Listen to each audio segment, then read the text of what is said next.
Hello there, good afternoon, and welcome. I am Wormslayer2146.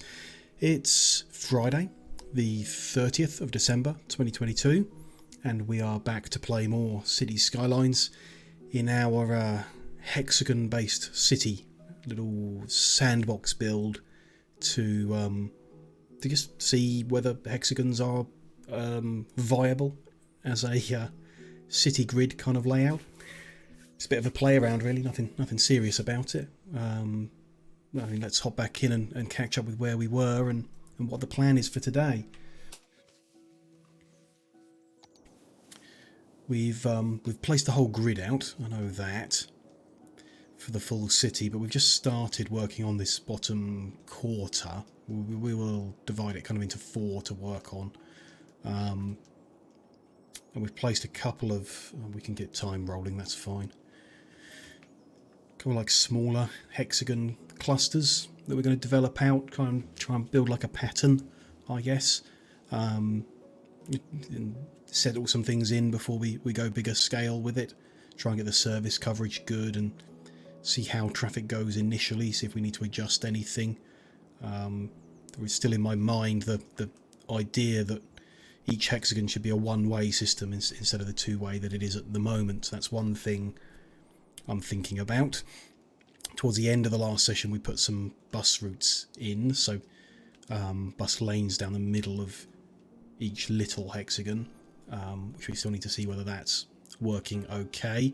Other public transport options will be needed.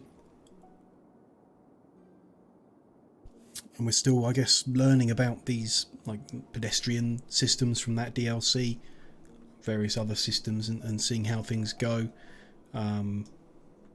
Like these supply buildings, how they work is something entirely new, so still lots to be experimenting with, lots of different elements of the game to play with as we kind of expand the area that we're playing with. It is a sandbox, so we're at minus 29,000 income.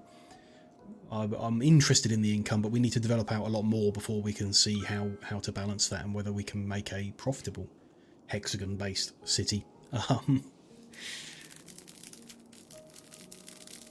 still coughing quite a bit, so you'll hear the rustling of candies again all day long. Try and stop me from coughing directly into the mic all day. So I think we've kind of... This residential area is fully developed. The commercial still's got some gaps, so we want to satisfy a bit more residential demand. My idea was for this other nearby little hexagon to have high density residential in it, so we'll start zoning that up in a similar fashion. So we need to convert the middle road to that pedestrianised bus lane mix.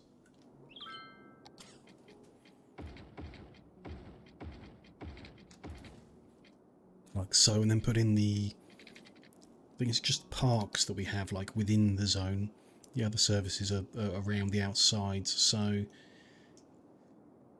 we've got in the dead centre of one of the like glass roof style things, or one of these perhaps that straddles the road. What other options have we got? So we've done...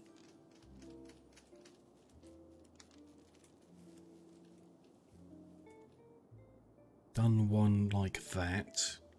We've done one using those. These all go on the edge. So there's 2 here. They're the only ones we haven't used yet, so why don't we... Ice cream stand plaza and food truck plaza. How long are they? They're 4 units long, so if we... one of them, and one of them... that'll be filling the centre in like the other ones have. A bit extreme, that design. We have the option... I saw those other items there in the end of this that looked like different flooring options. We have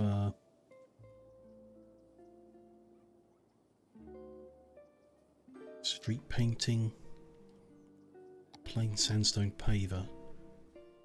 No, it doesn't go over that bit. You can change the middle bit there. Or I suppose, yeah, the grass, but not the actual... Okay. That's how it's going to look. Hopefully the locals like it. We also have, yeah, parks like on the corners here. So let's choose something for that. Use the smallest type in the other. Maybe we'll use slightly bigger ones this time, like small playground perhaps. Yeah, we'll do that. So we'll do ones that are 5 little units around rather than 4 in this area.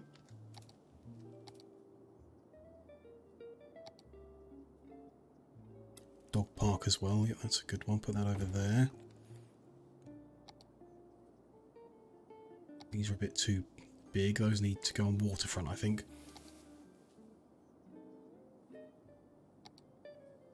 Plazas, yeah, okay. Plaza with trees. The Paradox logo. It's the same size. So put that one in. Okay. They're complaining because they're attached to a pedestrian street that hasn't got a pedestrian zone in. So we need to paint a pedestrian zone for this area.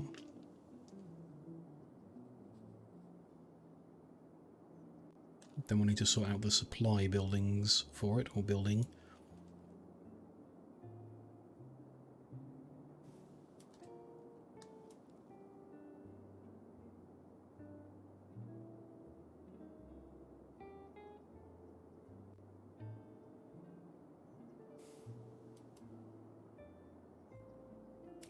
These edges up a bit. Not sure the right way to do that middle one, really.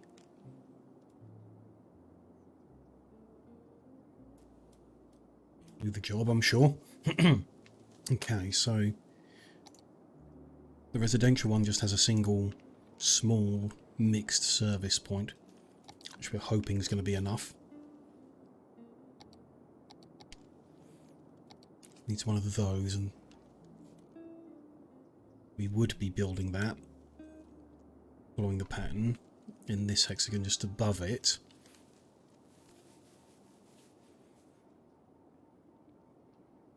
It does spread noise around, but I believe this is all... no. This is office, but these are homes. So we don't want the noise radius to hit those homes over the road. Neither do we really want it to get the ones to the south here. It doesn't appear to be an option to avoid it.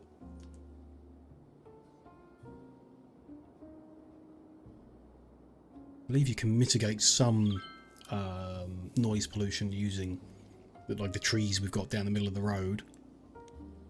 So I wonder if they'll still be okay with the small amount from there. Well, let's try it. This is about sandboxing things and seeing whether they work, so we'll see if the houses that develop right at the top here get health issues because of that service point. We will need to make sure the service point is within that zone, which it is. Good. I believe it's just a case of, yeah, putting high density residential in and perhaps offices around the outside. There's a small amount of demand for that, so why not?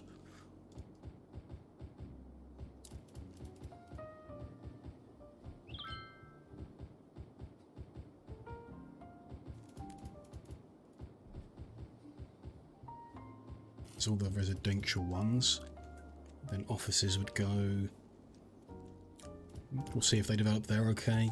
Around here.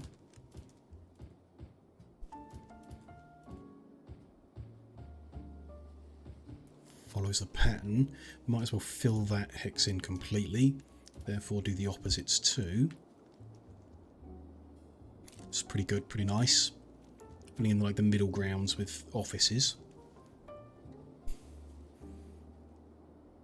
So how is basic service coverages like the hospitals?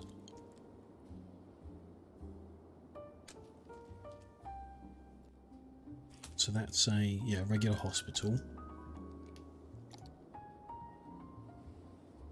It's not quite covering all of that, so we do want to put the next row in like down here, wherever it was going to be. That's currently on the bottom of a hex. There might be good. That coverage isn't entirely green over the southwest of that hexagon that we're working on. It doesn't look like it can be. Doesn't matter which one we put it in, we'd need to move it over. Okay. Could move that one down. No, we couldn't without it getting in the way. Okay. Maybe some houses there that don't get the full service coverage and therefore aren't entirely happy with it. But that's fine. Don't all need to be perfectly covered. Let's go with this hexagon. Then we've got elder care opposite. Childcare below that. And the coverage of those is like just kind of missing out that bottom edge of there. May or may not be an issue that we need to cover with maybe an extra service hex over here somewhere. Hopefully not. Hopefully we're good enough with where we've got them round the edges. Crematoriums go next to the hospital. Like so. And a fire station to the right. Police station to the left.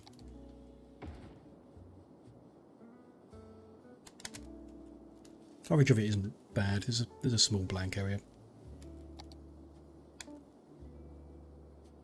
Fire would be what concerns me most about that, but I think it will be fine. We may look at reinstating one of the hexes I took away from the pattern there and filling it with similar services. Okay, education wise, we were using high capacity elementary schools. Capacity is fine.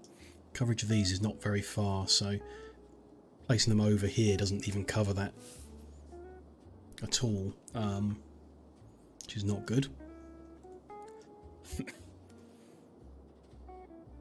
Might want to put one here, as it kind of follows the pattern you've got here between the two hexagon clusters.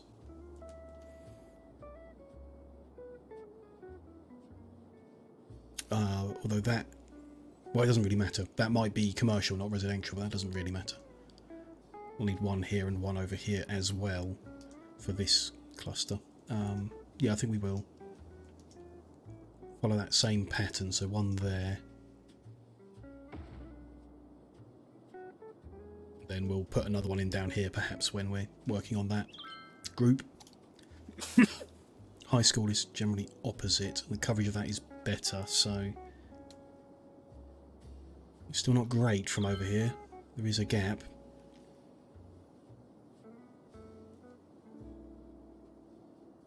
We should do the same. Might be overkill, really. Maybe we should downgrade them all to regular high schools, not high capacity ones.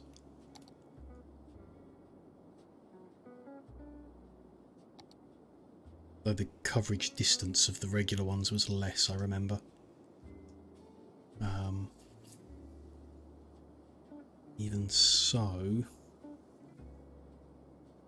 there's one there and there's one over here.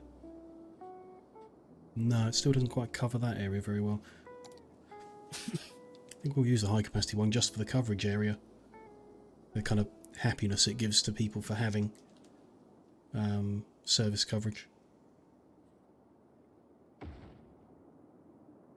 Put that one in.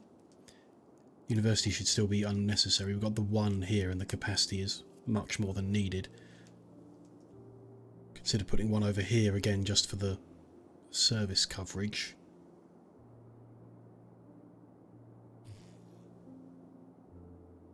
be unnecessary, I guess. Perhaps one down here. We'll leave university for now. We've got one, and it has capacity. It's just about that, providing buildings with enough services to level them up, and I guess we'll just focus on different services. We haven't put any library in at all. They've got quite a very small reach. Do with going quite central. You can see from where the roads turn green, it only really covers the hex around it, so it would need to go dead centre to make people happy. Just doesn't really seem worth it. Continue to just not have them as our first plan.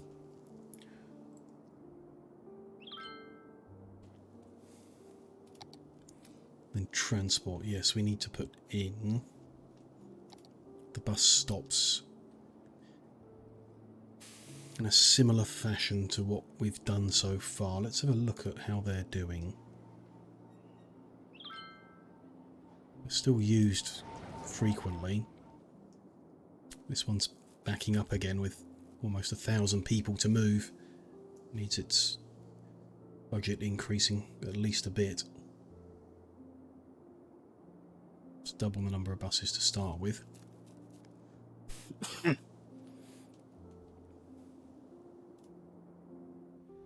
This one is starting to get a little backlog at one of the stops.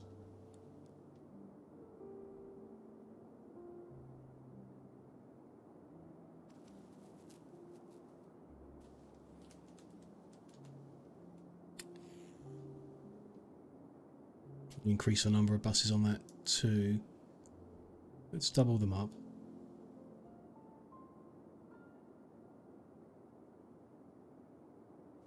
Just check in on it again soonish to see how it goes. So we want a loop that goes from down the middle of the residential zone and brings people out to the offices in between,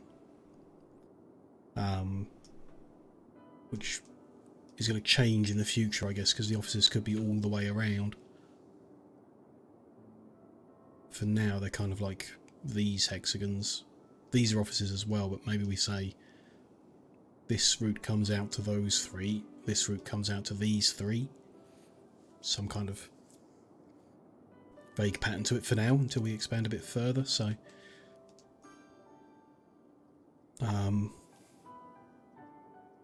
let's run them down the middle to get the people, and then around that hexagon. Then let's go above this one, yeah.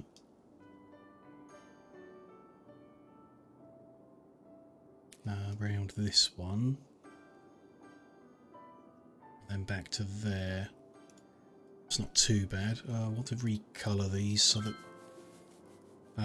the default blue is hard to see if you've got an existing blue line, so send one orangey, one yellowy.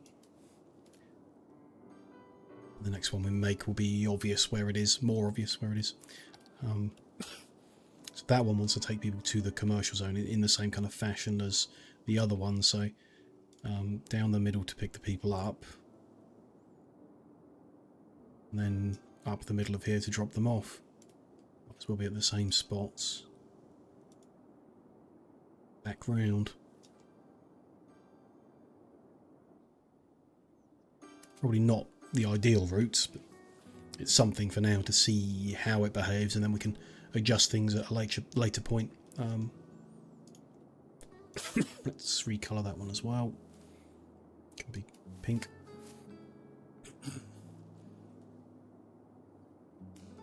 Probably don't need to increase the buses now because they're still building and developing the buildings in these zones. We can speed that process up safely enough.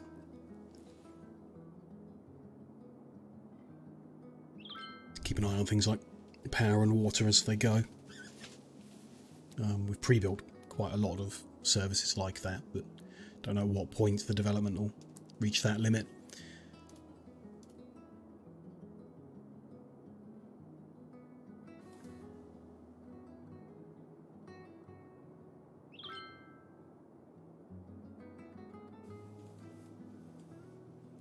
Lots being filled in.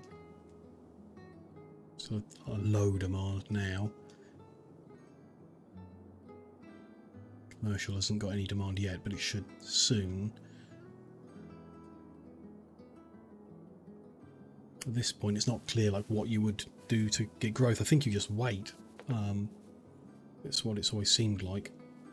Demand for something will grow over time as your pre-existing zones all get filled in and rebalanced, which due to the education takes quite a while. So we'll leave things running at full speed and see how they go.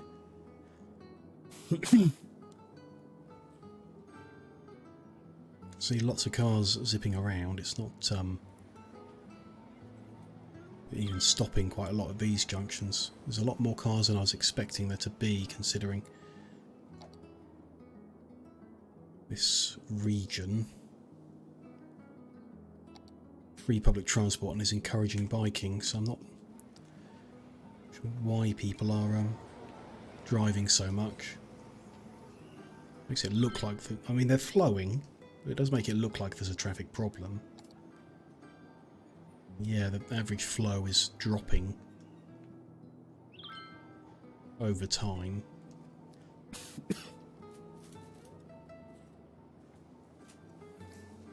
Those roads are very red, which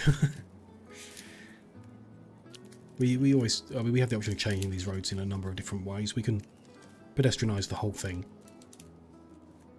force there to be no cars, using, you know, the bus routes as well, as bus route and pedestrian only in some fashion. 80-82% is not bad flow at all. There's just more cars than I want on the road.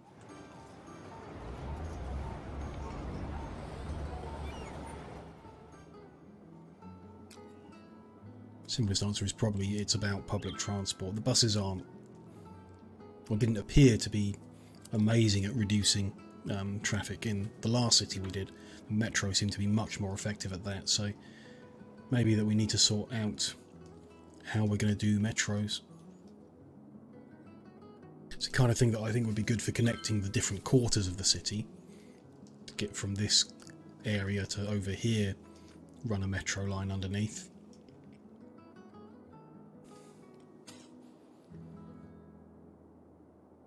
Not sure about between these areas. So if we wanted to connect all 6 of these little clusters up, there's no easy circle or hexagon shape to connect them together.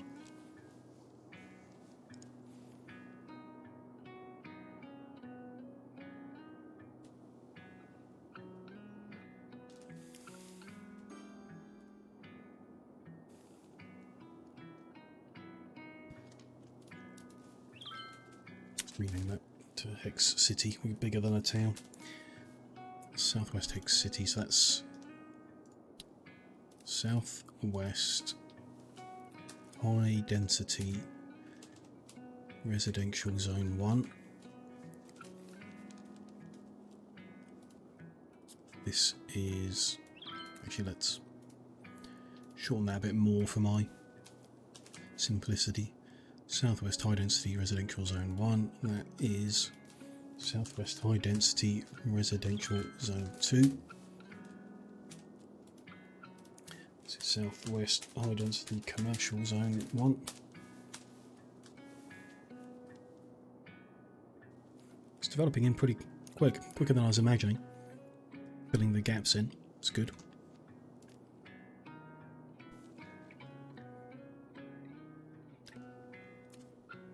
Pedestrian area service point there. Let's have a look at noise. So the commercial area makes a lot of noise, and that's fine. There's no residential areas to get sick of it over there. It is kind of bleeding out. Like that building probably is the cause of this kind of light reddy pinky bleeding into these areas. And the traffic as well, because it's very heavy actually. There is a traffic problem.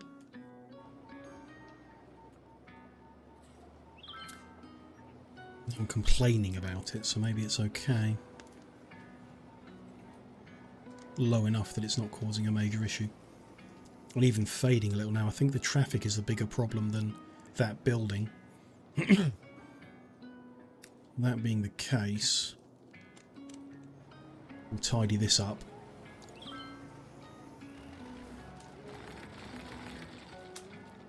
By moving that one into the same kind of location. And we can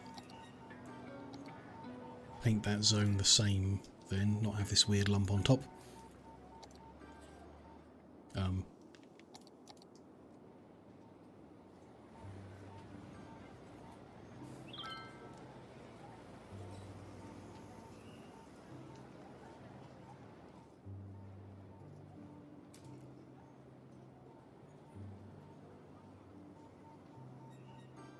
So that's not, let's neaten everything up, there we go. Neaten that join in the middle as well.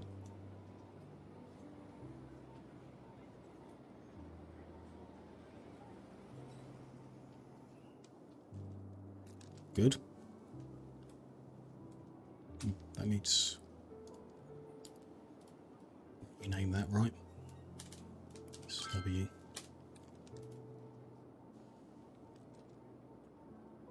Good. What's this?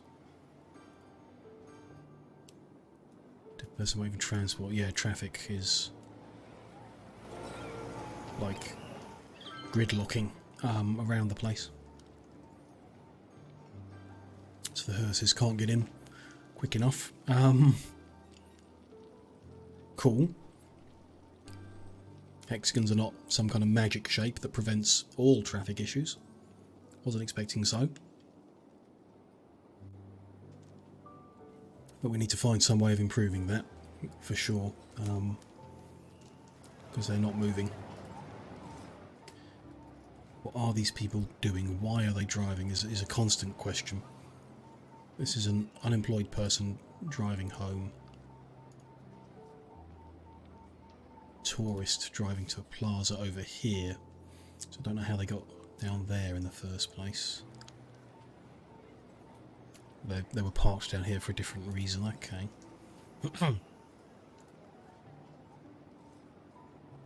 Lots of people driving to a parking spot.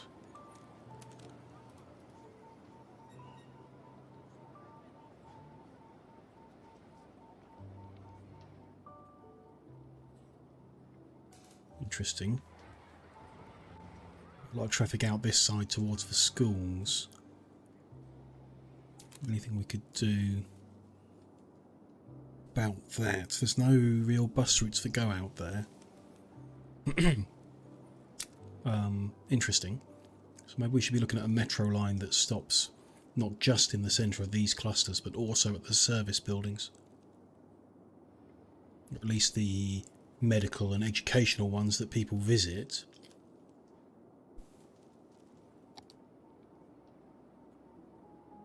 I like metro because you can put it underground and then it's out of the way.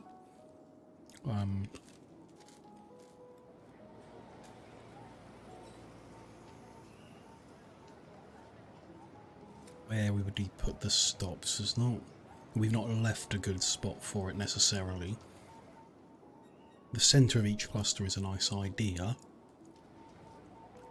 And in some cases we put the park over the middle, and in this case on the edge, which changes where... I want it to be symmetrical. I always want it to be symmetrical. This one would be hard to move to the edges as compares to the others. So we can either change that and have them in the middle, which I kind of like, or change those and have it on the edge to some degree. Kind of like the idea of having it like dead centre in that, or just off to the right or the left, whichever one. Sure about how we're going to connect the lines up like that. Are they easier? Well, they're not easier in any direction. So let's do that. We're going to remove this type of park. I'm going to use this type in the residential areas, and the other type, like the food truck and whatever type, makes a bit more sense up here in the commercial area. We won't have that. We will have those instead.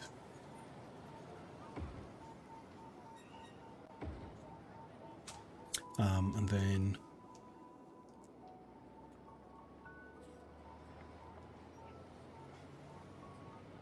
yeah, that's fine. We just need to zone in. We can fit probably a small building there, not sure.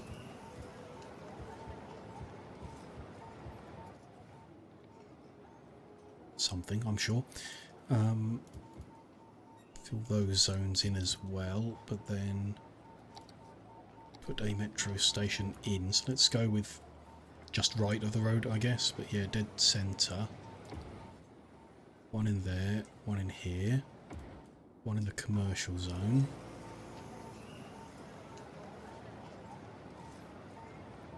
There, I think. 1, 2, 3, 4. Yeah, that's right. And then also somehow by the schools.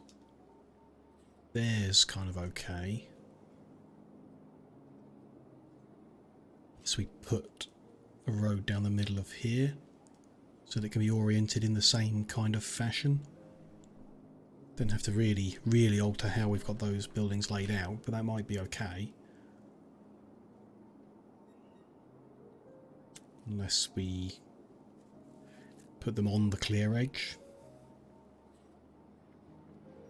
This orientation doesn't look very good because of how the line doesn't run easily between these two stations. That angle's a bit better because the two tops could be looped into each other somehow, some fashion. Kind of like that idea down here on this corner. Let's go with that for now. See if we can make that work. So that'll be this corner as well. And this one. So we'll put them in the middle of these blocks as well because they're gonna be there. There. And there.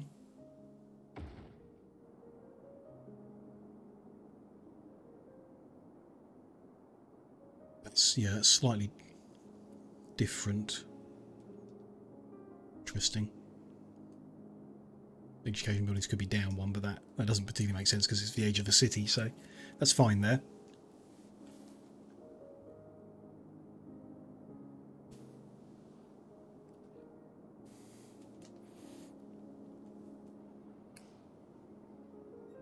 University as well, I would like one there, so it's on the same basis beyond that corner. Okay. We need to connect them all up, like all of them, into the same kind of system somehow. Wonder if we should have used this other type that gives you 2 lines to work with, or crisscrossing lines make it somehow easier. Don't think so. Don't believe there's any simple answer to it. We want to like run a line across the top and then they all pull off of that line. I don't think it's a good thing to send trains through a station they're not stopping at. So perhaps we want to connect those in. Well, they're close enough to walk, so I don't know why anyone would go between them. It's supposed to follow the same pattern. Join those. Don't know. I don't think there's any way of building a hexagon for them. Spacing isn't really uniform enough to do that, unless we put hexagon shaped metro lines under every road and then just connected these into a weird network. I don't think you can.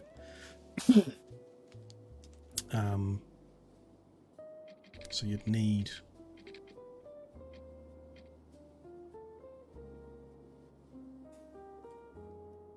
picture it now.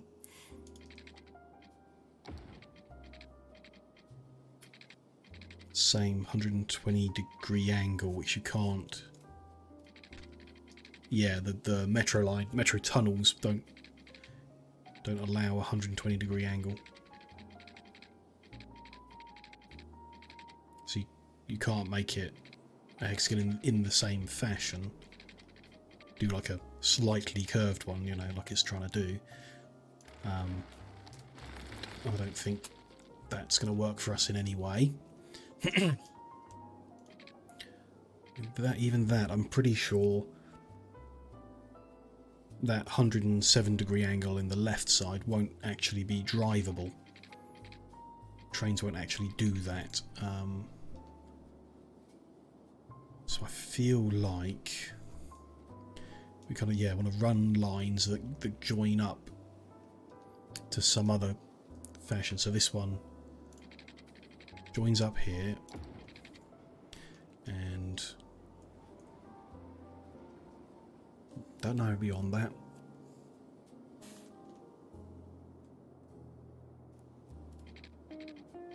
Comes out to go to here, but also to there. So some kind of T-junction below here. Say in line with the road. Oh, I can't.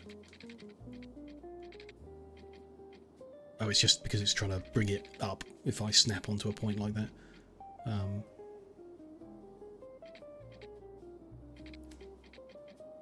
Where does the line run? It runs here at centre of the third square. I think I'm quite a way over here.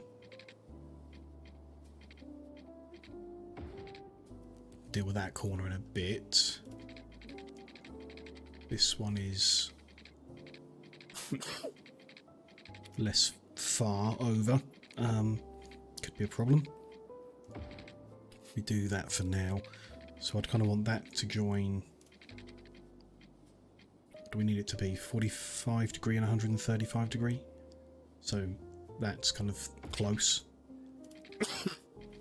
And the same this way, it won't do. Might do. 44 and 89. It looks close enough. Like that. Okay. If it works, then that's okay.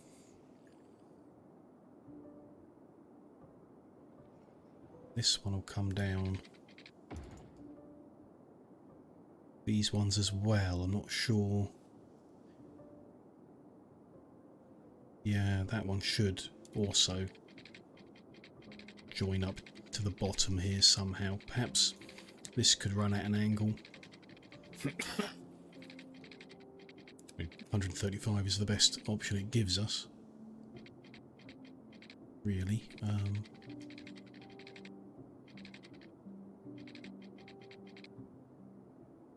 Yeah, and then it adds a curve. You can see there's a slight curve to that line, so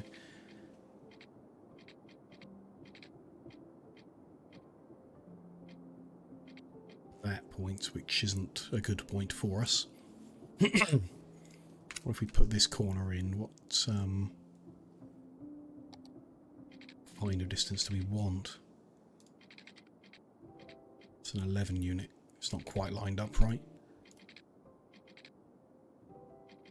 Would like it to be equal though, so here's 11 units.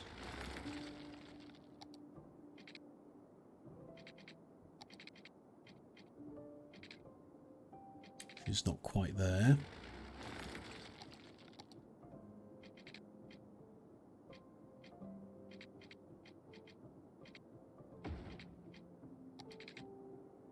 not straight. Okay.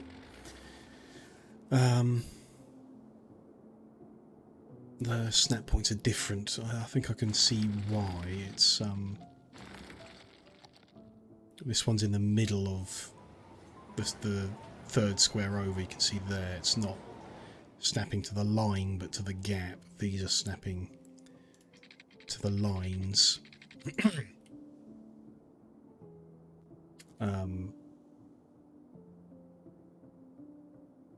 We just need to change that, I guess, by putting that in a different spot. Why don't we follow the logic? So off the bottom of here, it won't snap to that, can we? We don't snap to the grid. It gives us nothing. Not. That's kind of letting us snap in the middle there. Looks like it might be acceptable, workable. Decide on having a specific corner length everywhere. Let's go with 10. Not sure about. We know about cars can do an 8-unit corner at full speed. I don't know about trains. Maybe we should do slightly wider ones instead. Let's try with 12. So 12 units away from there. So 8 units forward. Yeah, again, it's... Is it snapping on the grid or the gap? Don't know. Let's try there. A 12-unit corner. This will have to be different, probably, in order to also go the other way, because I don't think you can put two curves together.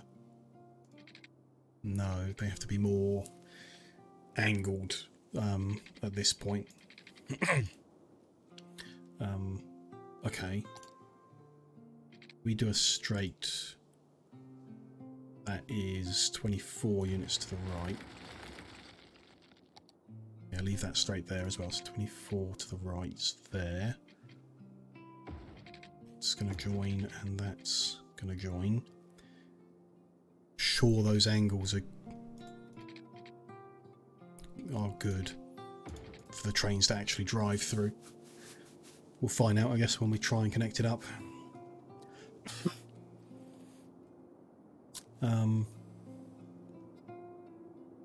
Then yeah, I kind of want to join these further up in some manner.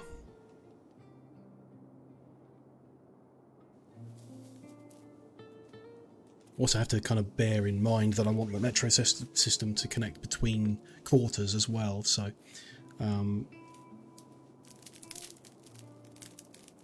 need to leave some open ends for the trains to go that way. In that case, those ones with the double station might be better. Yeah, I think they would be better, a lot better.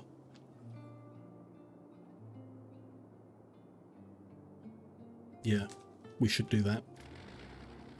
Definitely. Let's try leaving that there.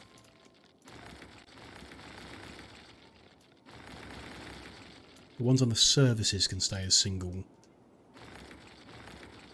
They'll only be accessed locally, but then all of these ones in the centres of the developed clusters want 2. One will be used for the local connections and the other line will be used for the inter-quarter connections. So do we want 2 vertical lines or 2 lines in different orientations? Interesting, they make noise. Didn't think of that. Should be okay. We didn't have any issues with that noise pollution in the last city with them.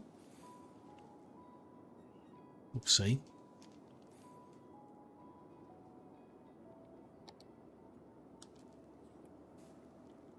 It'd be easier to have the 2 different orientations and then have the local grid be vertical lines and the inter-quarter one be horizontal lines.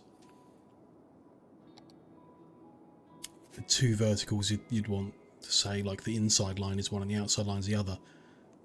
I don't know how they cross over one another. To send one deeper or something. I think the crosses are my preference. So let's put a bunch of them out and see what we can do with them.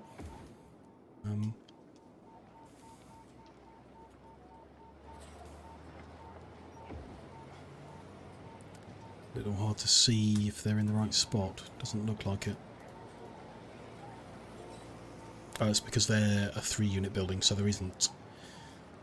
So we'll put them one above the centre in order to be as central as possible. That. This one. Yeah, there. It is very difficult to tell. Yeah, there.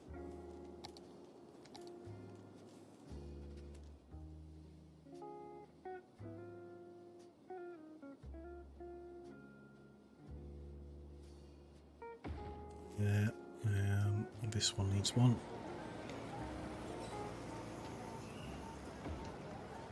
There. It doesn't... Oh yeah, that's right. Different sized park elements to the other one, which is why it looks a bit different.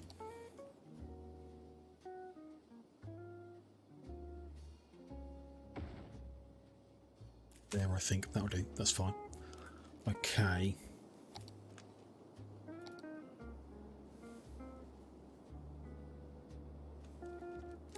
There's no way we're going to connect the horizontal line into that next door one. So, yeah, the horizontal line will connect between quarters. And we'll use the vertical lines, which are very close to where the other ones were. A little closer to the road, but still on the middle of the grid. It's quite annoying that they didn't... that placing the building touching the road doesn't leave the line, the metro line, aligned with the grid lines of the surface. It's going to make it difficult to build. Yes, it means that can't stay where it was. I need to move over one.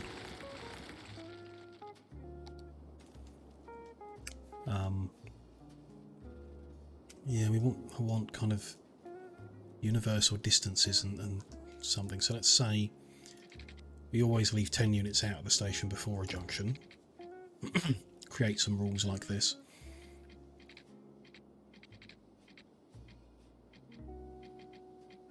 $135 is the angle it wants to use. Let's use that. So we want the crossing road to be the same kind of distance. So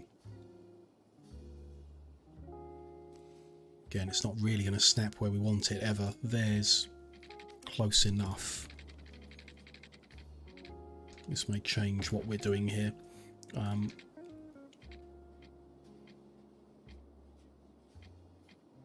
Go like that. 134 degrees. Let's try it.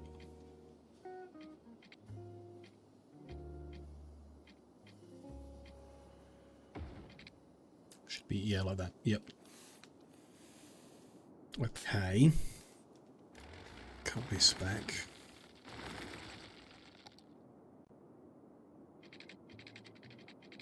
There's no good way of just drawing a straight line out of that station, I don't believe. So what we want to do is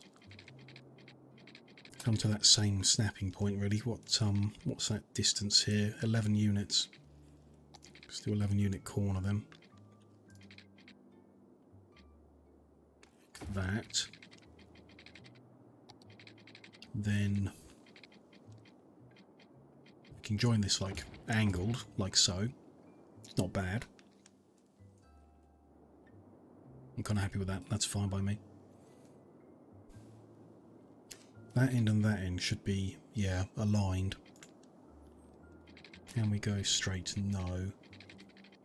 That angle's too tight to have a straight line coming out. Kind of frustrating. Can't run a line up here and go into all of these separately.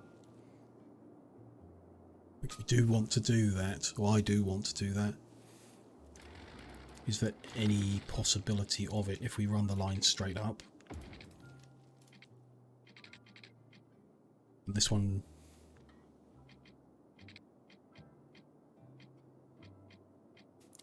it'll allow me to build the tunnel, but I don't believe that angle is acceptable to it. Those two don't look bent, so it'd be one of them, 133 degrees or 145 degrees.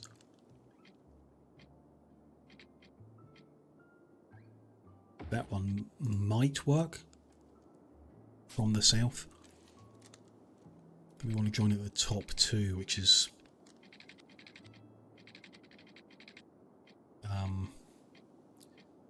awkward. We need to run a second line above it as well.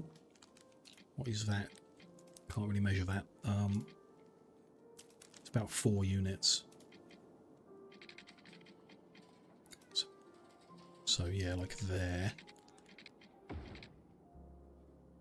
Then have that join in the same way. It's not great.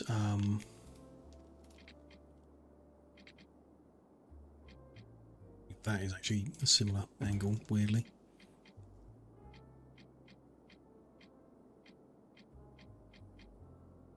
Those two options without bend, so that would be best, but I don't believe a train can make that bend. Again, I guess we'll find out. So that one will just run up to that one. That's the easy one. These will run all the way up.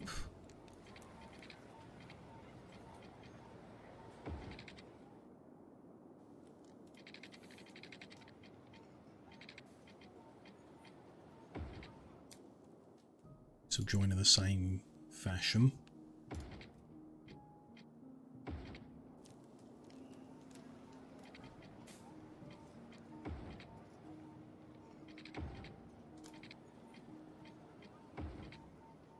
And then they need to all join up. Somehow it's not the same as the bottom.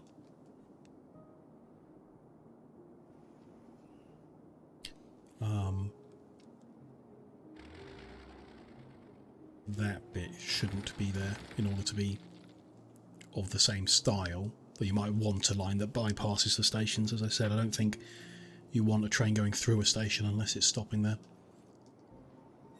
because it'll have to wait for a train ahead of it. And yeah, this network may need more than one line to get around, not sure. Still, we've got that bit that comes out, which is similar to that, so we want this same kind of thing. What's that distance? That is 10 units, okay. So come out of here 10 units, and then 10 units away from there is there. If we can get some good snap points to build on. There's one there. That, I think.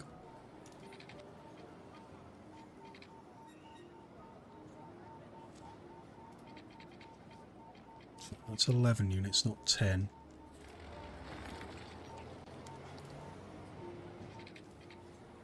Difficult to do.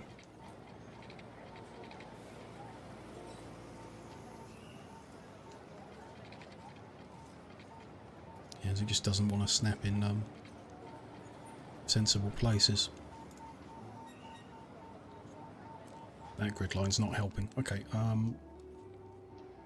let's try a different approach somehow.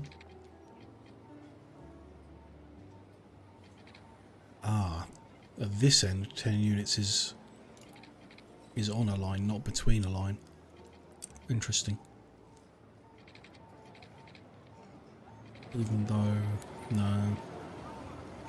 Yeah, no, that's on a line. So down here, it is on a line. Interesting. Snap points north-south wise are on the line, but east-west wise are between the lines. Makes it even more awkward.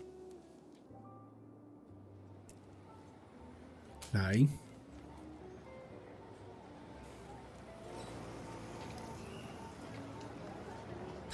What's to be done for that? Gonna need a crosswards one to be on the line, which make it impossible to join it up with some other things. We'll see how it goes. Roads are much easier than this. It is good.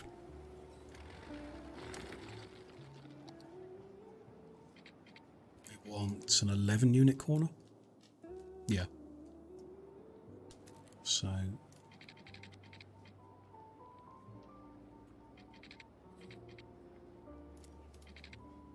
whatever we do, that's not going to line up nicely from the looks of it.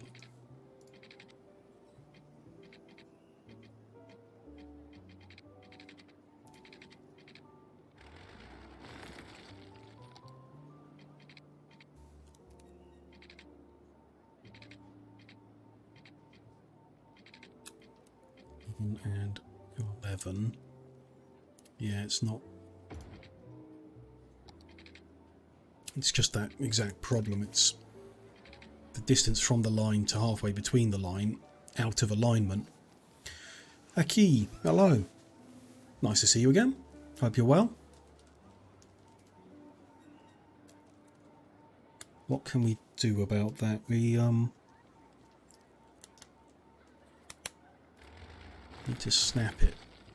Snap that a little earlier.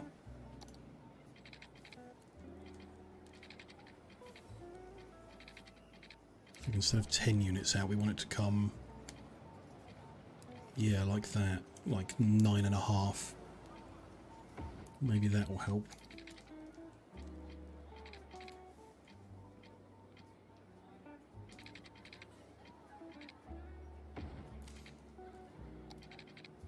It's better, yeah, that's good. That's lined up how I want it to. Okay. So again, we might need some kind of bypass, the top and bottom. Potentially not enough space to do it at the top, but something that lets you get back around without coming through the stations at some point, probably down here. We'll see. OCD power. I like my grids, even if they're not square. Yeah, it's got to line up right, can't have wonky lines. Won't be doing for it. So that's... We can use this kind of pattern to connect up the other ones, but I need to check first if the trains can actually make the journey. So if they're at there, can they get... Definitely get there, okay, so can they then get to these ones? Which they cannot, because it won't let me click it in to any of those stops. Okay. If they're on the other side, can they? No. When's more Factoria? On Sunday. Is that right? Yeah. Sunday the 1st at 2 PM GMT. We'll be back in Factoria.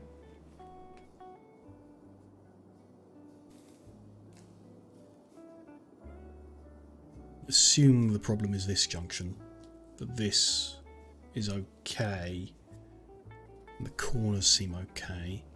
Is there any way we can check? Yes, we can check if we redo this as a corner, and if they will stop there and then there. No. No. So yeah, that junction was okay. Can redo it.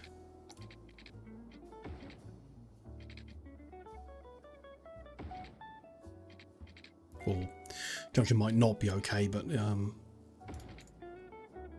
this one is definitely not okay.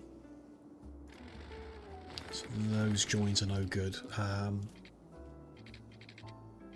The straight line join needs more space, I guess, so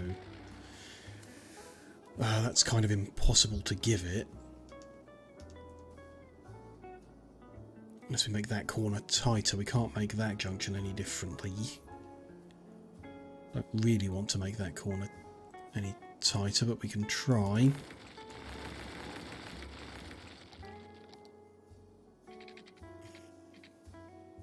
Let's try 8 units, that's what we do on the roads.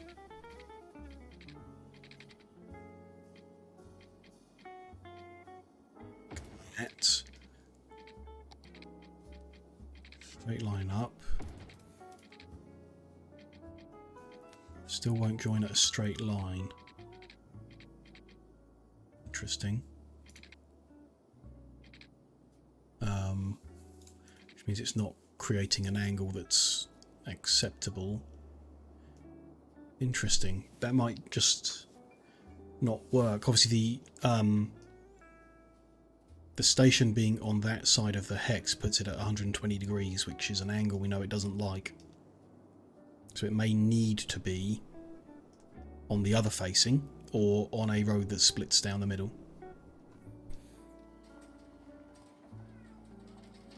Do something with that. Let's come back to those tunnels in a second.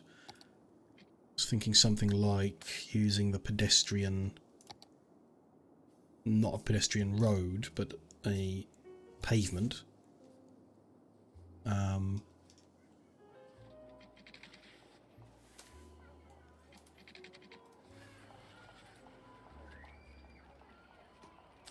Need different snapping points for this. We had a pavement that ran, perhaps from the last one. Those buildings get in the way. Can we move the crematoriums completely?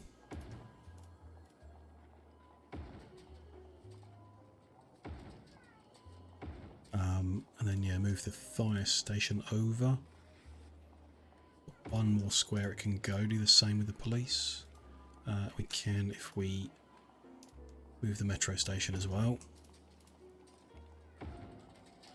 Okay, and then let's try that pavement path again. Like so. Ah, no, you can't. Can't snap the. Can't attach the metro station to a pavement, can you? Needs to be on a road. Okay. So what if we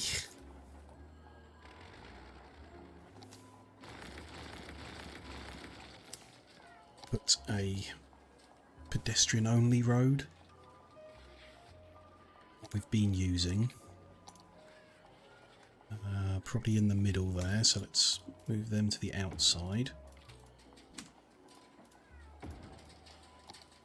Pedestrian only road that comes up, it's just behind the hospital, and then from there we can put the like pavement path around.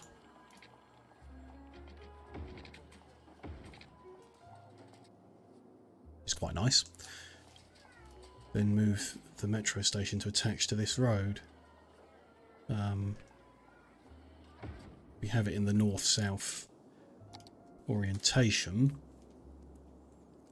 That will join in easier, or very easily, unless we want to switch to have them the other way. No particular reason to switch them the other way.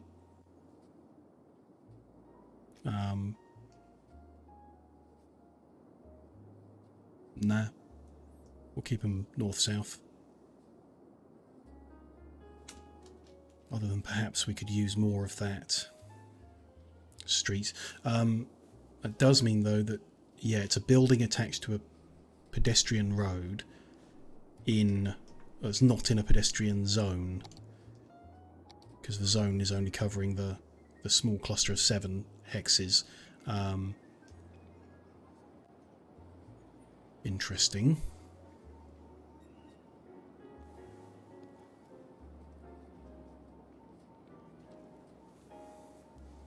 The one that we put here, yeah, I think there should be one there, can be within this zone, residential zone. Extend that a little bit. Extend this one over in order to cover that. Would extend that one over to cover here, or create its own with its own service building.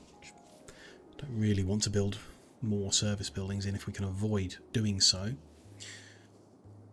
Where am I from? UK. Yeah. I'm from East Anglia, so east of England.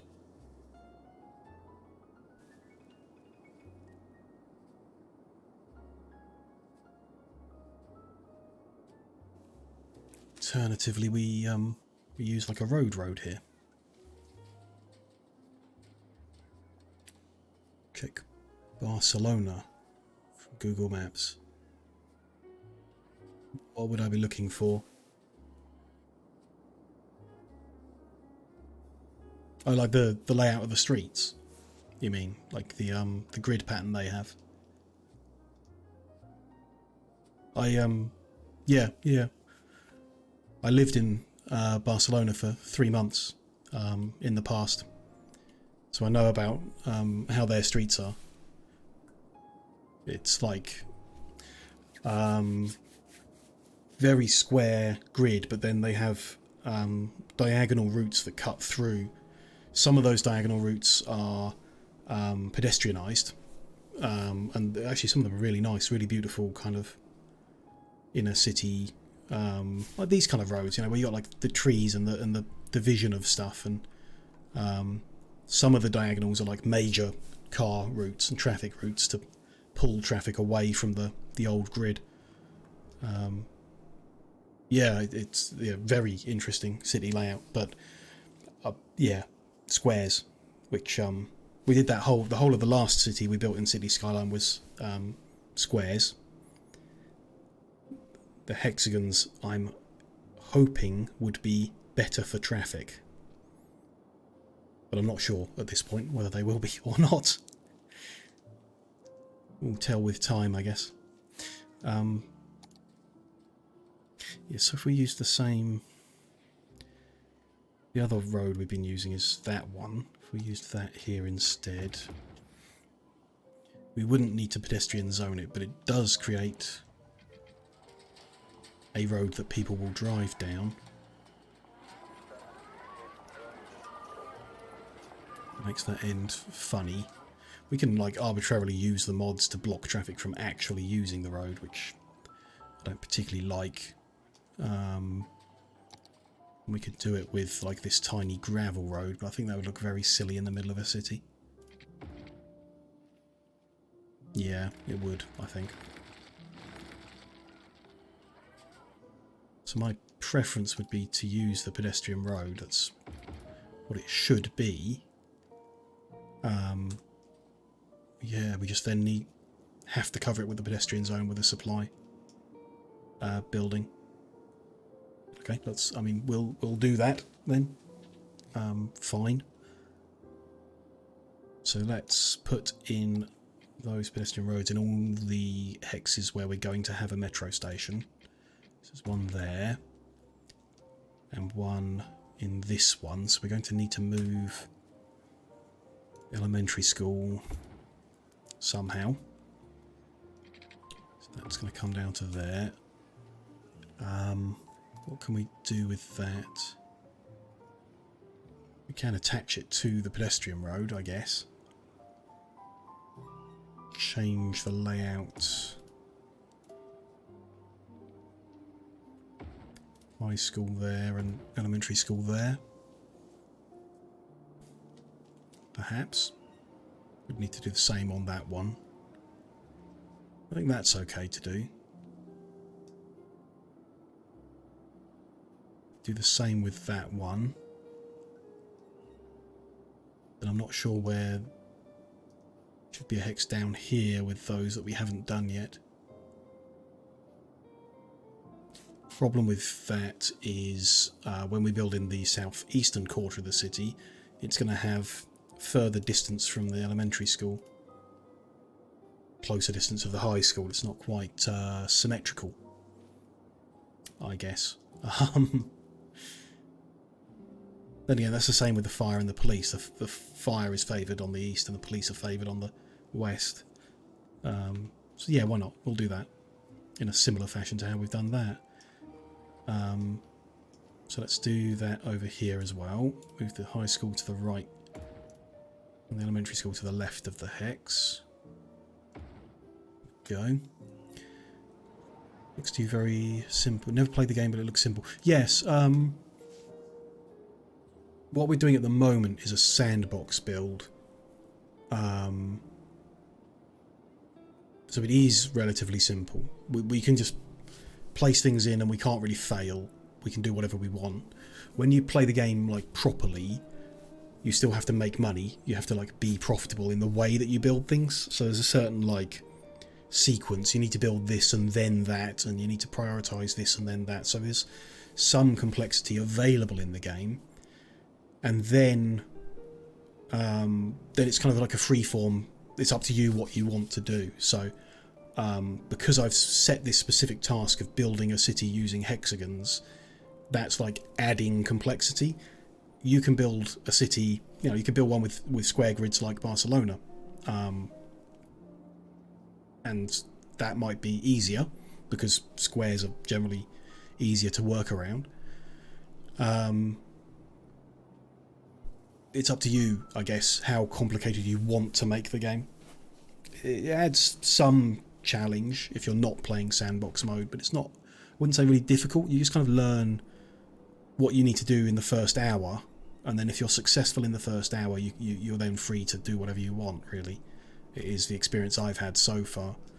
A lot of the decisions I'm making are not around what you need to do to win the game or to be successful in the game.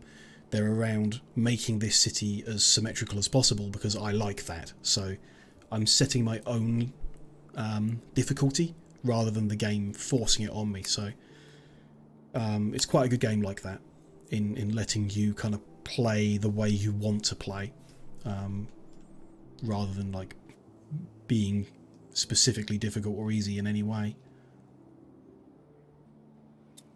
Okay, they're split. Need to do these ones, which means removing those offices there.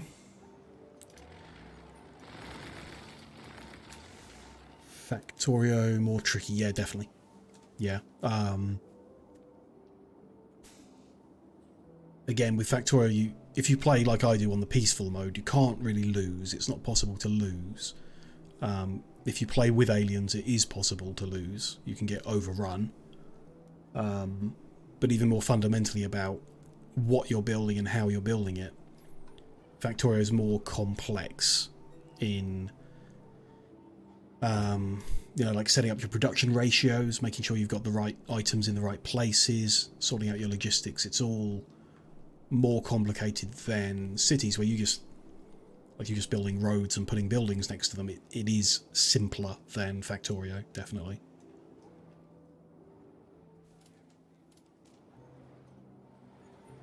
Didn't quite align the same there, I think is right. And the elementary school won't snap in certain points, so I'll have to go where it snaps, I guess. That's different to there. Oh, there we go. Weird. Now I've moved it, it lets me snap it differently. There's where I really want it. So that's the same as the other side. So let's see if we can move that over as well. Yeah, there we go. That's good. So we need to work out where the next one down is. I think in this gap. Elementary school. Yeah, that gap's good. Doesn't quite cover the bottom of this sector. Where's down there wood? Okay. But then the side of that one. So we might need another 2.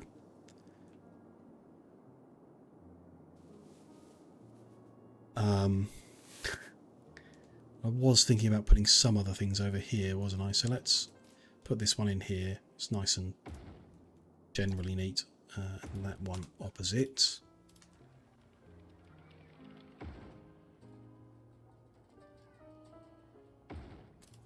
That, yeah, that's good. Yes, then we need to move those crematoriums up to the corners.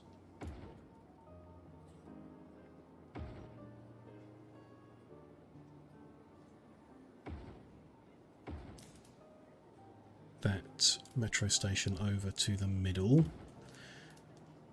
The police headquarters and fire station out one. Then we put in pavement path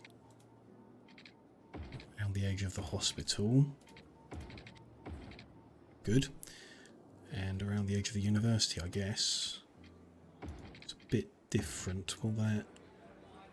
It's joined okay at the end there.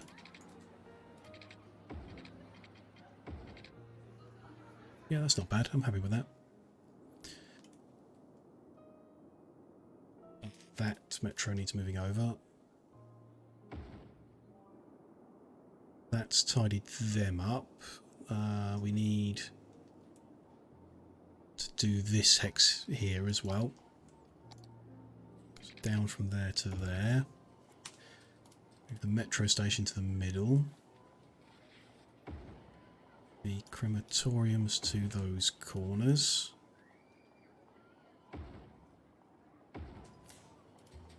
It's just a random office that does not belong there. Move the police headquarters and the fire station out. Then we should be able to put pavement path around the hospital. Good. Very nice. I think that's it for now. Good. So we can go back underground with our metro tunnels. Let's take the old ones away.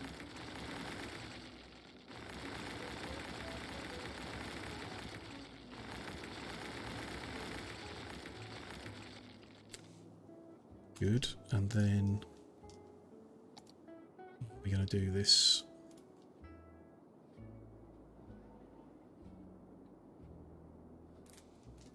We wanted like a 12 unit corner, so let's try and work on that basis again. Move these lines over. See where we are. So that is 13 units away. Just the wrong spot. That's 23, so if we come over 11,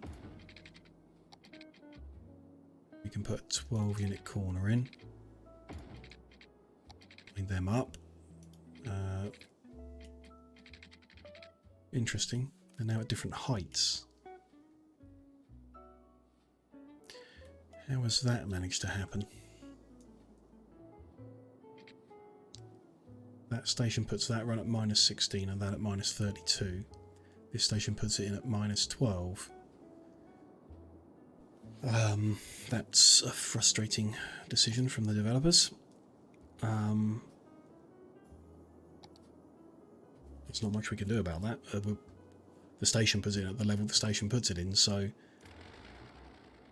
I guess the entrances to these stations are going to have to step up or step down.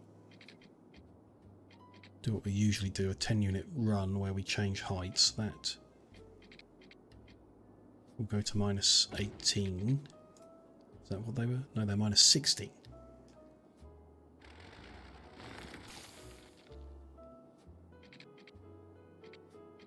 So let's change that right down.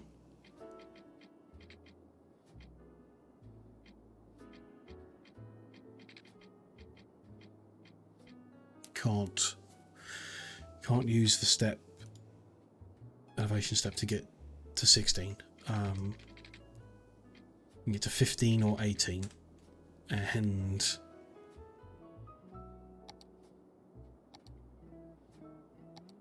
that station puts them in where it puts them in. That is very frustrating design. If they're going to have a station that puts the rail lines at a different height, at least make it a height that I can build at. Annoying. So we'll have to let the system do it for us. So that's 30 units. So if we come forward 20, and then it can join us between the two heights, these will just run at the 12 unit height that they run at. What we need to do, probably won't have space to do it on this side. Is that 12 units for the corner, 10 units for the height? Yeah, just enough height to do it. So we want to come 12 units away from there, so 4 units forward, and then do a 12 unit corner. That, and then let it join up like so.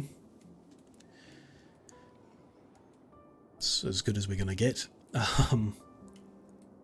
Okay, good. That's fine.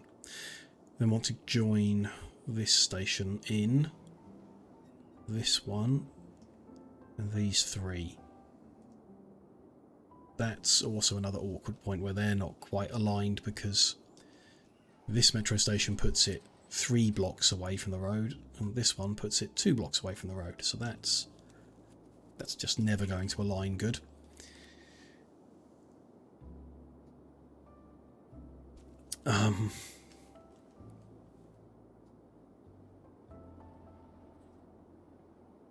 How are we going to join them?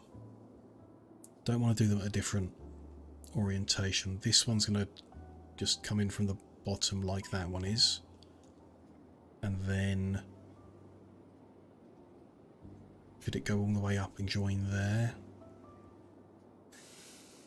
So it kind of depends on the route we want the trains to take. Which are... ooh, it's interesting actually thinking about it. Probably want like a square grid would be good to then send the trains in whatever kind of sequence we want. So it'd be good to have a row that comes across the middle here, which might fit, and a row that goes along the bottom, perhaps above that station, like across here. In which case, can we change the right hand side at all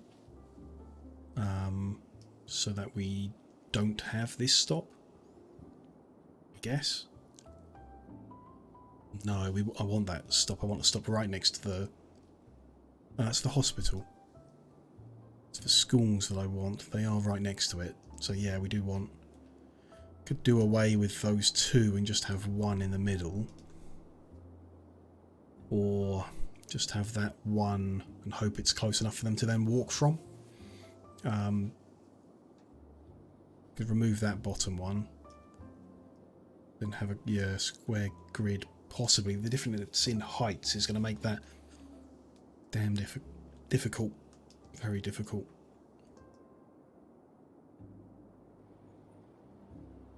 I think it's what we need. Every 2 hexes. Yeah, we've got like a vertical line, then a horizontal one across the top between them and between them. Yep. So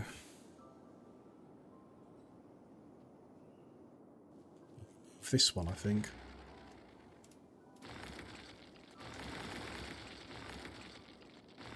Opinion.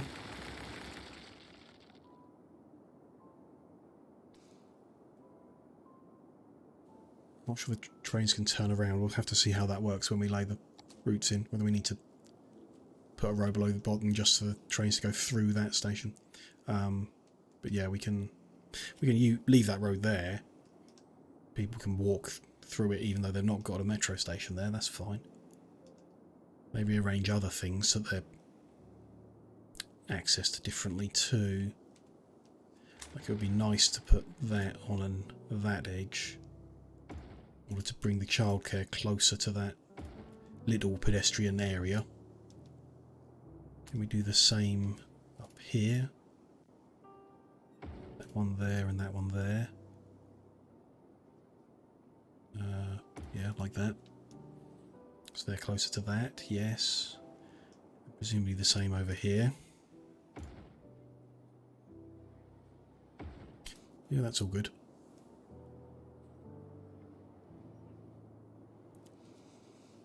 So the only place we're really missing is here. Just have to hope that's walking distance. Should be. Should be. We can rearrange the bus routes after this as well. We knew we would be needing to rearrange the bus routes quite a bit.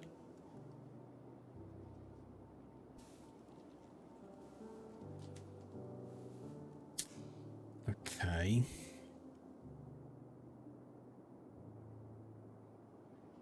In that station because it's in line with that one. Even though that makes that's a more awkward one to get. I think we need to give it its own pedestrian zone, unfortunately. The university one. Should have bought the university DLC and we could have done a whole campus in this hex in the middle. That would have been more worth it, but never mind. Let's create a new pedestrian area.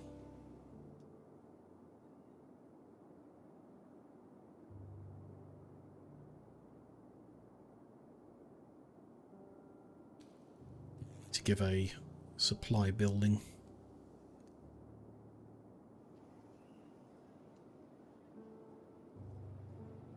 Tidy these edges up a bit as we can. Doesn't that should go down one more.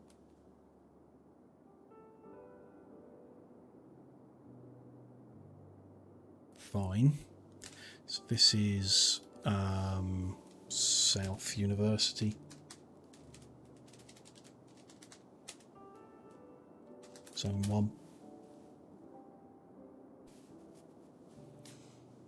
Good, okay. Supply building. Definitely just need the smallest one, we'll just put it there. Hopefully that's okay. Let's go back underground then.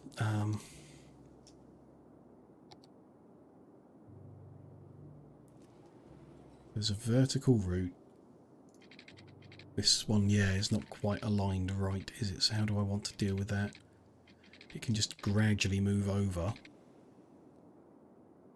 Which I don't particularly like. I want to go straight for at least one hex and then it can jump over. Yeah, that'll have to do.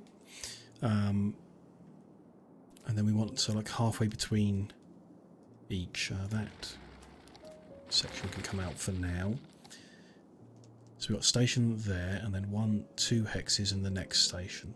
So in line with that road is where the like crossing is going to be.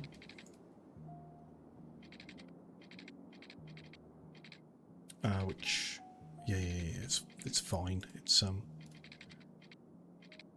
to work out how we actually do that.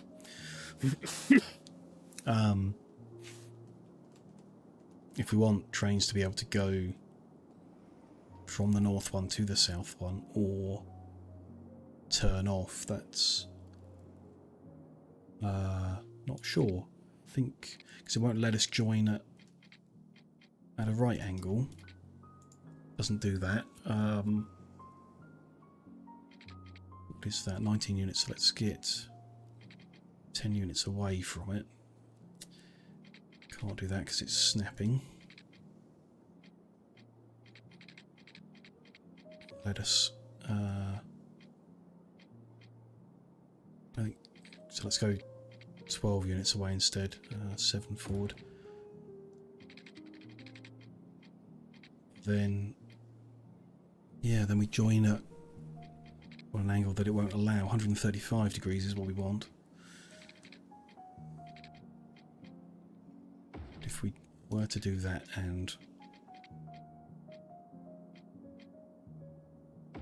that, which is definitely not right.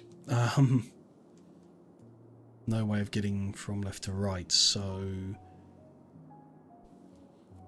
it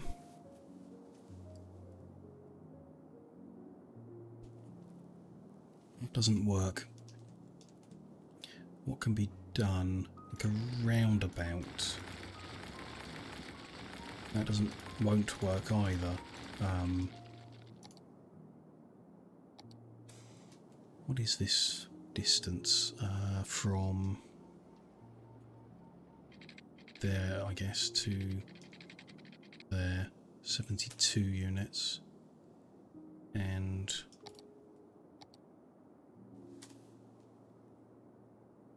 it's there to here. 48 units. No. Yeah, that's what I mean.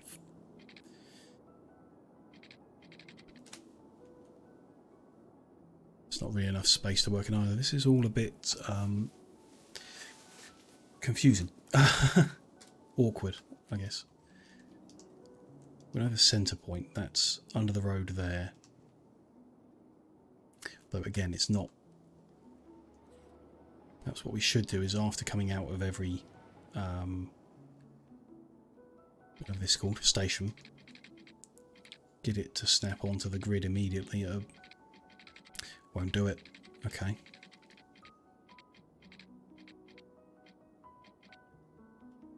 Yeah, won't move over. Okay, fine. Can't make it that simple then. Never mind. Under that road, in line with there, which I can't get a snap point on. That's the point that's the centre. So the distance from there to there is 25. There to there should be the same. Looks like it is. So if we come 10 away to there and do 10 unit corners.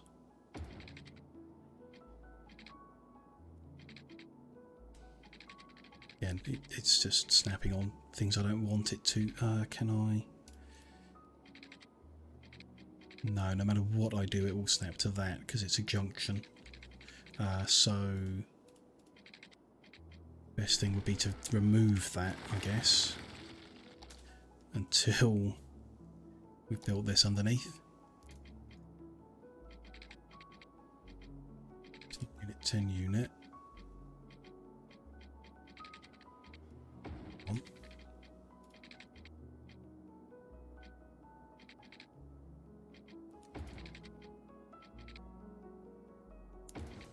Close enough.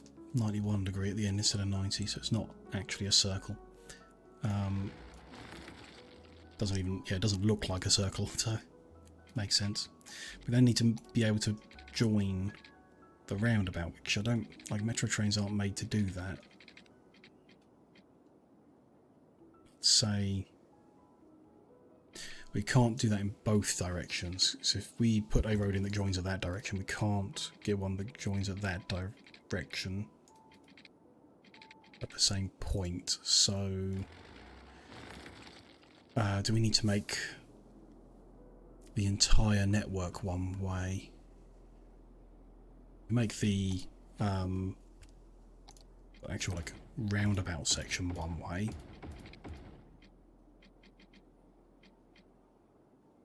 But then you need to be able to come off the roundabout and join like so. Whatever. But a train can't get out of the roundabout heading westbound, which we need, or we want. What happens if you make a one way? Can you then change the angle? No, it still won't. join neatly. If there's some way we can do that neater. That distance as well. It's 10 units, that is what I want.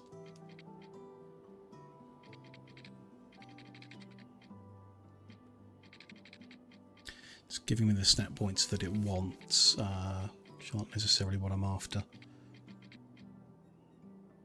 That one there is...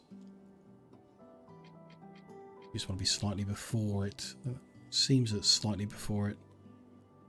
Flips the angle over, which we don't want. So that might be the best spot. Despite... And if we put the node there... And we... Yeah, a little bit more fine-tuning there. We'll get it to exactly 180, I guess.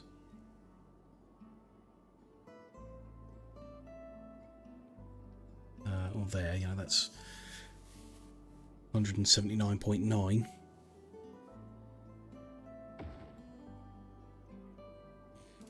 We'd then want the same. So yeah, this thing that we can't, you just can't get that at the same angle. It'll let us do that. As long as that's a 45 degrees, so maybe we need to... I mean, we can't go from there to there because we also need to come off again here. So it's like halfway between there and there we can have a node, or we want a node. The angle from further round to over here is going to be wrong, like an angle that you can't actually put a train through. Want really the distance from that point to there up, which we can't get a snap on. It's going to be random. It appears to be on the line. Do 3 from there. Hello, V. Nice to see you. Hope you're doing well. I am going slowly crazy over here, so don't mind me mumbling to myself all day.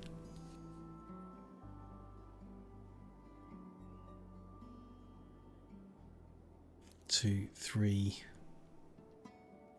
1, 2. So like there, which is roughly there, which won't join.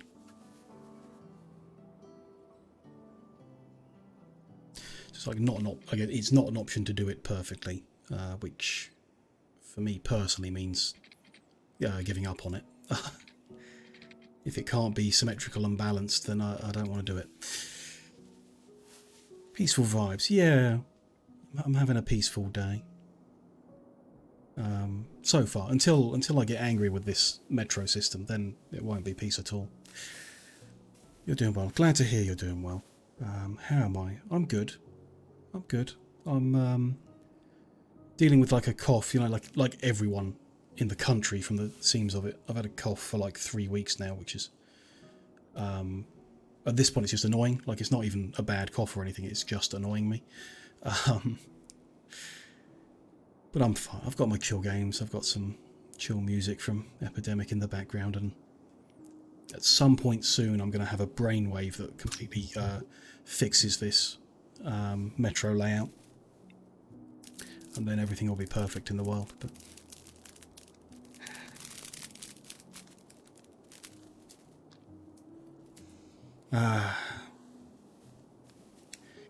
yeah, I remember you saying you got really bad cough. I'm sure it will clear through soonish. I mean, if it doesn't clear through by next week, then I'm going to probably get the doctors to x-ray and see if there's an infection or something, because coughs shouldn't last this long. Then I went to the supermarket earlier to stock up on like painkillers and stuff, and there were no cough syrups left on the shelf. Like, the syrup specifically designed for moving the type of cough I've got completely sold out, so there's obviously something going around here. But I'm okay. I'll be fine. We'll push through it. Yeah, when you're smoking, your coughs last a lot longer. Yeah, that's pretty normal. I haven't smoked in a long time, so My lungs should be healthy, but they're not at the moment. Who knows? But I'm well stocked up now on. I've got like all sorts of different, you know, candies of different flavours that are different things to try and keep it soothed and not bothering me so much. So we will survive it, I'm sure.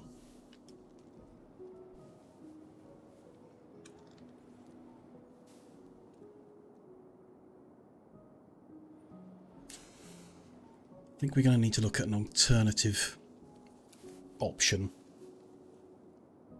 Roundabouts don't look like they're going to work well. I mean, it's not terrible like that. Just it's going to bother me that leg is not symmetrical to the other leg. I can't have a big grid of imperfection under the city, so I don't think that's going to work. We can't have a square grid because the trains can't turn. So it's going to need to be a series of T-junctions. Because I'm pretty sure that works. We can we get from that station to that station? Yes. So that works fine.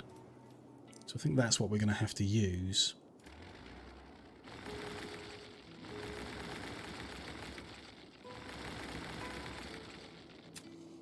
So we can do that above every line at the top, and we can join this into the middle with one here, and then it gets complicated. This one will need to go all the way down here, there, and then the only complicated one is this one, which needs to... Yeah, that station at the bottom's the complicated one. Fine, let's connect the easy ones up. So this runs all the way up to the top here. Not quite there, but there, I think. So needs to stop about there. This can run all the way over.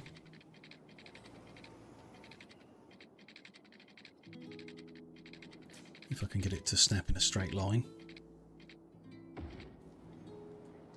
Seems fine. That one be in line with that, which is not.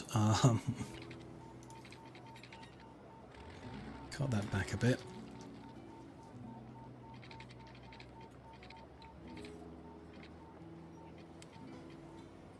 There to there, okay.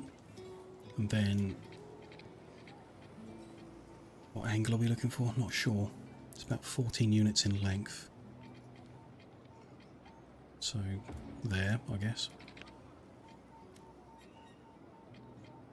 There, okay, so that's that joined at the top, okay. That's fine. Let's do the next one over.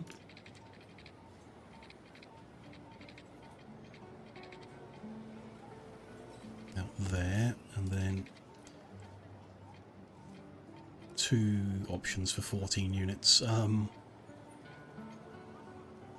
think we want the one where it's more than 135 at the bottom. I think we'll try it. Shift it later if we need to. It's not a great.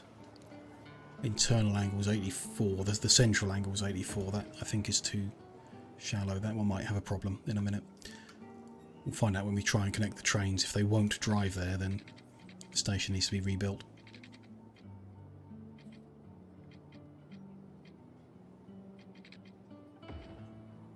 Ah, wrong join there.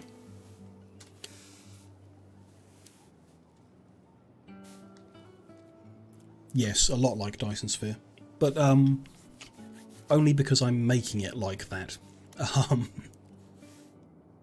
there's probably a much easier and simpler way of connecting a bunch of metro stations together in the city, but I'm trying to make it symmetrical because it bothers me if it's not, and stuff like that. So yeah, I am playing cities a lot like I play games like Dyson Sphere Program, and I've streamed quite a lot of Factorio as well, which is the same kind of thing.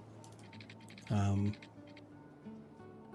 sure there are plenty of people making cities that are more freeform, more natural, I guess, rather than everything always having to be perfectly distanced and symmetrical, but it's just how my brain works.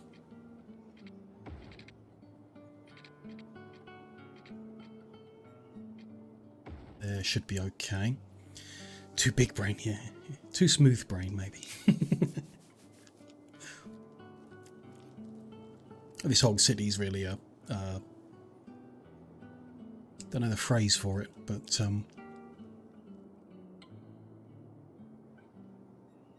I'm playing to the things that my brain likes by having neat symmetrical shapes and grids and patterns. Just to, like, it's a sandbox mode. We're playing with it. We're building stuff out and seeing what works and doesn't work and how things interact. It's not trying to make like a city per se. Just making pretty patterns for my mind, just for my own enjoyment, really.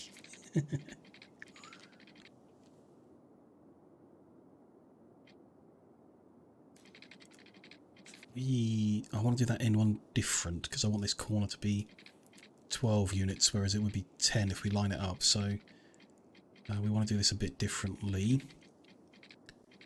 8 units forward, I think. Can't get it to snap to.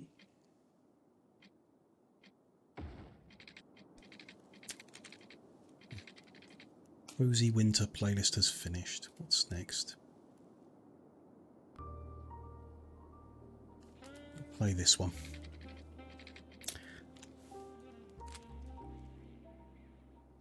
Okay, so that's 12 units from there. That is 13 units, so we need to redo that bit. 13 forward. Now we get a nice corner. Yep, spot on. So they're all joined up at the top. That's a good start. Let's check they all work now. So that station should be able to get to this one, which it can, and to that one, which it can. That one, good. That one, and that one, all good. And then we want to test the other direction, so this one needs to get out to that one, which it can't. Okay.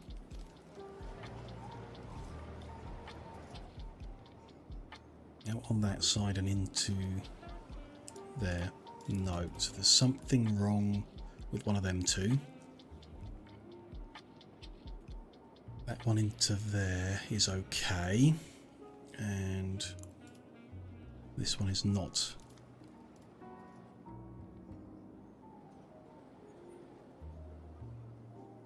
No, okay, out of this one is okay. Not that way, so something wrong with that.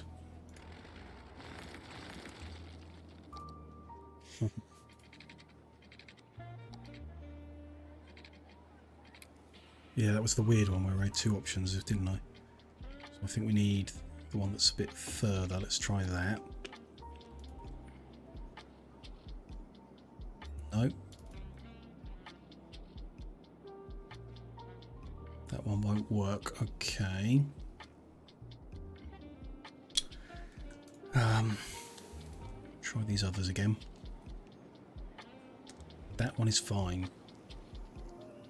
Just need it to be the same as that one. And this one is not okay, right? Yeah, and that one is, so it's just that one and that one that are not behaving how we need them to.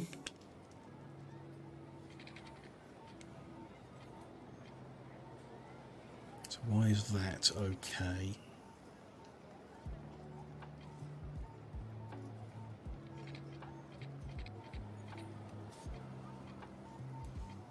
Go there, we've got 43.8 degrees at the top. I think 45 works. I don't know whether being under is the problem. So do we try back here where that angle becomes bigger?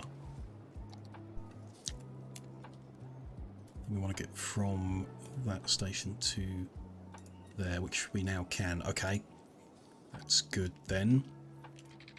To join here, and we want that one because it's more than 45. There we go. Okay, so all those junctions along the top are good, working.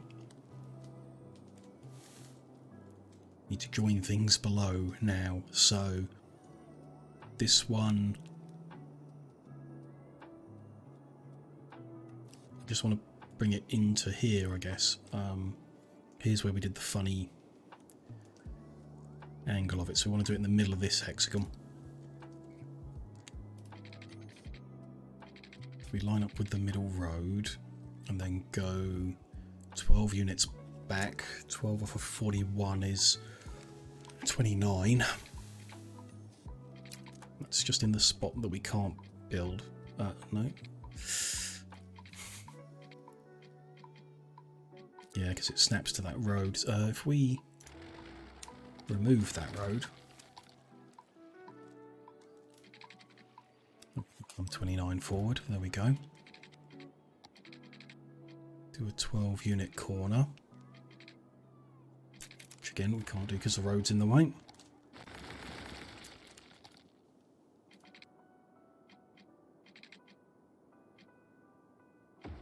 That. And we're going to come 10 units away from there, so 20 units forward. We want to put the angles in. So that says 45, I believe that's perfect. Then this won't let us build at the 45.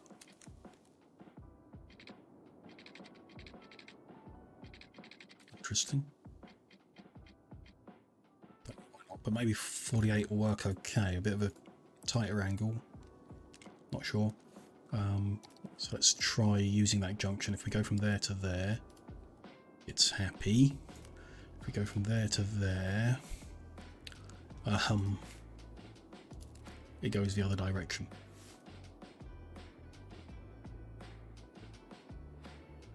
If we get it to like use the other side of the rail, doesn't look like it. No, like that. Doesn't matter. It'll use the top of the rail or whatever. So that spur isn't even needed. It's not going to use it whatever we do. So that way's fine and that way's fine. Or is it just... it might just be doing that because it can't use that spur.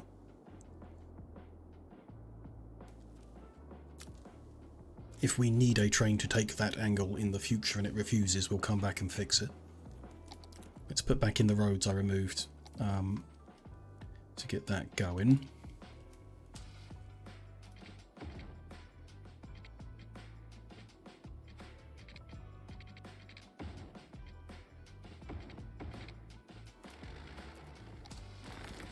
There we go. Next one over then. We want to join this one, I guess at the bottom. So that wants to come all the way down, which isn't ideal, but it's okay. Yeah, we'll live with it. Then we'll want one that goes across, so there'll be a T-junction at the end of there, T-junction at the end of there, a corner there, and a T-junction here that they go into. Yeah. No. Can't put a T-junction in there. That has to come and join there. So there'll be one below here, and then a corner that comes up. T-junction there. Okay.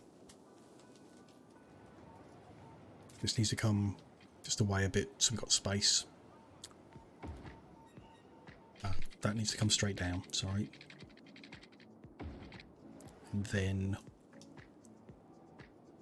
we're going to, yeah, come into that somehow. Somewhere. Let's build it off of here. So we'll come 10 units down, then we'll do a 12 unit corner.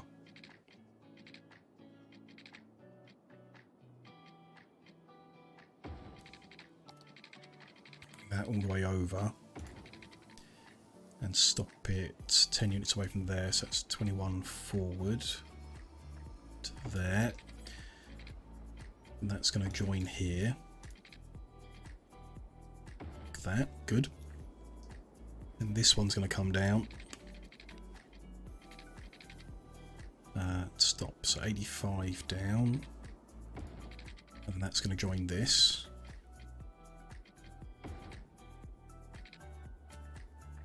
That. So that one's joined at top and bottom. That one's joined all around. That's all fine. We just need one below here, so 10 units away from there we're going to have the crossing, so let's go there.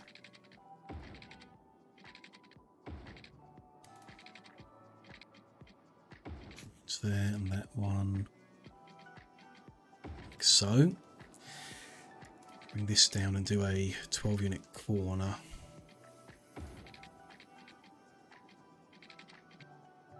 So that's too close. 5 units forward, and then actually that looks too close as well. Let's cut that back. Do the 12 units like that. Reconnect. So it's that bit put in, and then we need one last corner over this edge.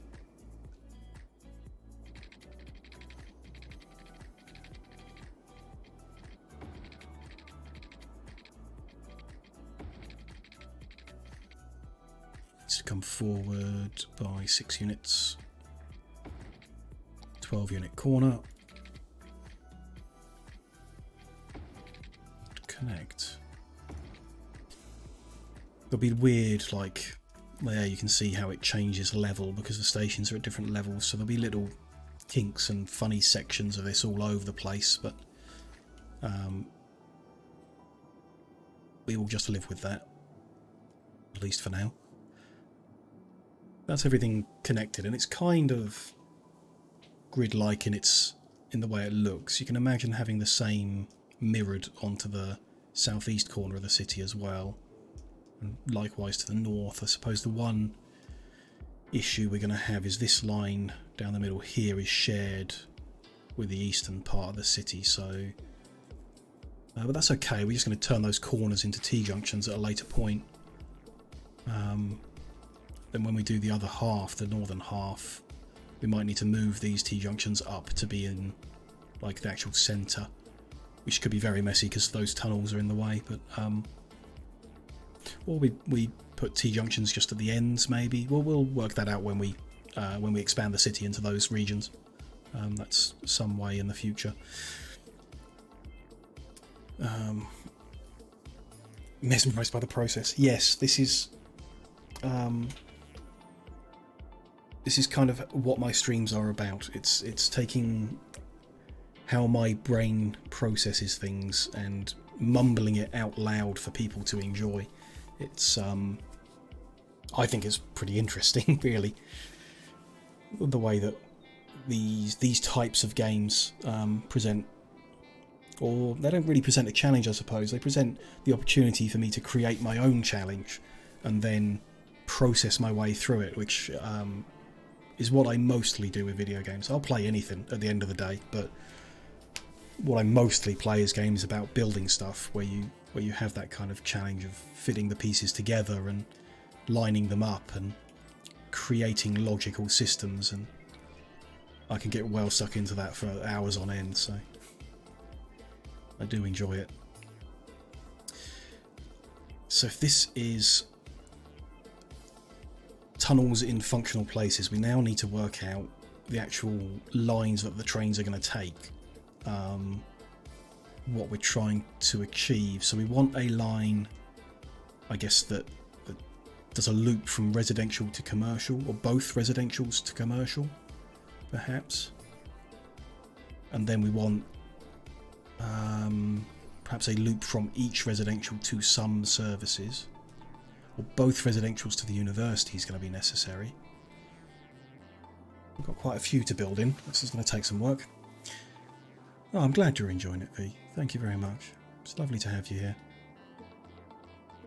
We've been having quite a chill time in general, past month or so.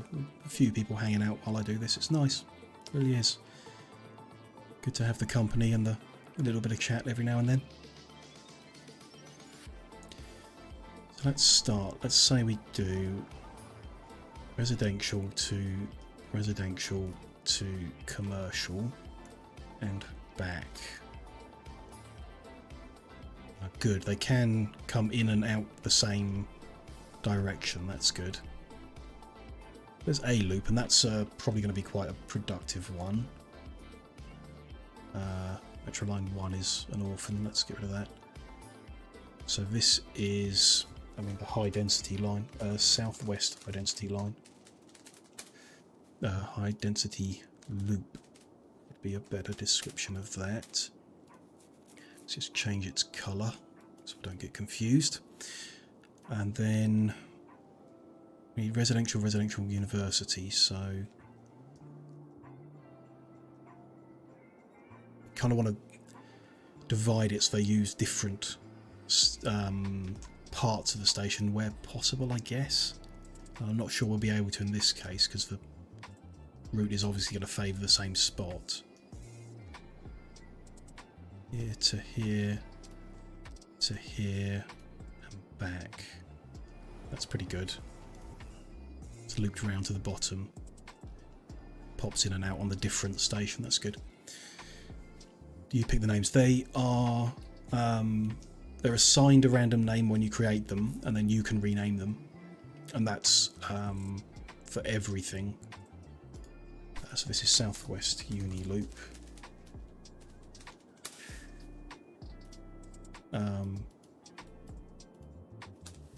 So like when you create a district, which is like a section of the city that you want to apply the same rules to, it's given this one that we haven't quite painted in, it called it Hickory District as like a random name. This one that is the one we're working on, I have renamed it Southwest Hex City. I'm not a creative person when it comes to naming. So that just literally describes the part of the city it's in. Rename everything else. Yeah, you could do that if you want. Why not? And it's very, very granular in that. So that's a district. You've then got, we got pedestrian zones within each district. So separate supply zones. They've all got a name. You've then got individual roads. So this is Cooper Street. This is Leighton Blackwell Street. You can rename all of them. Like every single road can have a name of your choice. Then we've got specific buildings. So we've built a university. You can rename that into whatever you want. Every like specific service providing building, every metro station can be renamed. All of the parks, and then you zone in what you're building. So we've said this is a residential zone, that's why it's all green stuff. This is a commercial zone, it's all blue. That causes the system to build buildings as it sees fit, but you can rename the ones that it pops in for you. So that shopping mall can be renamed, this Giga store can be renamed, They might like go out of business and get destroyed, in which case you'd lose the name on it. But yeah, you can name every individual building, every road, every district, every single part of it. I think the only thing you can't name are the people. So Howard Walker is in that car. I can't rename him. I can name his car. Interesting. Really? Yeah, you can rename the car, but not the person. Okay. So yeah, you got a lot of customization opportunity. Seems like a game you can tailor. Yeah. Very much. There's a lot of people who've obviously put a lot of hours into the game who build like realistically, so they'll rename everything so that it's got thematic links, and then they'll build their cities so that they like contour to the land where you've got like mountains and stuff. So you can get some really beautiful, like realistic looking stuff. And then like this is probably the other side of it, where I've picked a map that's completely flat and we're building something completely unrealistic. More to kind of play with the traffic system, I guess, like looking at traffic jams and how we fix them and stuff like that. So there's lots of different elements to the game.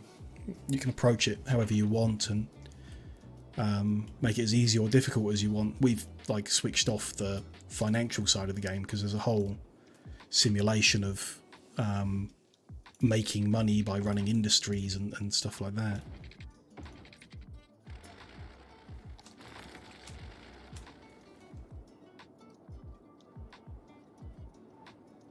Okay, we've got 2 basic metro lines. Do we need anything else? Yeah, probably. We want to take residential people to other services. So we had a lot of traffic of people going to school by driving through the commercial zone. So we want to come from this residential zone can walk to their services. So I think the problem is probably residential zone 2 needs a route to some services up here and back. Probably. Then this one will be able to walk to their services. And this one should be able to walk to them. So yeah, I think residential zone 2 is the main issue. We do a route that goes up there and then a route... create a new line. Station's a bit full. There, create a new line over to these services as well. Ah, they've already got that. They can get on the one that goes through the other. Yeah, they've already got that. That's fine. Okay, 3 routes. Let's make you yellow. You are difficult to name. Southwest Res Zone 2 services. Something like that. We'll probably have to change my naming conventions as we expand and have different parts of the city with new naming systems or whatever, but that will do for now. And then we've got in each of the little development clusters there's a spare level in the metro station that we can use to connect to the other quarters when they're up and running, which is interesting. I'm not sure how we're going to do that, but they're there ready to do it with. That is a functioning metro system set up. Got buses and trains. It should be solving our traffic issue. Although I think we're completely gridlocked at this point, so if I unpause again, we're going to need to do something to get this all moving before the city collapses. I don't think we can. I think we're going to have to toggle despawning. It's a shame, but there we go. We'll leave it despawning for a while, and then when the train line starts actually going at full speed, we can turn despawning back off and get realistic traffic back again. We definitely have a problem.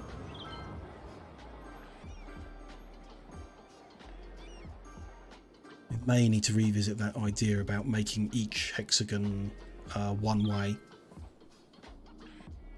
because the general idea of using hexagons was to balance between having a roundabout and having a grid system.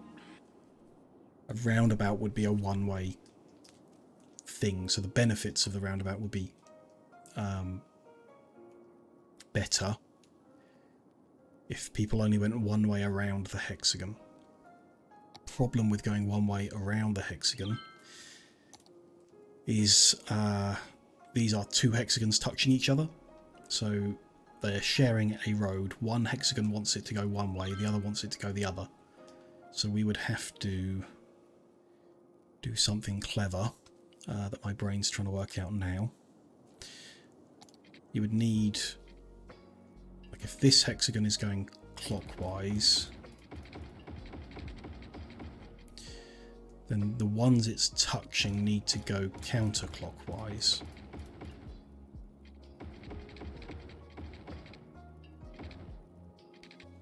It's touching that one and this one. This one can't go counterclockwise because it's touching a counterclockwise one. So that one needs to go clockwise, but it can't go clockwise because it's touching a clockwise one.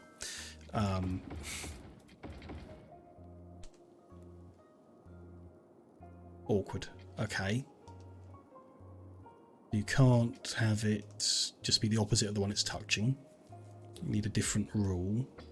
So can you say hexagons on that row, that column go clockwise?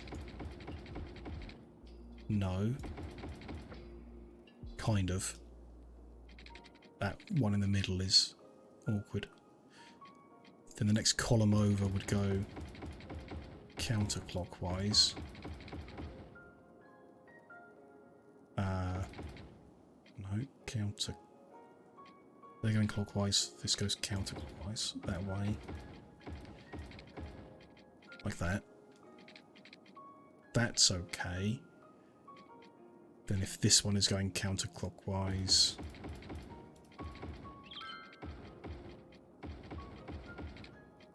then yeah, it's just that road in between them that's...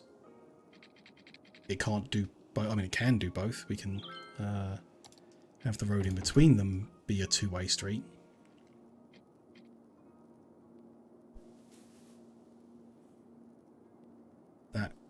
That would, like, continue to the north, though. So if they're like that, and then the one way...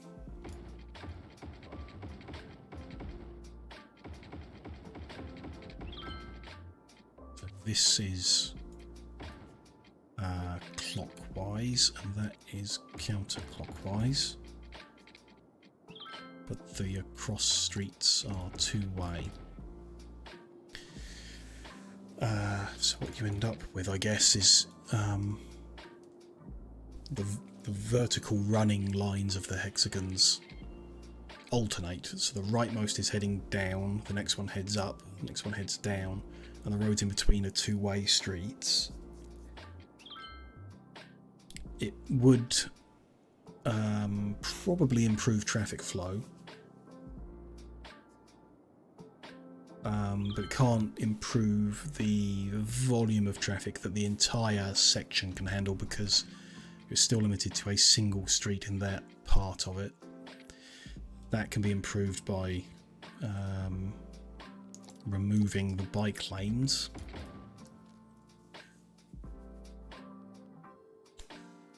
I guess. which is not great, I suppose, in that over in the city, bikes can use the pedestrian sections and they all join the streets that are going across. So it'd be silly-ish to have a bike route that heads down here, then no bike route, and then bike routes.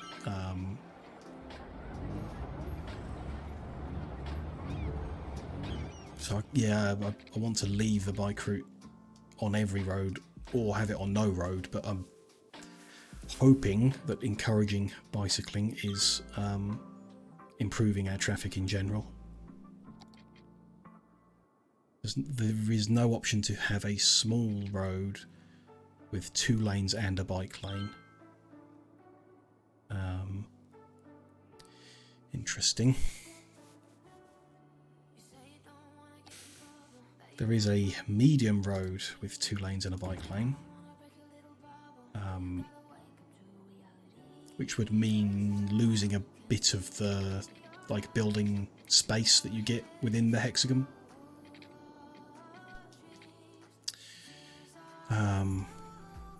Would we then change the other road? Probably not. There's no medium one-way roads. Only small and large ones. We could have a large one-way road. No, there's no large one-way road with bike lane. Okay.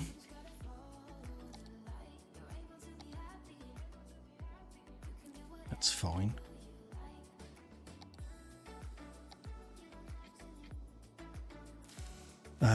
So I would use that. One-way road, 3 lanes and a bike lane. Do we then want to force in the medium road?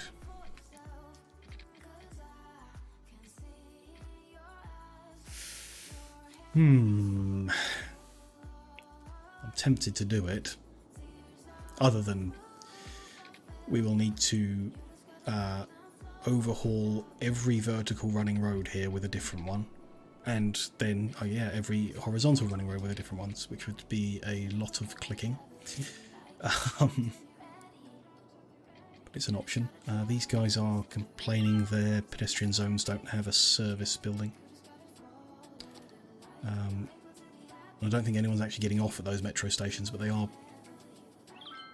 having trains run through them, I guess is why they're complaining. Let's put service buildings in for them all. Now, guess we need to zone them out as well, so let's get that sorted out.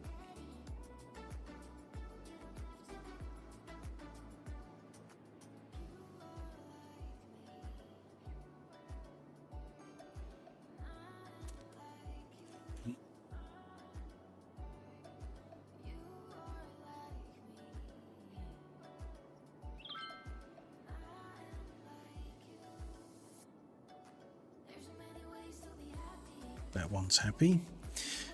Let's make that a straighter connection there. Tidy that bit up as well.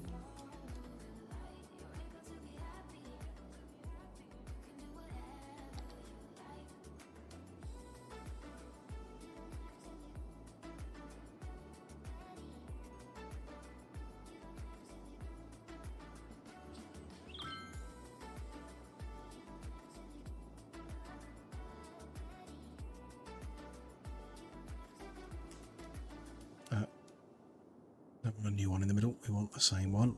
There we go. Tidy that edge up too.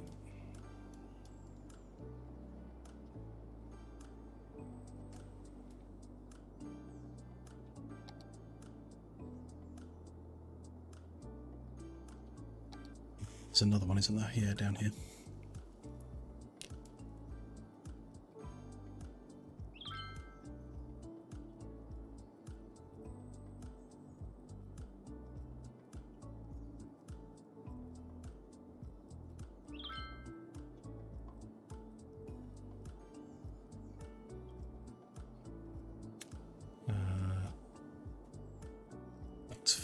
fine. Yeah, that's not got one connected. Okay, just tidy them up.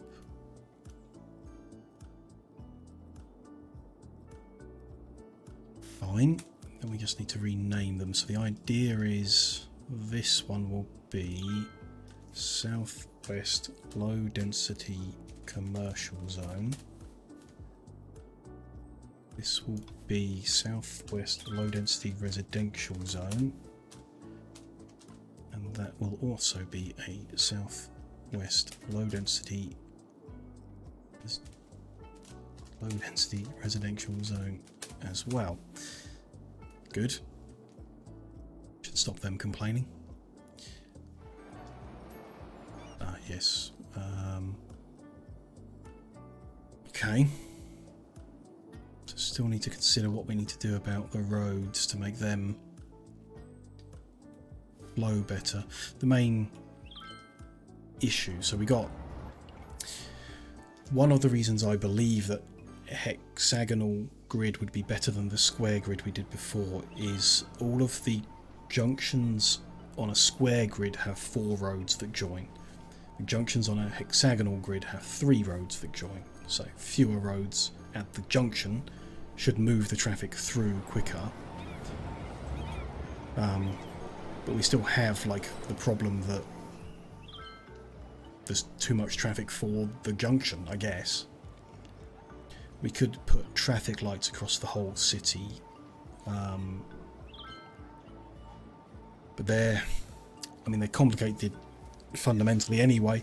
I think the only way to make traffic lights work well is to synchronize. So if we knew which routes were used most frequently, you can prioritize that traffic, and I'm like never gonna grasp that amount of that volume of information in order to get that working.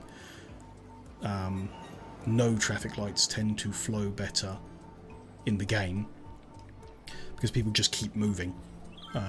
No one is ever stopped when they should be moving because they just keep going, edging forward, like you can see I'm doing in the middle there, which is very different to real life, but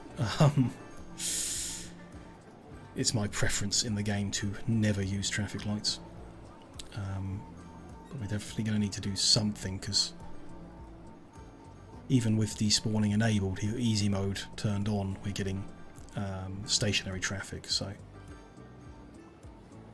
one of the keys is to get them not using cars in the first place. We've provided pedestrian routes, bicycles, buses and metro trains, and they're still choosing to use cars. Did we make so encouraging biking? Did we make, yeah, public transport's free as well, so they can take the train for free, but they're still choosing to drive their cars around, which is annoying. This person lives here and is driving there. Lives here, driving here. Why would they choose to do that? I guess walking to their metro station, taking the train and walking again is further. They should have cycled because they were being encouraged to do so, but they didn't. At least they're driving an electric car, I guess. Pollution won't be as bad, but traffic is our problem. I would guess it's just a matter that this population, approaching 16,000 people in this space, the single lane road is just not enough. If we do increase to this, we have to deal with people doing silly things at junctions. But they're not too bad. The east-west road, the two bottom lines, can only go south. So what we can have is they can only go that way. That can use the other lane, and they go that way. Then in each case you're turning 3 lanes into 3 lanes. or splitting things in an even manner that should keep it flowing well. If they're not, cars at a junction can't go across purposes, then they don't stop. No one can block them. So as long as you don't allow the middle lane to also come this direction, if we were to do that, for example, the blue and the green lane are going across purposes, so cars or vehicles at some point will have to stop to let someone else out in front of them. If you don't allow that, then your only problem, or potential problem with that junction, is the volume heading south is significantly more than the volume heading the other direction. You will get people changing lanes up Shirley Street and stopping on this road in order to merge down. If we see that happening a lot, like if in general north-south traffic is higher volume than east-west, we can change this, I suppose. So that one comes down and that one merges. Or even that's a dedicated U-turn lane. Nighttime lighting, yeah, it's good. It's quite difficult to build at night. You can't necessarily see what you're doing all the time. But it's turning daytime now, which is a shame. But the way the buildings light up as well is really nice. If you've got one of the DLCs called After Dark, I think. Yeah, After Dark adds like more buildings that illuminate nice in the nighttime, so you get like a pretty looking difference. Why are these guys complaining? Citizens are sick. Okay. Dirty water is making our citizens nauseous. That's interesting. So this is where we get our water from, and this is where we pump out our processed sewage. The river flows west to east, but I guess it doesn't flow fast enough because we're pumping sewage upstream. And it's not flowing away in the other direction. We're going to need to move that before everybody dies. Let's move where we grab our water onto this river.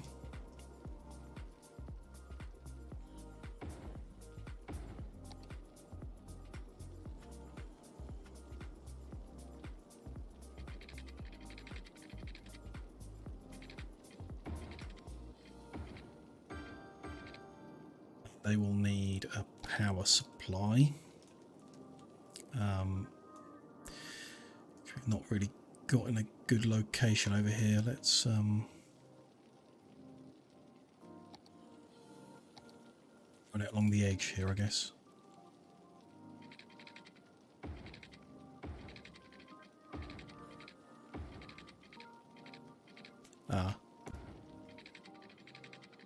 We need to cross the highway with it somehow. Let's do that over here. So we'll go up 2 steps there, over the highway, and back down. Should power that. Let's remove that water source from the dirty water, and probably be a good idea to move the output as well, because it's not flowing. When we first put it in, this river was flowing from west to east. Now it isn't moving at all. None of this water is moving. I suppose that's downside of getting a perfectly flat sandbox map to build in, is rivers don't flow in the flat. Kind of like to move it. Oh, it's fine. It's fine there. We don't Don't need to overthink it. Now that the water source is moved away, it'll be fine. Just take the unnecessary bits and pieces away. So I want to... That's fine, the power cables can stay like that. Just need to redo this section of them.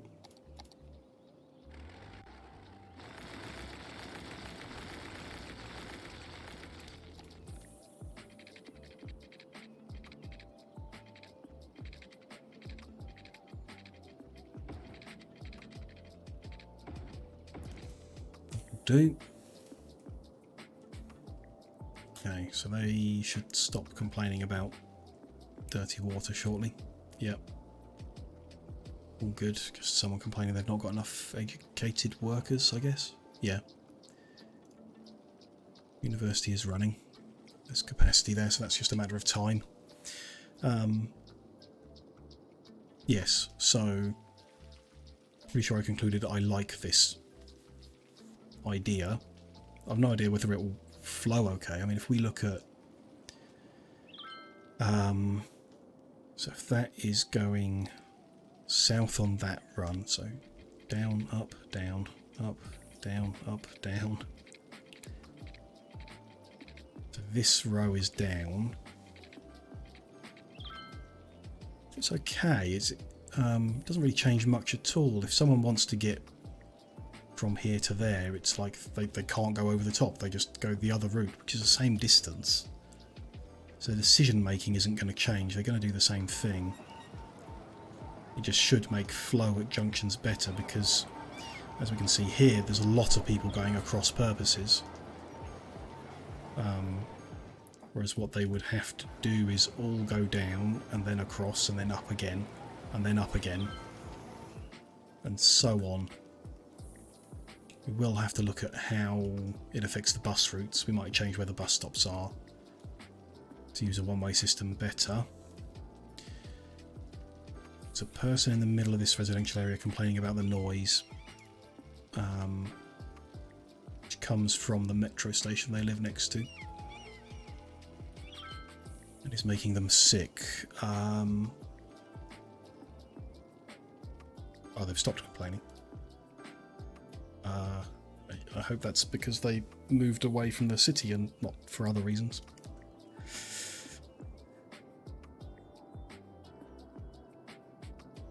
They've got good healthcare coverage, so... no, they have mediocre healthcare coverage, okay. We might need an additional hospital in covering this area then, to balance out the noise that's created there. It's possible. Don't know about other methods of reducing the noise. I thought you could just put trees in and they like absorb the noise. Let's have a look at... This is in my mind. Noise levels. And then if we go to the... you can't... I can't place trees and look at noise. I can. There we go. I want a tree with number 2 leaves. Place a bunch around. Doesn't appear to be changing. No, I don't see that red changing at all. And that doesn't work like that. Okay. I don't think we really have the option of leaving this entire hexagon around the metro station empty. It kind of defeats the purpose as well. We want them to use the metro station, so we want them to be close to it. So I suppose the only option I'm aware of is to increase the healthcare beyond the noise. Don't know, it feels like there should be some other way of managing it. I'm pretty sure the roads with trees improve noise, reduce noise pollution. We're going to be taking a bunch of roads with trees away in a second anyway, so that's not good, I suppose. I reckon we need to put the extra hospital in.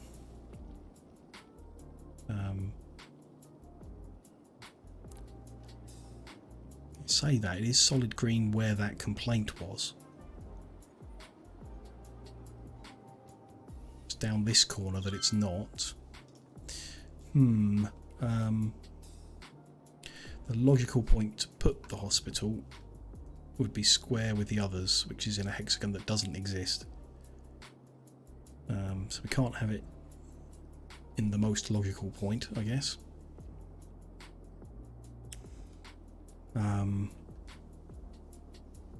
That's like the centre of this arc of hexagons, so that would be a good one to put it in.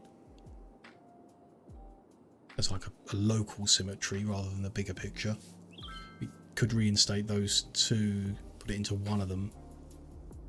We're not putting other... maybe we should put other services. Fire station.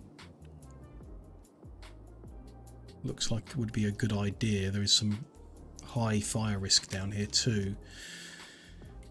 So we've got the cell like this. Might not need the crematoriums, wouldn't hurt to put them in. Put like one like that in without the elder care and child care. With the education, don't know. Doing two of them, like one with the education, one with the healthcare and other stuff. We could put them in those two.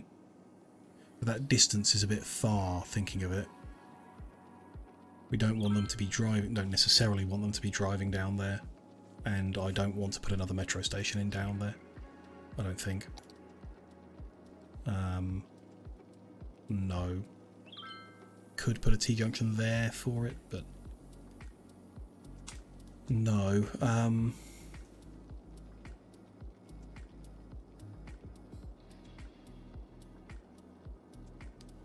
This one feeds those, that one feeds those two. We could also logically put a cluster like that in the middle of here. That's got that, so that and that. That and that. That would be, especially when we put the southeast section of the city in, that would be quite logical. To have these hexes the same as these ones.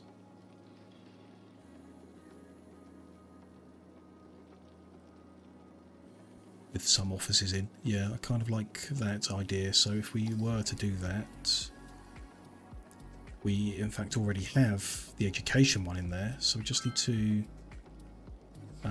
dezone those and that. And then we're placing a bit of road, pedestrianised street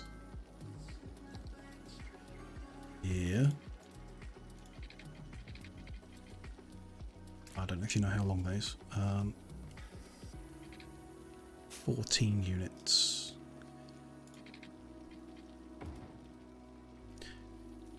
I'm not putting a metro station here, am I?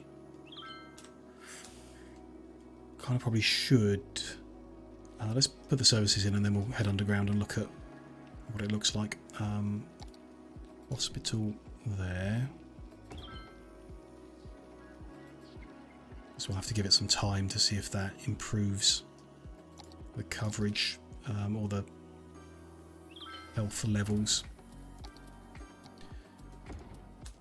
Those two, I just want to move over a little afterwards. There we go. Crematoriums, I think they're unnecessary, but it follows the pattern, so I'm going to put them in.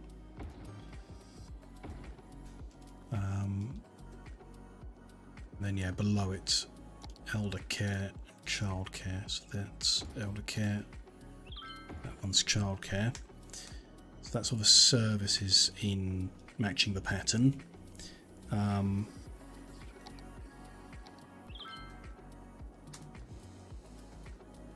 They're running. Well, that's actually. We can put a metro station there quite easily because there's already a rail that runs straight through. So that wouldn't be bad at all. I think we will need to nudge the rail over slightly because the type of station I put in there is the one that's set a little further back, which is annoying but fine. Still kind of in the back of my mind, like I don't really know why we're... Like people should be walking there. Not sure why we've not set any stops up on this station, for example. Yes, we have. Because we thought those guys would take that route. Are they? Yes, they are.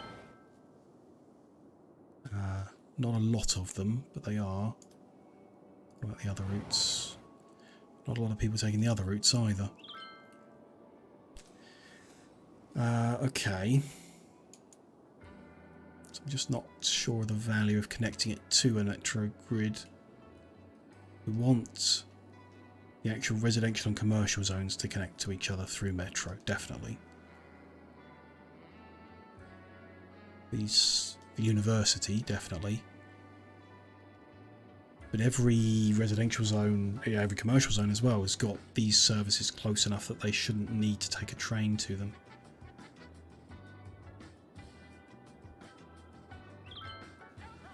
We're in Sandbox mode, so it doesn't hurt us to put extra train stations in. It's just I'd rather be building semi-seriously despite not needing to.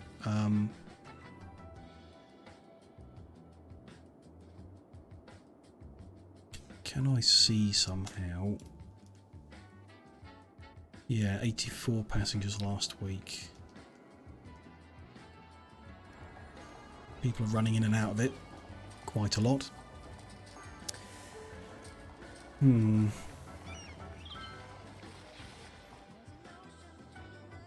Let's have them in for now. I think it's easier to put them in at this point than later, so if we decide to tear them out later, it's not so bad. Putting them in might be harder, so I just want to put in the walkways. Go around the hospital. If I can get them to... There we go.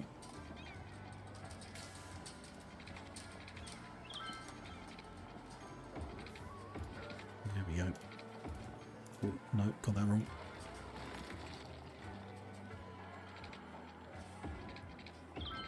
There. Then a metro station, so we're going to need to I'm going to pause things because we do have a line that runs through here.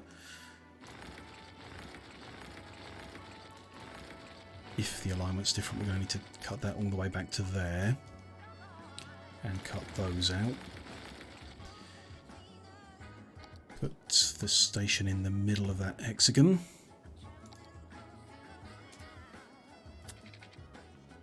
Go, yeah, 10 units down. Join there. That angle. Angles look perfect, so I'm hoping we won't have any problems with that junction. Then, like we did the other side, it does need to move over. I don't want to do that all the distance, so we'll come into that hex and then move it over. Good. Check the route.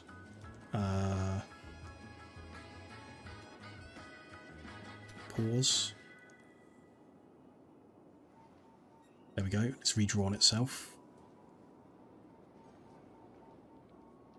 Looks okay. I hope. Fine, so what I would expect to find is that in a bit of time the yellow route is used less and less because Residential Zone 2 can now walk to the services we've just put next door rather than taking the metro over to these ones, but we'll leave the line in for now, and we can revisit later whether it's adding any benefit or not after it's been running and we see how it goes, and maybe after we've developed these other areas into existence. Good. I think roads are probably the next thing to fiddle with and see what happens. If we've got to, so if we're upgrading a road from a small road to a medium road, we're going to have to shove buildings around to make the space. So I want to do that before we develop the city entirely and then decide to move the roads. So I reckon that'll be next. But I'm going to take a quick break, do some healthy things like stretch my legs and refill my drink, and close the curtains because it suddenly got very dark. I will just be 3 or 4 minutes, and then we will come back and overhaul our road structure and see if that improves traffic flow around the city. I will see you shortly.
Hello there, I am back.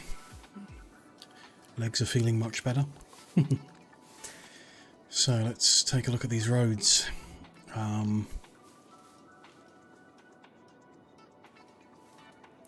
It's not so much the... I mean, if we want to change all the roads over, I just need to go and click every single road and do it, which will take some time, but not be the end of the world.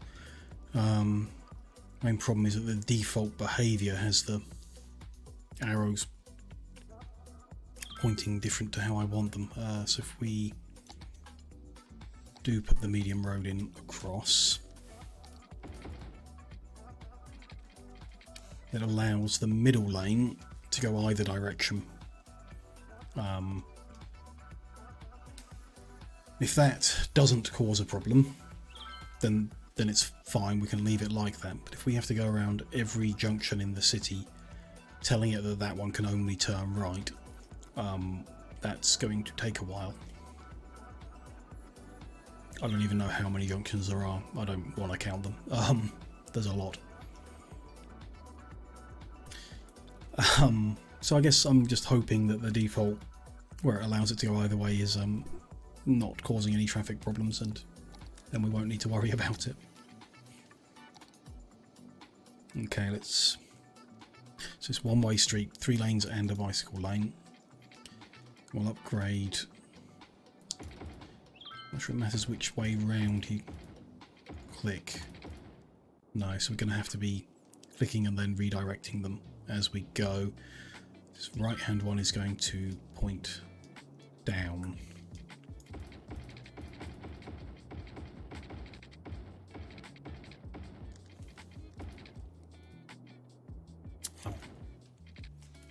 That one, we need to move that bridge support out of the way before we can change it.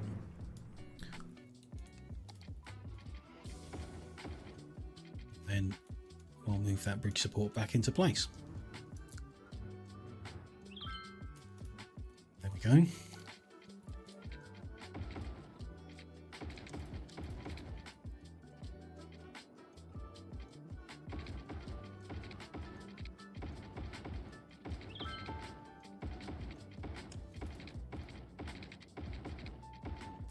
Must be something that decides which direction the arrow is going to point when I click.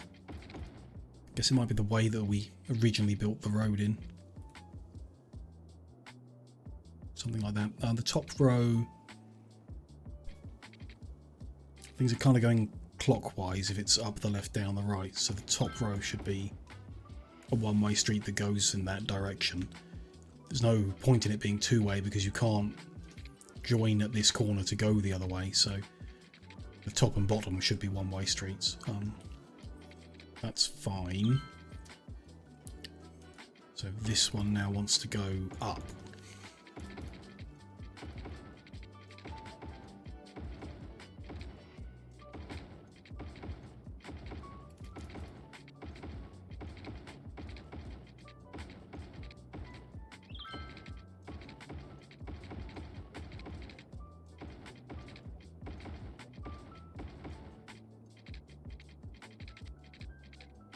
It's all fine, and then yeah, the bottom should go around in the clockwise fashion. That's good. But that road should... Ooh, that's interesting. That should be an up.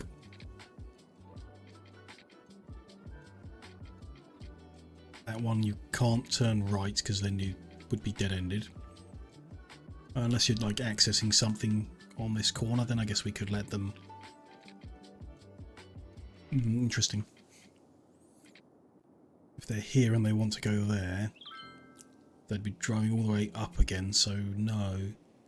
That bottom one should be one of the medium roads in case someone wants to access here, and then they would take that road and need to do a U-turn at the end. It's an interesting point.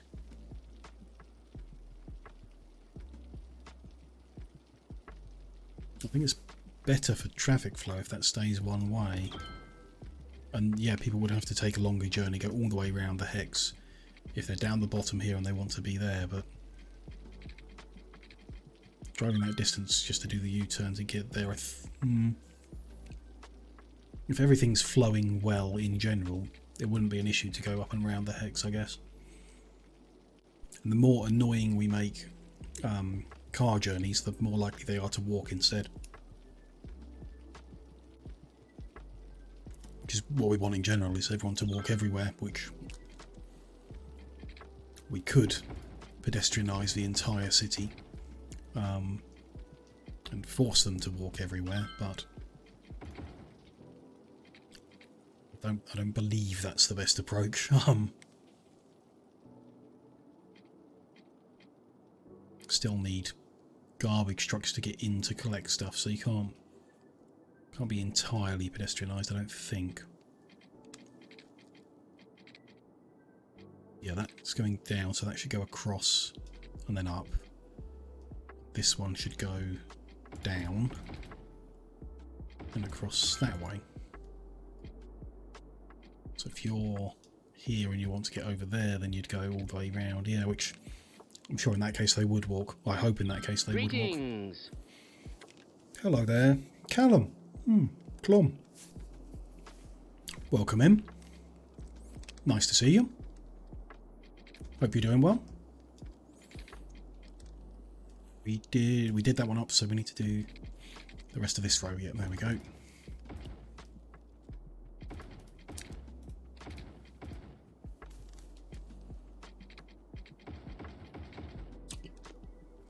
Oh, that's interesting. What do we want to do around the junction here? Glad to hear it.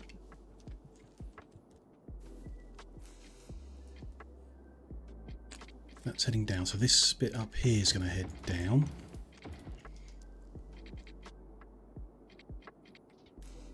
We've got a section here that goes under the ground because it needs to fit around the junctions that join the highway. And I assume it needs to follow the same pattern as everything above the ground, or it won't work. So if this should also be coming south, so should that.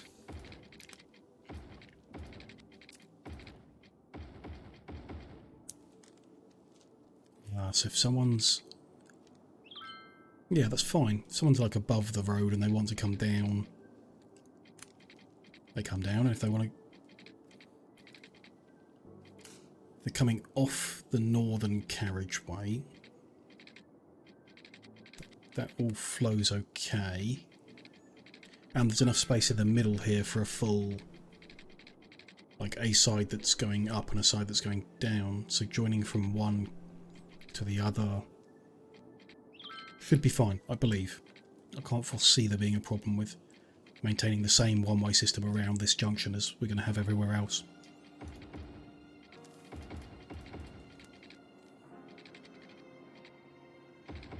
I guess we'll find out once we click this button a million times, get it done, watch the traffic flow for 5 minutes and discover it's a complete disaster. But that's fine, we'll deal with that when we get there. So that's going clockwise, this one needs to go all the way round in a counterclockwise. Yeah, that one keeps going up and then that goes opposite to that and yep, down again. Fine. And then this one will be going up again. Just want to take a minute to check on the city and not go crazy by staring just at roads alone forever. Traffic is still a problem, we know, we're working on that. It looks like still developing the second residential zone, so the buildings, some of them have still got a few levels to build in, although most are almost at the top, so it's not far off being complete. Some demand for residential, so they should keep filling in and levelling up. Just education that holds them back, which is a matter of time to educate the people in the house. The commercial zone looks to have built all the buildings into the space. There's no empty spaces anymore, which is good.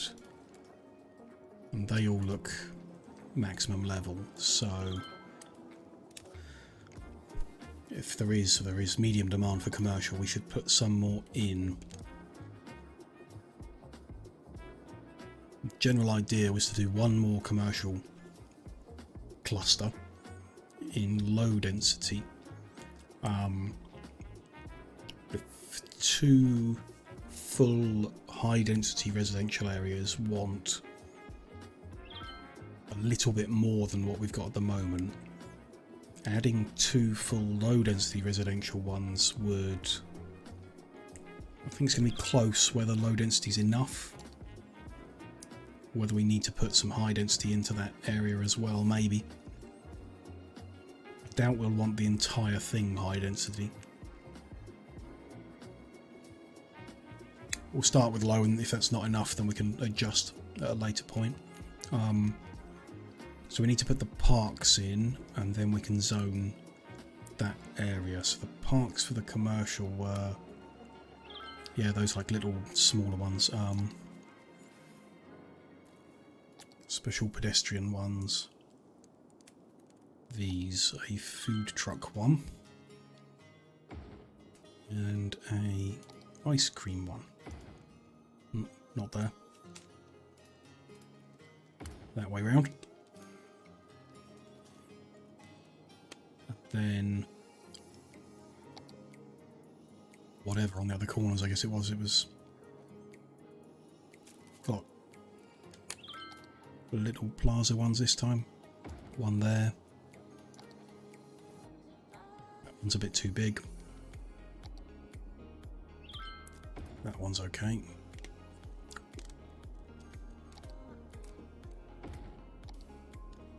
That'll do the job. For anything else, there's the metro station, which is already in location. The rest is just zoned in. So let's low density commercial.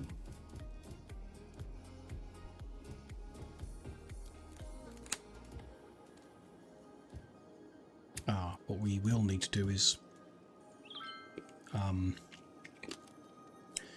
keep the area happy, we put a small supply depot in, but for the commercial area we'll need a bigger one.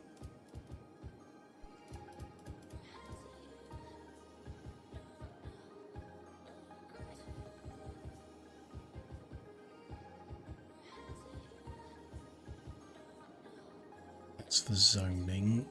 Yes, so what did we do? So for this one we've got a small garbage service and 2 large supply ones. This is lower density, we probably don't need as much. Let's pause a second, replace that one with small garbage service point.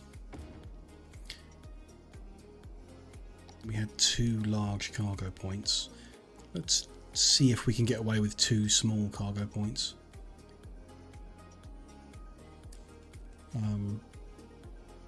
For symmetry. 1 large one might be enough. But then it wouldn't be symmetrical. Unless we can fit it. No, you can't fit it next to that one. Could put a bit of road up and then fit them both on it, maybe. Don't think we can actually. We need to be set back away. No, okay. Let's go with the original idea. 2 small ones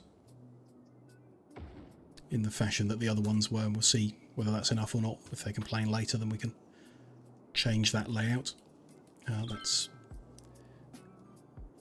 good to go. So that will develop itself in gradually.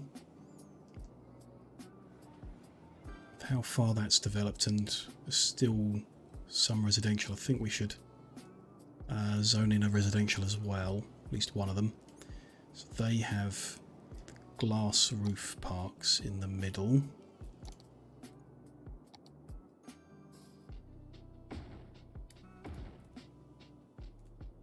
And there's some larger parks and plazas that we did, isn't there? Yeah, like playground, dog park, I think. It's dog park, yeah, that fits. Same. Yeah, and these plazas fit in like that. Metro station's already there, so we just give it some low density residential. And the high density residential is running off 1 small combined depot, so the low density should be happy with that as well, I should hope.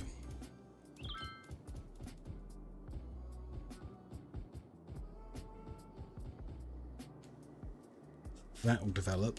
Then we want more offices for people to work at to fill the gap. There's not a low density office option, so I'm not sure how this is going to look as we get further out. Maybe some of these we won't fill in with offices, and we'll see how it looks. We want to fill in the bits in the middle, so this one can be filled in. This one can be filled in around the schools and stuff. Might as well fill in around all these service buildings as well, no reason not to.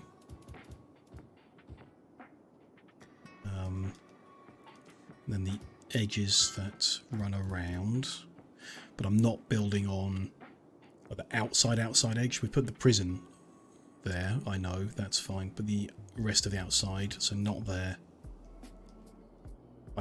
For now, we'll see if we need it or not. So it runs up that edge, so we should fill in there and there.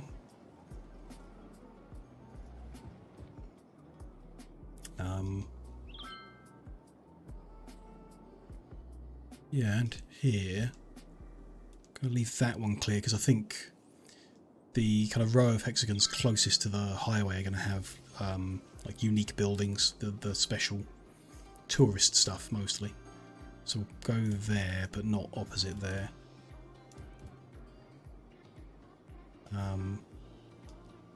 Not there. That's the start of the low density area, so this will be the edge of the high density and the office development. So if not there, then not there. Around there is fine. For now, I think that's where I want them, so we'll keep an eye on their development and the demand to see whether that's okay or not for a while. Okay, good. We'll give that time to like develop and grow, and commercial area is complaining already, so that might take some cycles of business collapsing and rebuilding before that's all good.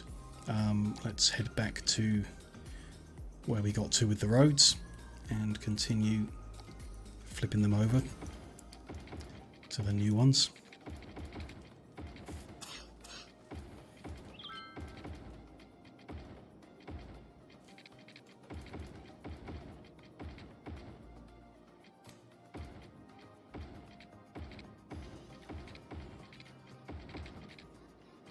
It's confusing a few cars as we change the road there halfway through driving to a one-way system.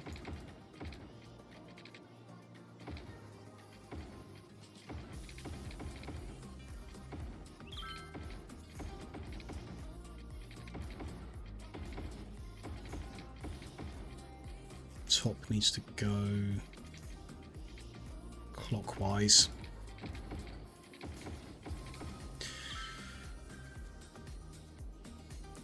Hi, Lek. Hello, welcome in. Nice to see you. Thank you for the nice message.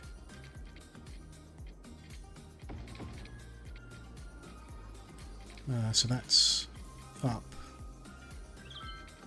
counterclockwise and back down on these sides.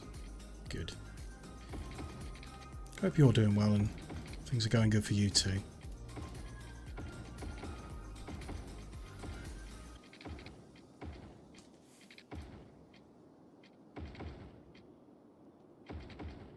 Good, glad to hear it.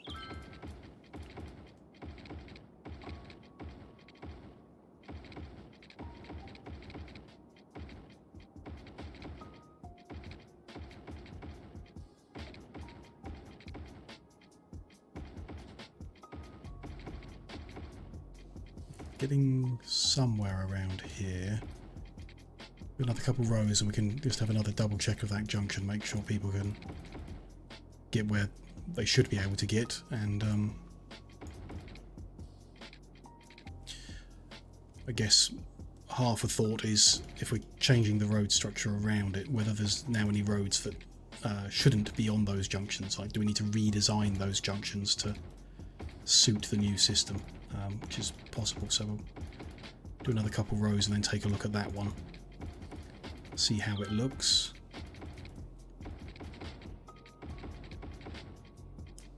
So that should be going up. That should split like that. This one goes this way. This one comes up.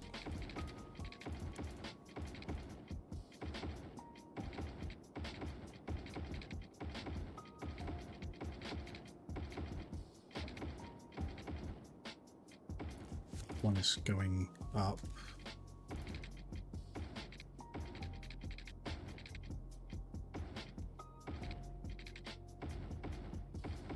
Here we go.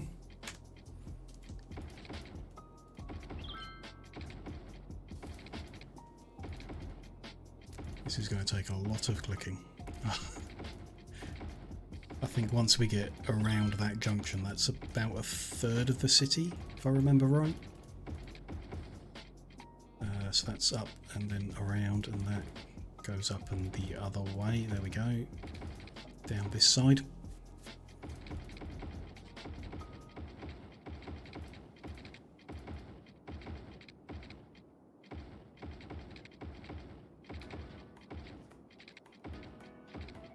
Greetings. Thank you very much for the follow, Kylek. Appreciate that.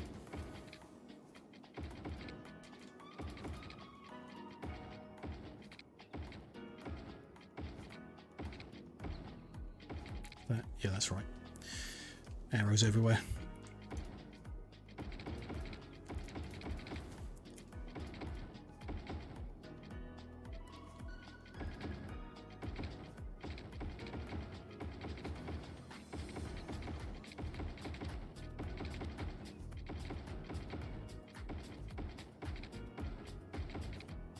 Okay, almost at the bottom again. So that one is going around that way, and that one that way. We'll head up, and then when we reach that point where the junction is, we'll take a look at that. Curiosity. I think it should be fine as is. We shall see. Okay, so let's get the arrows visible. If they're heading eastbound and they come off, they're still splitting, and then yeah, people who split to the eastern road can continue heading down in that way. That does add like traffic that's going cross purpose. So we might want to remove this road. So now no one can like cross over each other, and the traffic will keep flowing. We are turning 3 and 1 into 3. So is there a one-way 2-lane plus bike? Don't believe there is. There's a 2-lane but not with bike. No. Okay, so my thought is we could turn this into just 2 lanes, then we would turn 2 plus 1 into 3, which would be preferable. But without like removing the bike lane for that short section doesn't seem worth it. So I think it's best to do something different, like manually disable one of the lanes, even though it's still there. Well, I mean, that could be interesting. Or we keep that crossing the crossroad in there and allow the traffic to go across itself, which I want to avoid absolutely. So I would rather take that road out, and then the traffic can decide if it's heading south, then it takes this split and joins the southern one-way system, and if it's heading north, then it turns around that corner and heads northbound. So what I would like to do is use the traffic manager and not rename it.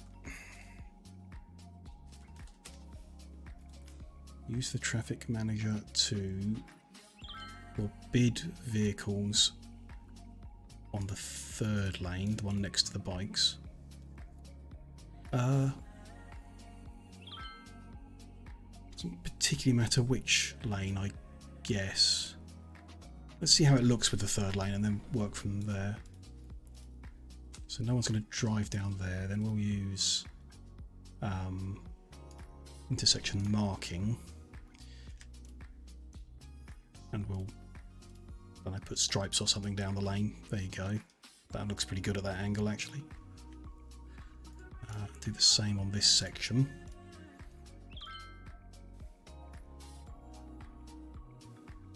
Now, it doesn't quite align. That's annoying. The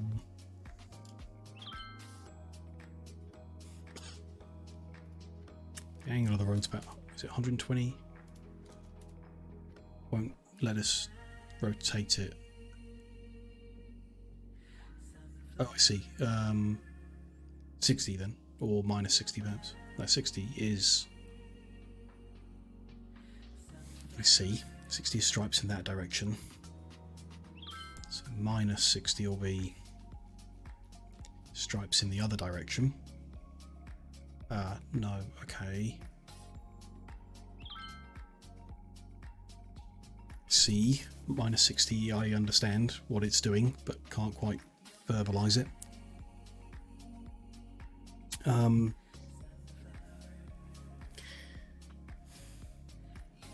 If that road is at 60 degrees and we want those stripes to be flat, then minus 60 should make them flat. They're not. So I guess I just don't know maths.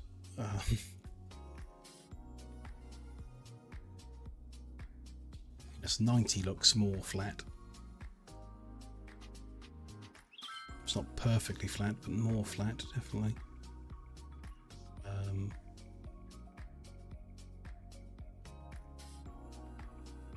It's not necessarily the stripe we want, though. We would want it to be...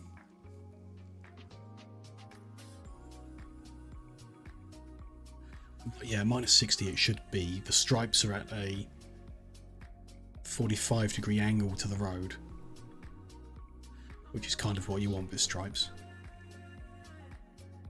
in most cases. And we could use chevron instead.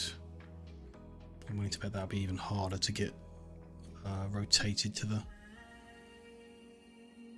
angle that makes me happy.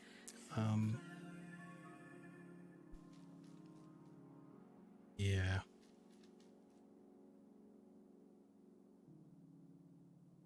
Let's stick with stripe.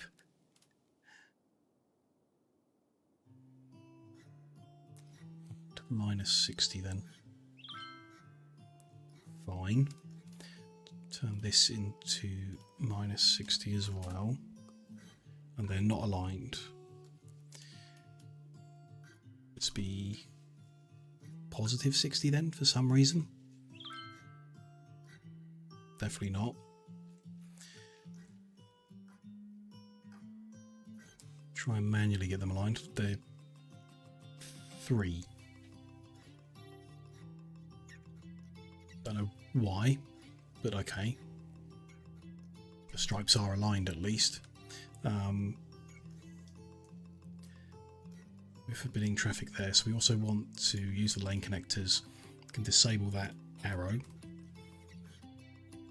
And then force the lanes to be 1-to-1, which will keep traffic flowing.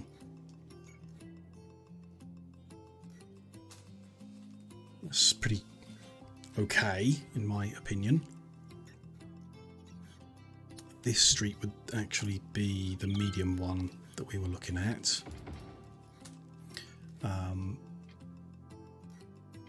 So that... It's interesting, that does set traffic crossing against other traffic. Didn't notice that down here. Needed to build more in to see it.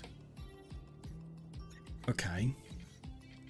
And it is the same here So traffic on the south of this road heading north crosses traffic heading north, taking the turn.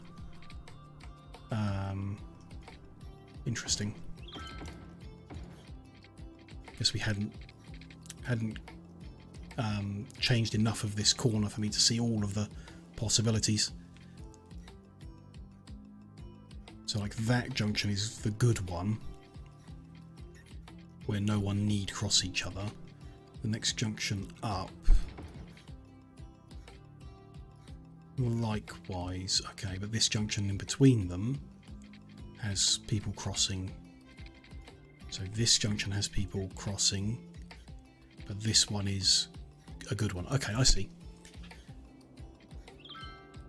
So like this row of hexagons, no, this row of junctions. Oh yeah, hexagons. Every junction on this hexagon is a good one where no one crosses paths, and then every junction on this one, they cross paths. Which is unavoidable, I suppose. It can't be avoided. They will have to be capable of crossing paths at some point. Unless you turn all of these into one-way streets. Perhaps. So if that is always heading... can't always head east because then you can never get over, so they need to alternate. That's going east, so that goes west, that goes east, that goes west. So in that case, there's no one crossing paths here, correct? And there's no one crossing paths here. And then no one can cross paths here because it's all one-way system. So this junction, everyone has to head north. This junction, everyone has to head west. And then you're back on the next point to the one where they don't cross purposes. So that does prevent them from crossing over each other. Just means that some people will have to drive an entire hexagon instead of crossing another car. So if someone was coming here with the intention of... someone was on the left-hand side and they had the intention of heading to the right-hand side, then they can no longer cut across a person. They need to head down to the bottom of the next hex, which is acceptable to me, but all it does is means that they're then going to cross purposes on the road instead of the junction. So that person still needs to end up either in the same lane or a lane the other side of the other vehicle that's in this hypothetical situation.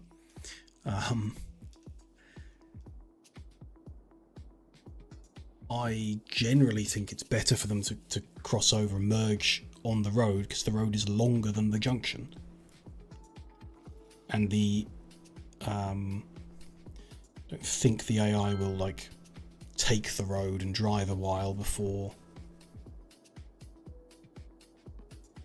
making that decision. Like if it approaches the junction and thinks it's got to cross someone, it won't be like, oh, there's a person there, let's take the exit differently and then cross.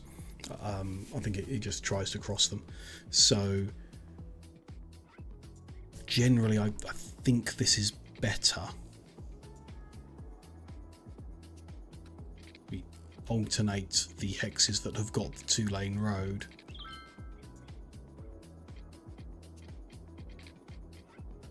Not sure, it's quite complicated really, isn't it? It may be overcomplicating the situation in that just putting these roads in is neat and symmetrical and good. Just here, yeah, someone heading north clashes with someone heading west.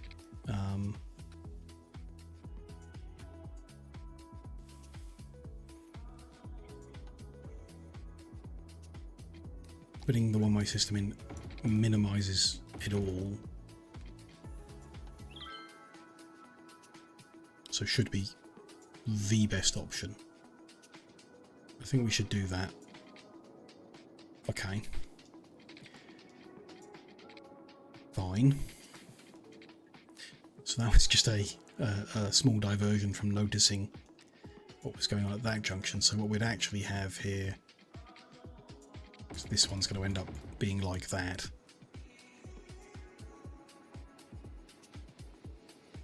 It's okay, I think. And this one at the bottom will be going the other way. Whichever way round it is, they alternate, so that's right, so this is left, that's right, that's left,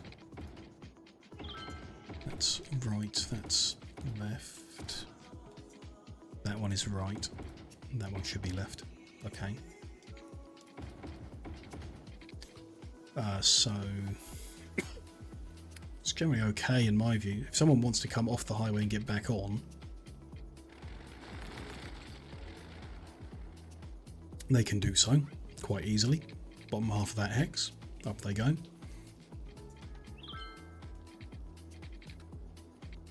I think there's a problem. The only time I think it might cause a problem is if you're trying to access a specific building on a hex.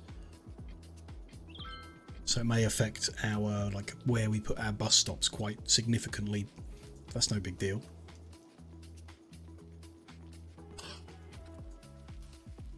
Is it necessary to do what we've done on this road and ban that lane? I think it's good practice, good idea, but kind of irrelevant. Because now at this junction we're turning 6 lanes into 2, so all we're doing is moving, if there is a flow issue, which there may not be, but if there is a flow issue, we're moving it to this junction where we turn 6 into 2 instead of having it here turning 4 into 3. So it's probably best not to.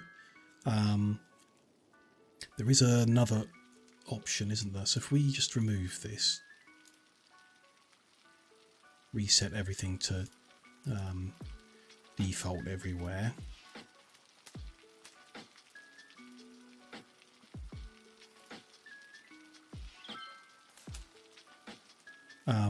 The other option is to use priority marker. So we tell the road this is a yield and that is a priority. So any car in Campbell Street trying to head to Cooper Street has to give way to cars coming off of the highway, which again shouldn't be an issue. The highway should flow through, you know, it's not going to be jam-packed, but if it is, it stops a backlog from backing up onto the highway, which is to be avoided, and puts the backlog onto the hexes. Hopefully not for long. Traffic should be less on the hexes than it is on the highway in general, I would expect. So okay, we'll do that then. We'll want to do the same on this side. Tell it that that is a priority and that is a yield.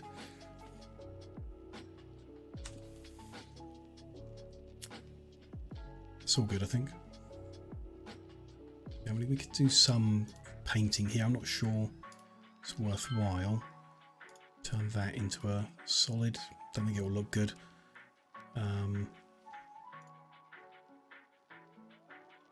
Turn. Yeah, can't make anything pretty there really. There's a bit that we could have hashed out in the edge here, but that's fine. We'll just leave that as default. Okay.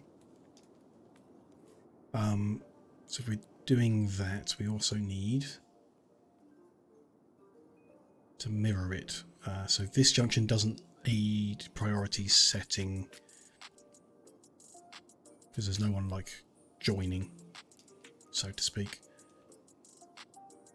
But the mirror, which would be over here,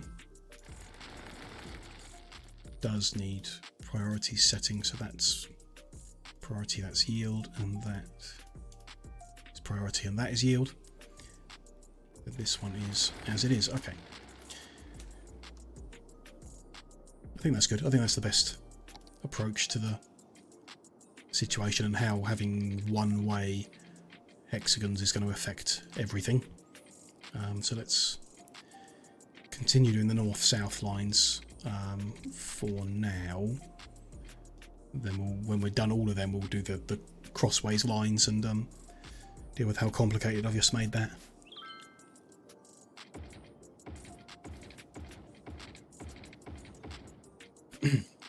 So yeah, we're doing an upward line here. See that we've got quite high demand for residential, so if we finish an up and down and then we'll take another look at the city. It could just be things developing out over time. Stuff needs to level up to get its maximum capacity, so we may not need to put anything in yet, but there is space to put another residential sector in. It's going around that way and that's going this way, so this will be coming down.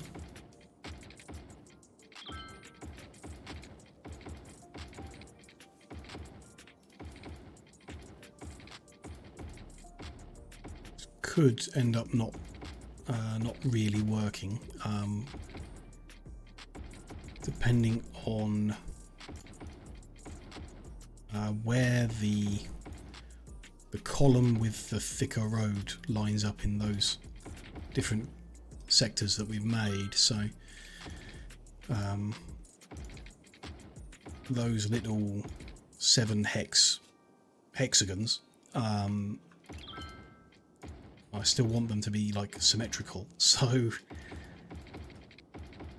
we may change the road type when we see how it fits over there in those sections.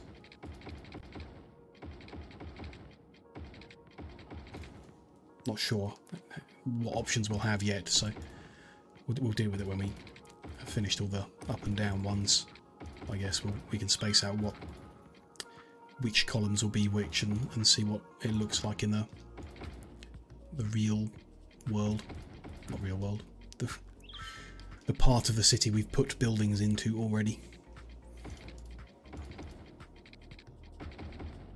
So that's going to be an upward. Let's take a look at what we've got over here. We've got the low density commercial complaining about shortage of people. Fine.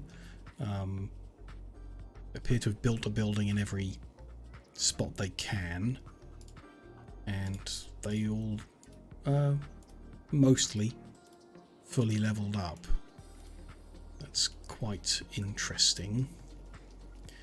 Low density residential still got maybe like 1 level on each, but almost fully leveled up too. So this may work out, may balance pretty good. That's almost finished, but it wants more people. We've just got this zone where we were going to put more residential, which would be what we're after. There's no demand for offices, so we may need to reduce how much we've got already in order to focus them into the higher density areas. That's fine. Let's get this sector zoned up. So yeah, these plazas can go in. A few parks. And then that's, yeah, that one. Glass roof. The entrances to the middle. See how that looks. You may want to change that because it might look quite out of place with the lower density stuff. See? Yeah, fill these all in.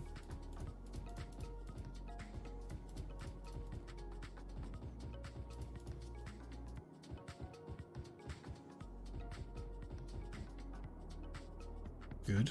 And then this is not many places we would necessarily put offices. I think we should cut out some down here. because that's like a little further from the last of the high density stuff. Probably like that much. And those, maybe? Yeah. We just fit them in around the service buildings. Makes sense.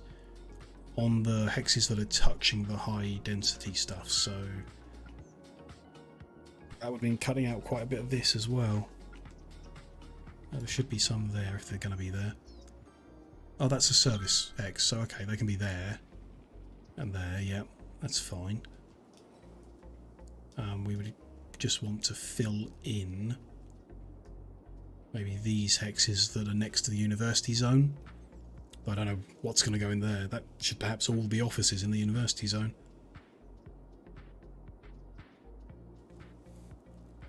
Otherwise it's going to look quite empty. Or we can, I don't know, put some parks and pretty stuff. We'll see. No rush to develop that at the moment. There's no demand for office, so we don't need to do anything right now.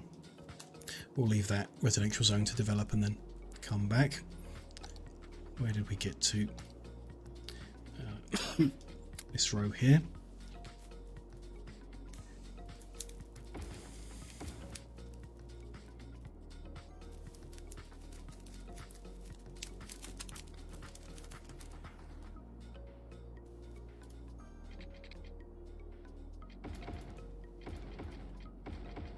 Doing quite well today with the cough, actually. We're what, 3.5 hours in, and I've had 2 or 3 cough sweets. It's better than the 2 or 3 packs I've been doing in previous streams.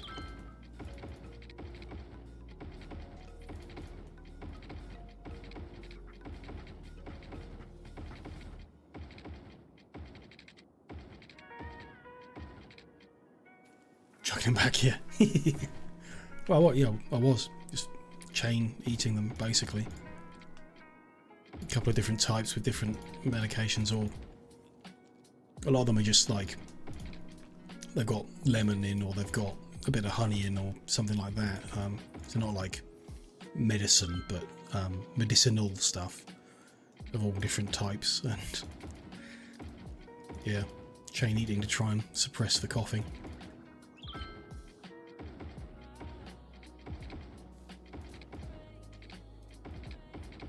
It's lucky they're quite cheap, really. The oh, I can't remember the name of it, but the cough medicine stuff that's supposed to help is not cheap, so I hope I can shift it without needing to buy more of that. That goes round, that needs connecting like that.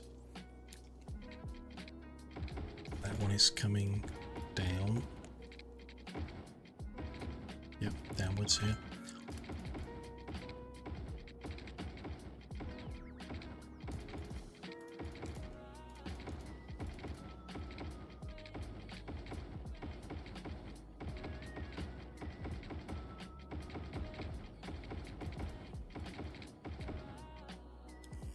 Yep, that's gonna go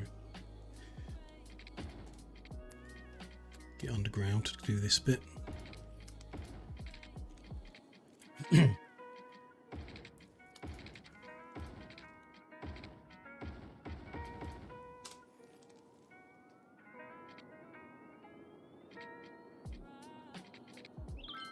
It's fine, thought I was going crazy, but we just reached the next junction already. Is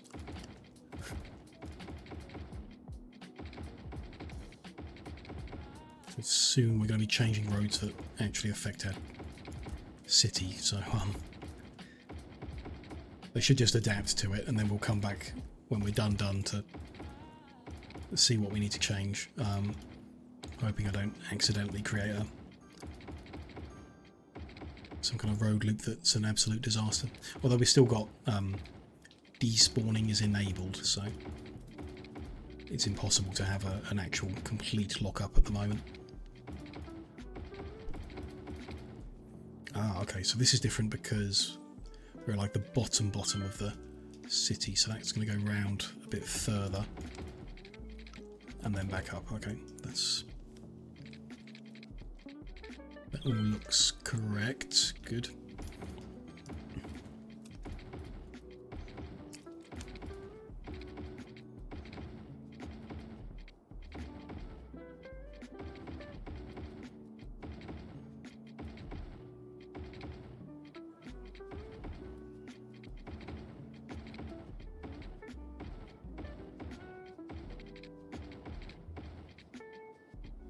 That is facing the wrong way. Okay. Heading upwards. Yep, good.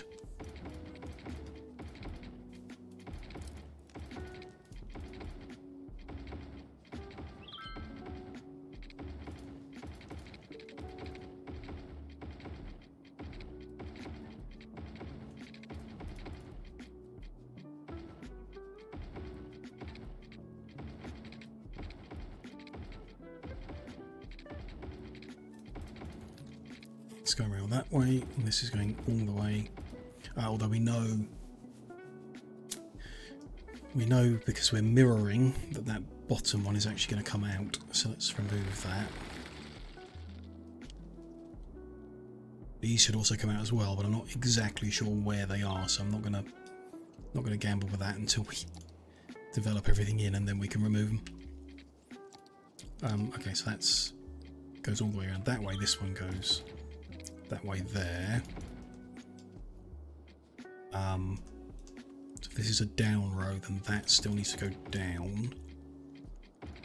This will end up doing all the way around like that.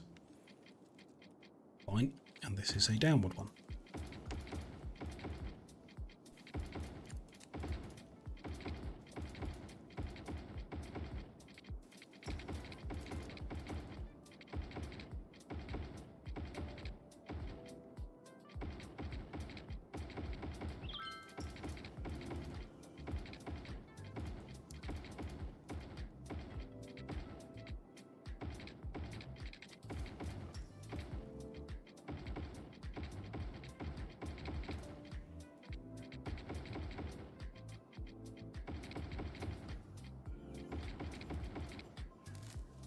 And we'll see lots of those little unhappy faces appear because we're replacing a road that has trees with a road that doesn't have trees, so everyone who lives adjacent to these roads is going to be unhappy about that, unfortunately.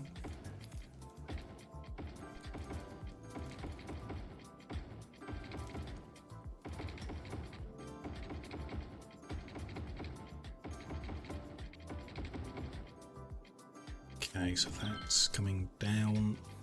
That needs to join there. Then that needs to loop all the way around here. And head back upwards.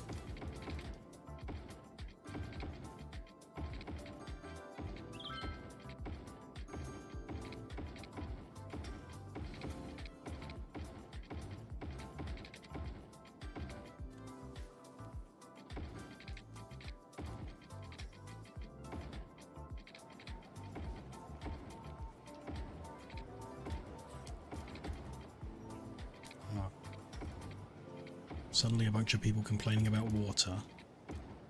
That's not a good sign.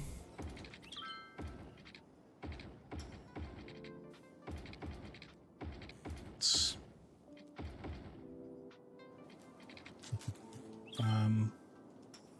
water.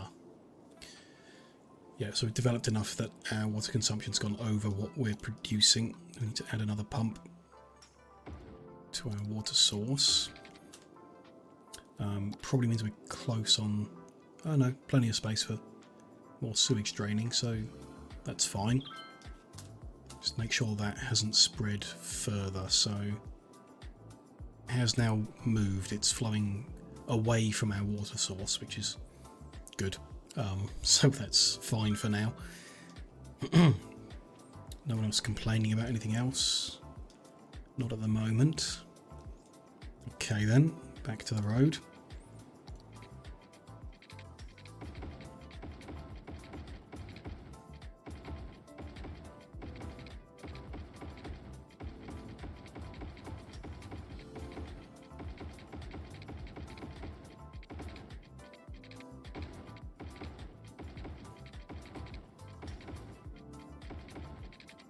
that's heading up, that's looping round, this goes over and back down. Good, good, good.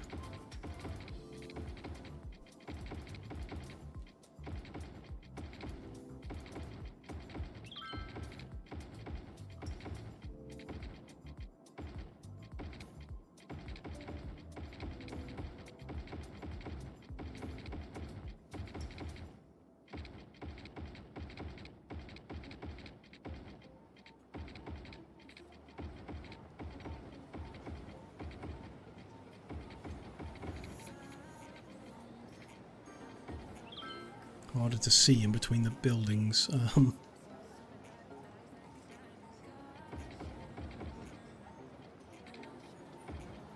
Something's facing the right way and not get ahead of myself. It's messed up some of the zoning there, caused the building to despawn, which is a bit weird. Just removing a few little squares, which is... This shouldn't be, like changing these roads shouldn't be changing the zoning next to them. They're the same width and they're the same in everything, so bit weird. Just keep an eye for any of these skyscrapers being torn down as we go past so we can check on them.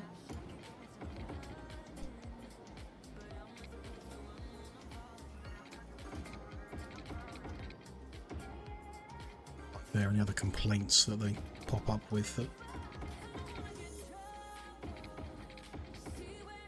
it's very likely that with all this clicking I will have missed one or got one the wrong way or something you may never find.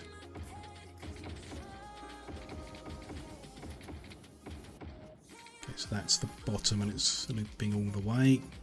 That's messed up some of that zoning. Ah, did I... Those ones I had to repair. Did I paste in the right... Yeah, I did. The right density of residential, yeah. Good. That road is complaining, so there's one that needs flipping.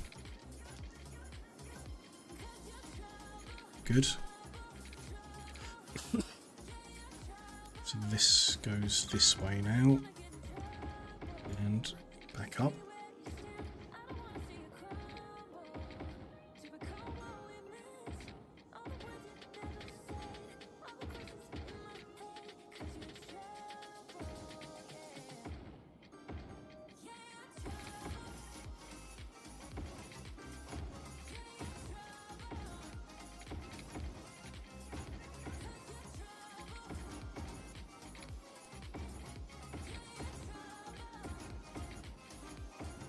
On the wrong way there.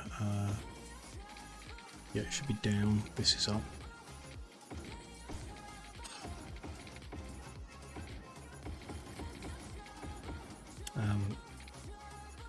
That is the span of this junction, so let's sort out here what we did on the other one. Removed those roads. And in the end all we had to do was set priorities on the ones coming off, right? Yeah, off the highway.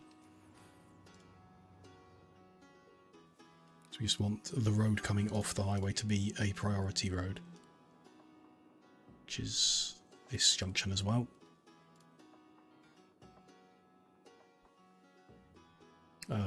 Something's gone wrong there. That's a priority, that's not. This is a downward road, that should be the other way around. Told you there'd be some. There, so priority is the ones coming off. Yep, good. So that's that junction done.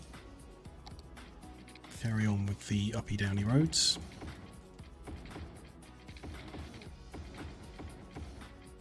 So we've done that junction, it means we're 2/3 of the way there. On the ups and downs, we then got the crossy ones to do.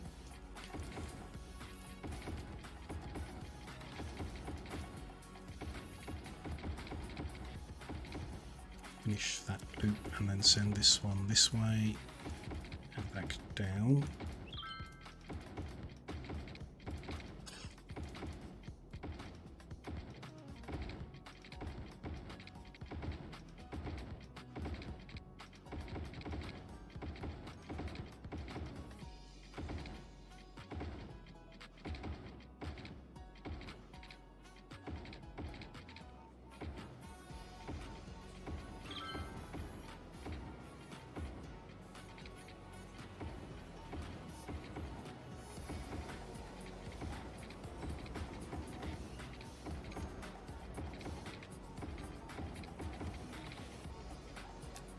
feel myself leaning my head left and right to see between the skyscrapers, but for some reason that doesn't help.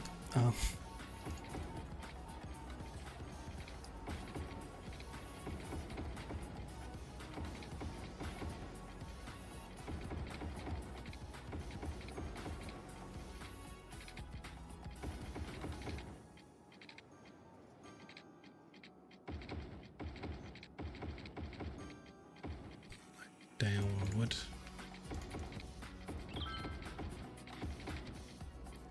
Okay. That finishes that. This is the one where we've cut 2 out for the way that things tessellate together. So that should just carry on around. And that should be fine. That one's going to carry around and up, and this one's going to come down and across. Yeah, just follows the pattern. It's no problem. So, like up on this side.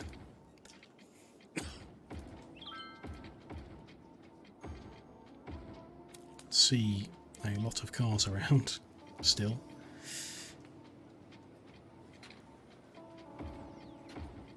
I'm slightly worried that no matter what public transport we put in, we're still going to have to deal with this many cars, and that's not going to work, I don't think. Doing 3-lane roads now, so we're upgrading from 1 to 3, or a bit complicated. A 2-way road with 1 lane each direction to a 1-way road with 3 lanes, so everything flows. That is tripling the volume we can handle. Might be okay. The previous city that we built with the square grids had 6-lane 2-way roads, so that don't know who mathematically how that compares. I feel like it should be able to handle the same kind of volume then. We had no issues in the old city up to about 40,000 in population, I think. 50? No, more than that. It doesn't tell us here, but I think it was around 75,000 in the end, and we did get a few traffic issues at that point. Busy roads for sure, yeah. Can go and stare at them for a bit. Don't know why, but I often expect that if I just stare at the roads, I'll come up with a genius idea how to fix the traffic flow issues, but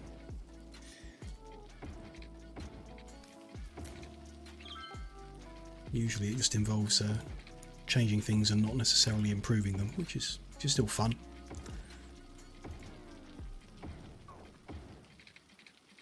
They're coming down, that's good.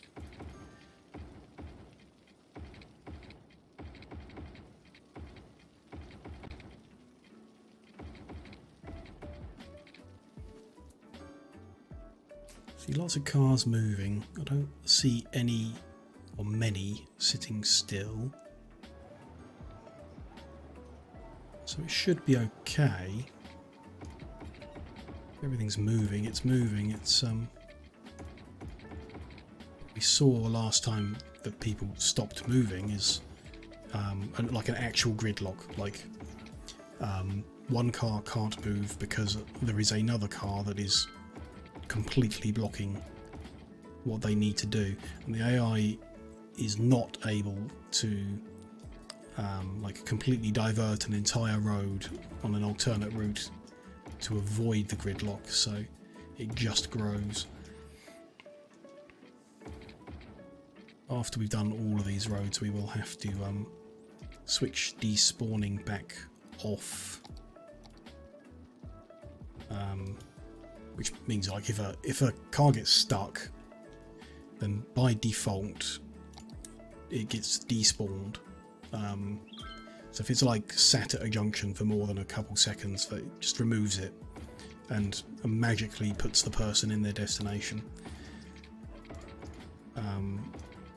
which obviously doesn't give you a real idea of your traffic. It still like flags you statistically, so you can see that that was like a failed journey and your traffic is no good. But the car disappears from the road, so you can't see it. When we're playing properly, we'll disable the despawning. And if a car gets stuck in a traffic jam, it will just sit there forever.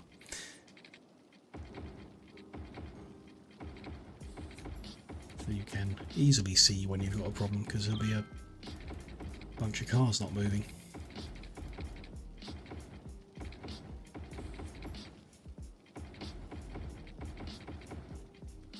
So that's that loop. Yep, good. And that one goes around this way and down. Down.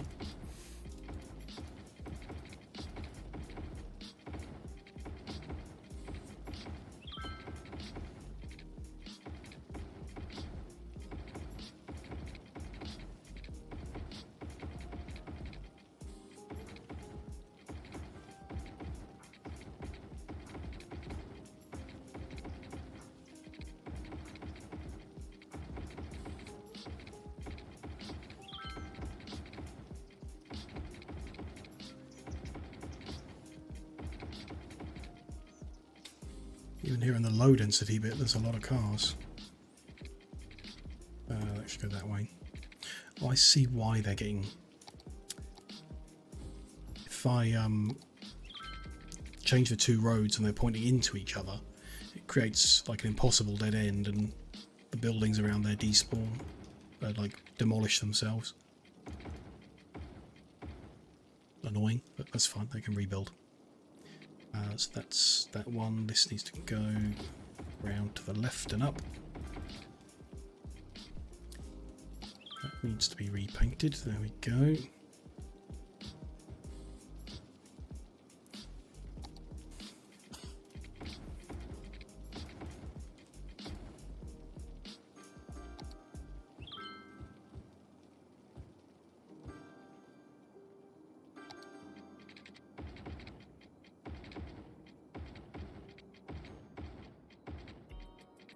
See the edge of the city, so we're almost there.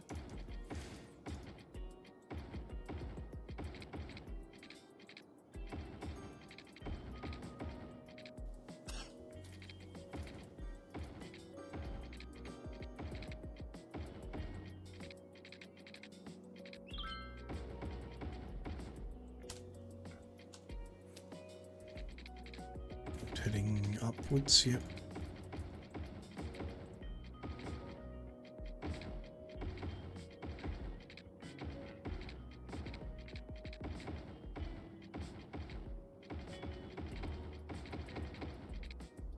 Loops that way, this one comes all the way around, good.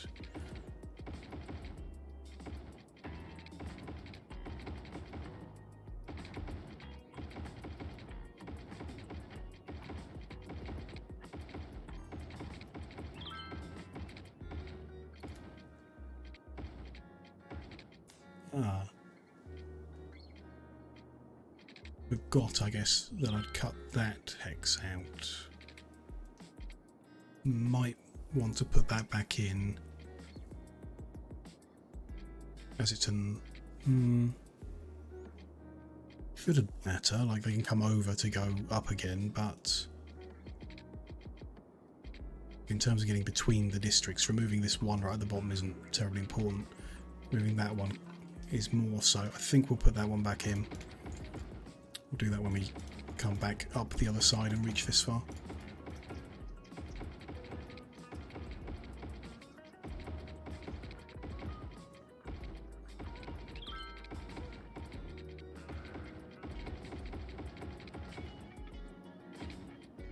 Okay, so that's looping and joining there, and then this is the last upward road.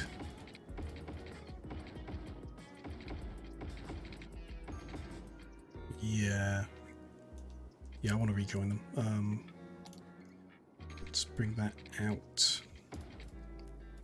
And that should be at 120 degrees. 119 I'll have to do. Oops. Accidentally cut the power lines down. Yeah, good. And then yeah, we'll carry on up.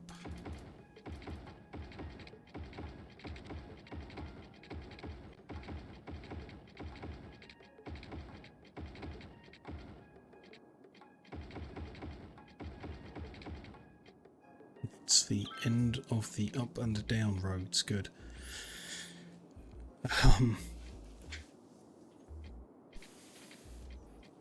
So cities complaining about a lack of educated workers and a lack of workers in general. There's a high demand for residential. It does look like we've kind of finished developing. There's a few more levels of residential to come in this space. I'm not sure it'll be enough to balance that out.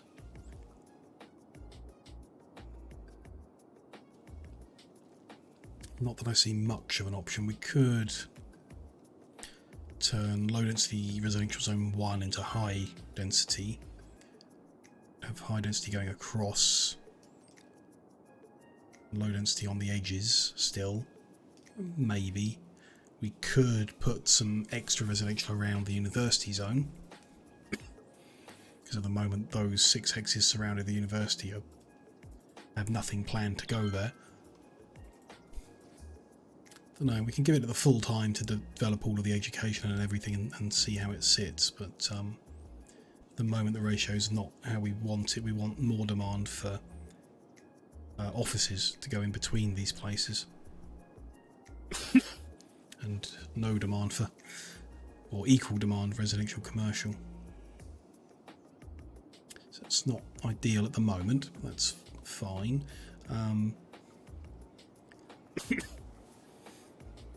Traffic is now flowing kind of in the one-way system. We still need to do the crossroads properly, but at the moment it does look better. There is more motion.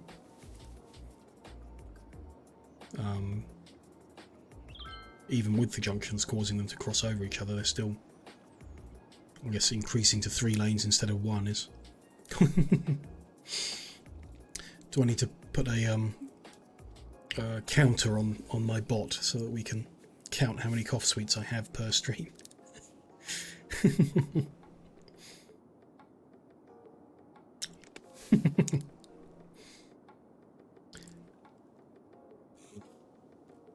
Probably be, well, it might actually be kind of interesting to see. I could graph it and hopefully it's getting less and less and I can be optimistic about getting done with coughing, but I guess if it's getting more and more every stream, I don't want to know.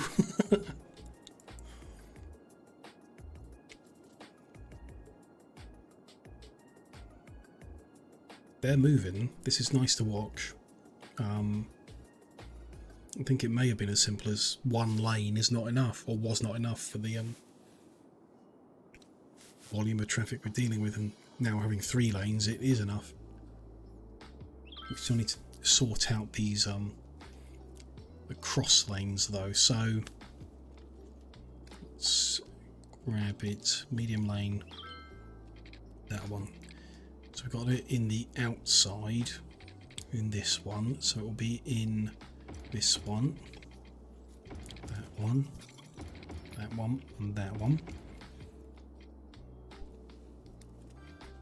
So if we put it in here, we can see how it's going to destroy buildings. So if it's in that one, then it's in that one, and that one. That's kind of perfect.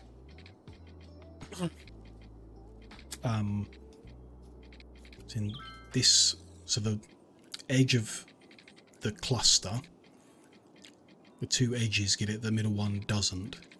And then the way that the next cluster is aligned, it's the same, the 2 edges get it, the middle one doesn't.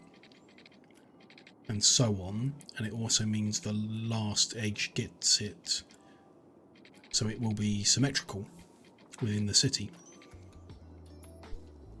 which is perfect.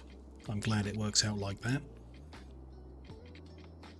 So we'll just need to move these parks, not the middle ones, they'll be fine, but these need to move away from the road by one spot, because we're going to widen the road.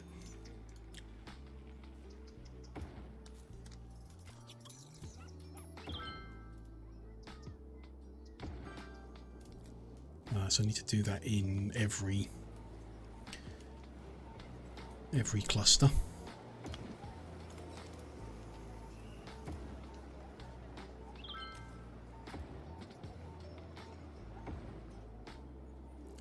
So that's that one, that one. Let's do this one.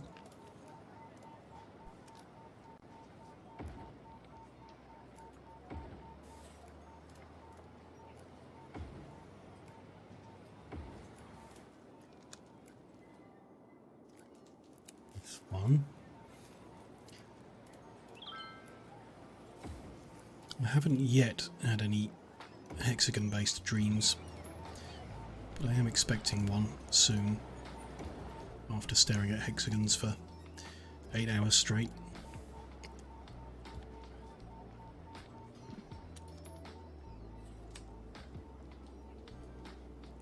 These ones need moving.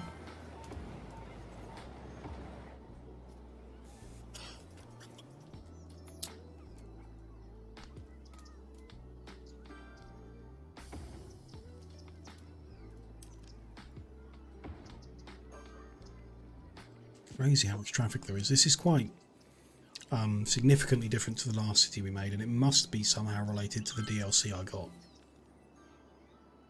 There's a lot more traffic in the commercial areas.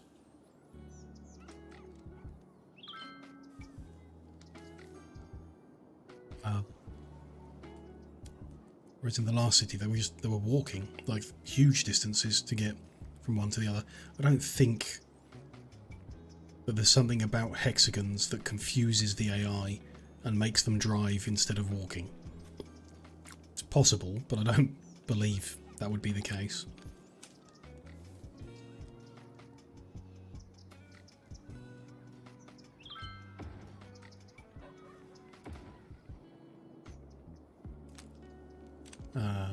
Done those ones, just need these ones.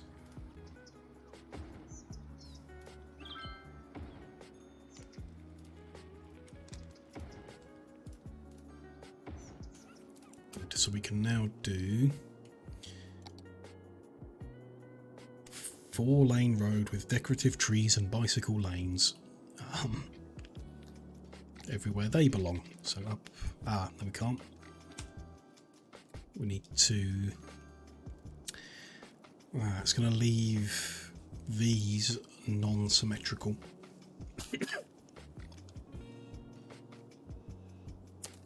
Come back to that.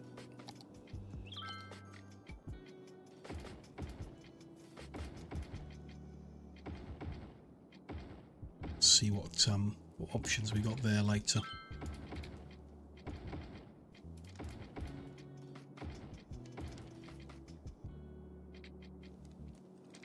Same as that road, so let's leave that how it was till we make a decision what to do there. Same out there, so yeah, that's fine. This row can be done. That should be deleted. We didn't do changes to these junctions. They need their priority setting as well.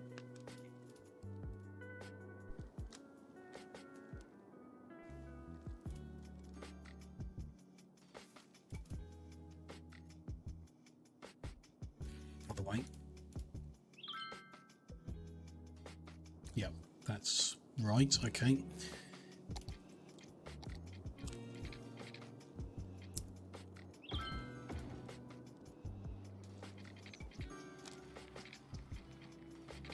Yeah, that's good. Some of the zone painting is going weird. May come back after and tear some things down and rezone them and stuff like that to make sure it's all good. Ah, that should stay as the one-way system right on the edge. This one needs let's pause, move it, change the road, move it back, unpause. There we go.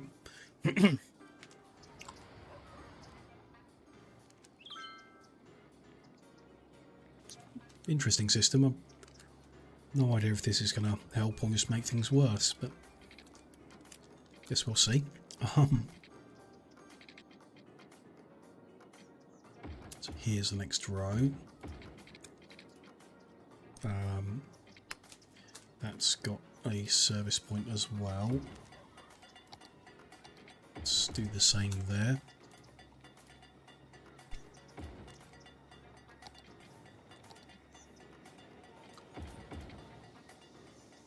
Oh, I see. Yeah, it's when we widen the road, it's not pushing the zoning back, it's creating a new row, changing the angled ones. That's very messy. But okay, we'll come back through and rezone those at a later point, tidy it up. This one's got a bigger supply point as well. Let's do both of these at the same time while we're paused.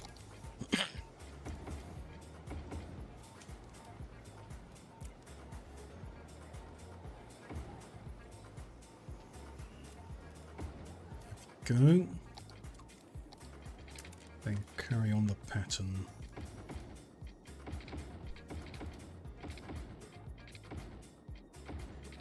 That's the end of that row, so we skip one and then go here.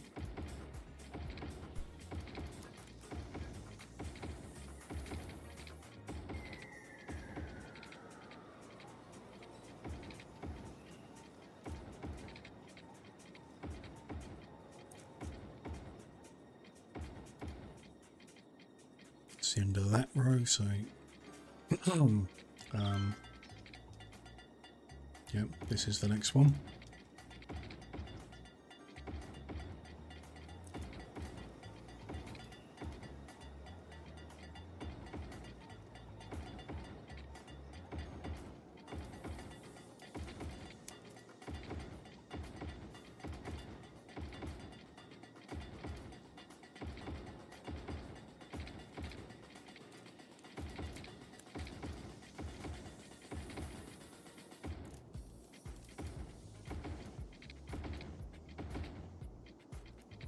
There's the junction. Always made a mess of that one.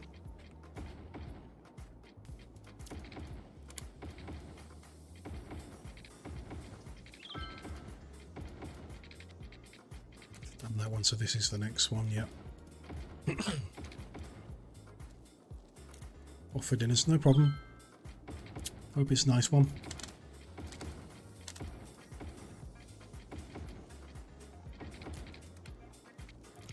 Function again, so there we go. We're getting there, that's halfway, I think.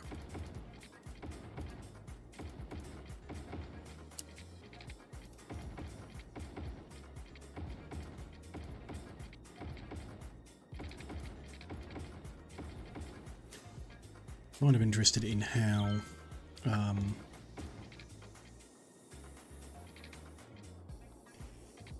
two thoughts at the same time then.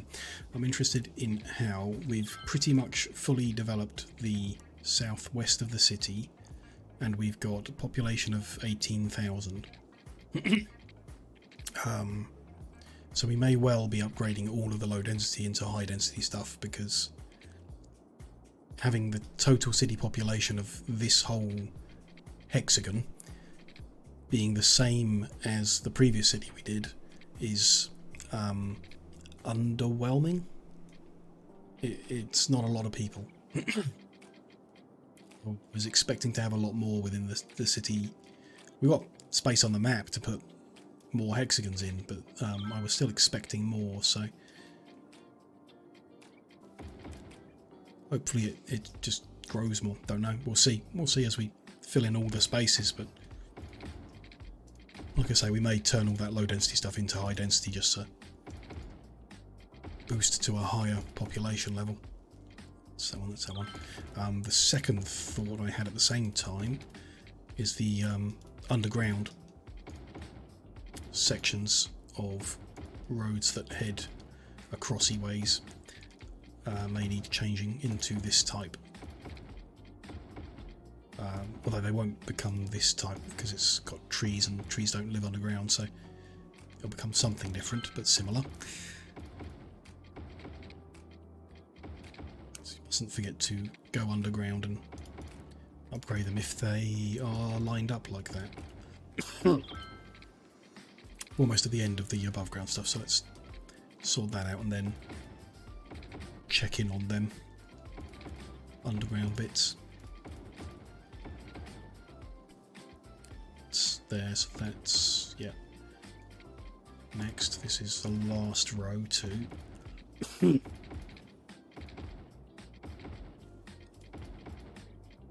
we go. Okay, so underground bits. We've got this crossroad is up. So that should be, this should be, not the actual, yeah, this one that goes underground, that should be done. And therefore this one as well, because it's one away. And then that's going to be the same all the way across, I guess, from the way that they're spaced out. Yeah. Fine. What does that actually do? The half that's above ground is the same. Then you get a really weird double pedestrian crossing. And the below ground just loses the bicycle lane and the trees. Trees I'd expect it to lose when it goes underground, but not the bicycle lane. It's kind of interesting. There's no bicycle lanes underground. Okay, I mean that's how it works, but a bit weird. Fine. So that's those across roads done. Now we need to do the other bit in between those where it's maintaining the one-way system. I think we'll scan through and redo zoning first. So down here, did anything go funny? I mean, they've all kind of gone funny. I think it's worth redoing the lot. We don't really want to dismantle the good houses in the middle. So let's get the other tool. We'll take like that away and redo it. Looks like it was quick enough, it doesn't actually dismantle anything. Kind of want it to force a better building in. Guess we have to dezone and then wait a while. Short while.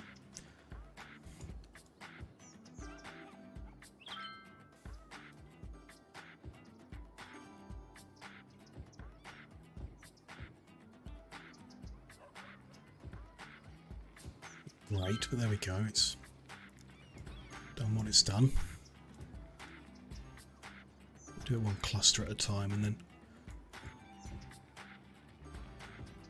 strip back everything in this cluster and then rebuild it before moving to the next one.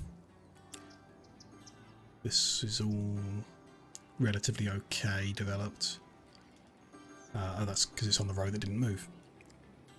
Interesting that these went funny. I know these ones went funny even though we didn't change the road width.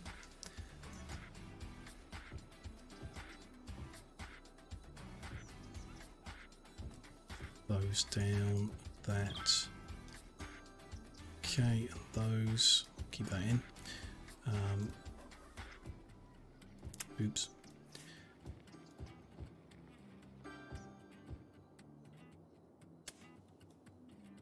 Yeah, let's get that to rebuild as well.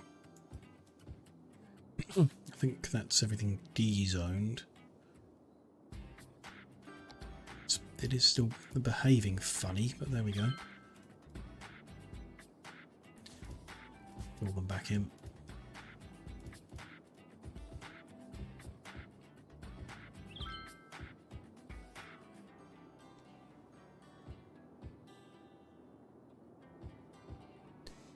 Is that everything? I think it is.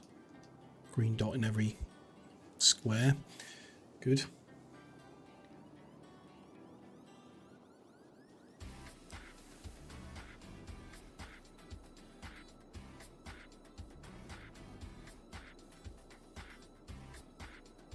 Good. Okay, so let's move on to, let's see, the low density commercial zone.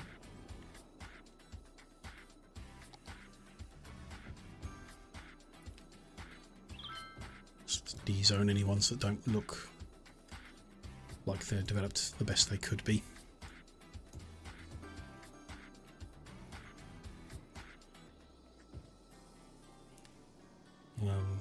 It's probably fine. That lot, maybe not. Not far off though. Let's redo that the same as the others anyway. Hard to tell really. I'm not sure how much better a 4x4 and a 3x1 is than a 3x3 and a 3x2. Don't really know.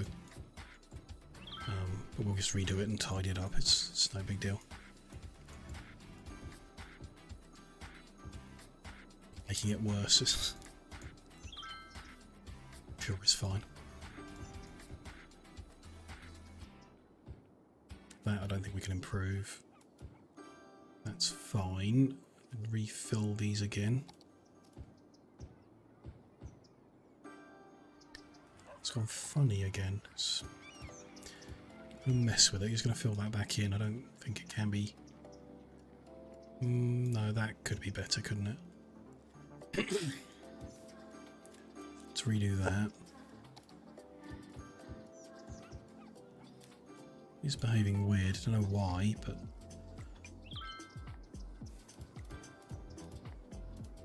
not going to fiddle with it too much. If it's going to build weird buildings in, we'll have weird buildings in. It's not great, but there we go. In fact, we might just deal with that anyway. As we fiddle with more stuff around the city, a lot of these are likely to go bust and get rebuilt anyway.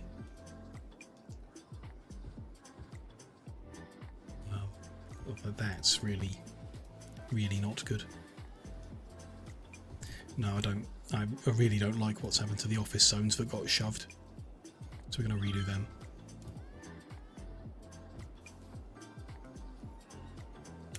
That's going to be hard to keep track of though. Done that commercial zone, not done this residential zone, so high density residential. And then I'm just going to fill in.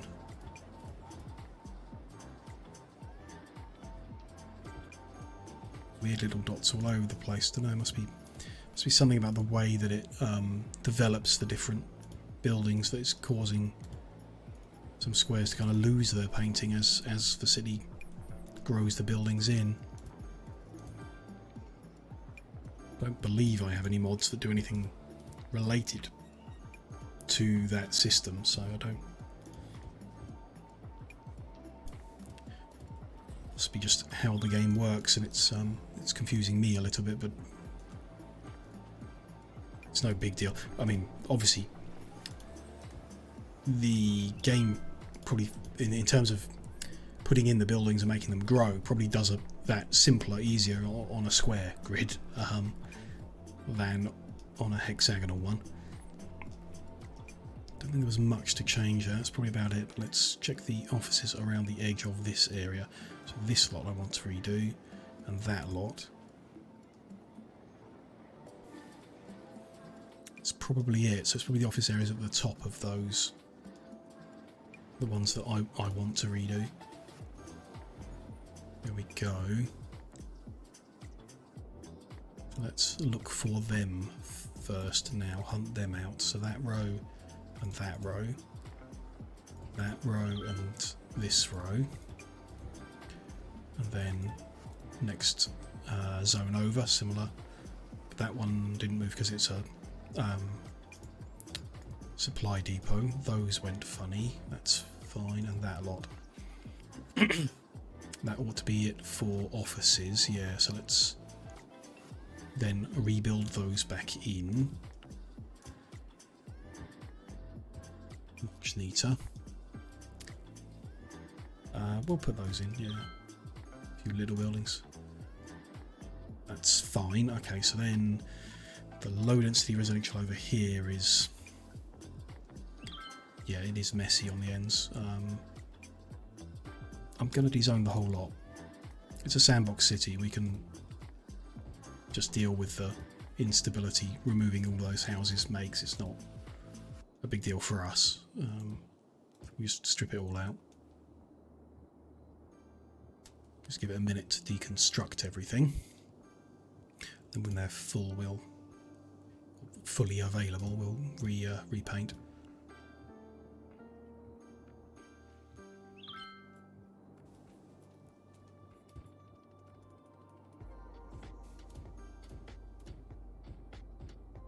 On there that's not deconstructing, I'm just going to bulldoze. There we go. So that's rezoned in. This high density commercial, again, it looks even messier than just what the roads did. Don't necessarily want to strip out top level 4x4 buildings in this area, so this one will do little sections of.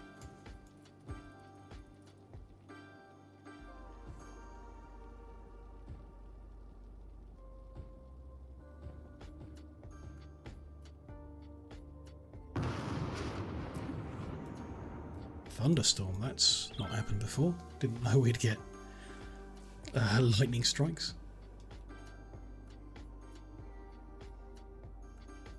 That I don't think can be improved much. Let's, yeah, where there's like reasonable buildings, I'm just going to paint it back in like that. And those, that can probably be done better there. But let's then stripped a bunch of buildings out. Fine. And there, I think I might be imagining certain building shapes that it can't actually do, perhaps. So I'm expecting it to do a better shape, and it's not got a building to fit in that space, perhaps.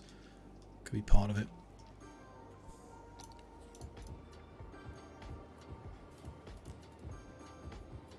It's all good. Let's fill back in. There we go. The hexes look silly now. Not silly, different. They look different now. Like they're clearly not equal-sided anymore, because they've got the fatter roads at the top and bottom. They look a bit squished. It's different to the one next to it, which isn't squished. So that's a bit funny, really. I don't. There's nothing to do for it, I don't think. We could put large one-way roads in the other bits that we're going to move on to looking at next.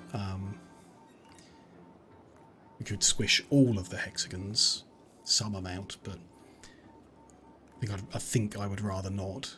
So yeah, you're going to have like a column of squished ones and then a column of not squished ones. This looks a bit funny. It's cool. It's all good. So this residential area is the last one. We haven't rezoned things yet. Let's. Yeah, I don't think any of them can get zoned in better on these ones. That's fine. I'm just painting it anyway. I kind of expect it's going to unpaint them, and that's what happened before, perhaps. Yeah, these all look fine. Not fine, but like they're not going to be improved at all. So that's good. We'll leave them. Okay.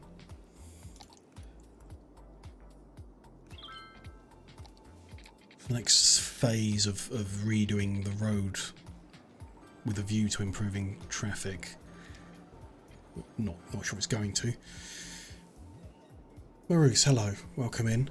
Did I pre-build it? Did I pre-build it? No. Yeah, hi. Nice to have you.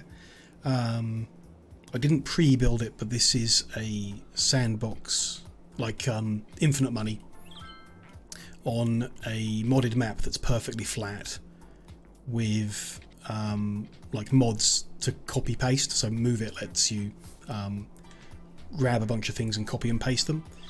So a lot of it was built in Flow, but wouldn't see this construction as like a normal city build in the game. It's not like I had to like build up like you normally do, you know, like you build a small area with the basic services and start earning money so that you can expand and so on. When I started on this map, I had infinite money and just started laying out everything at once. So yeah, it's very sandboxy. It's like a pre-build.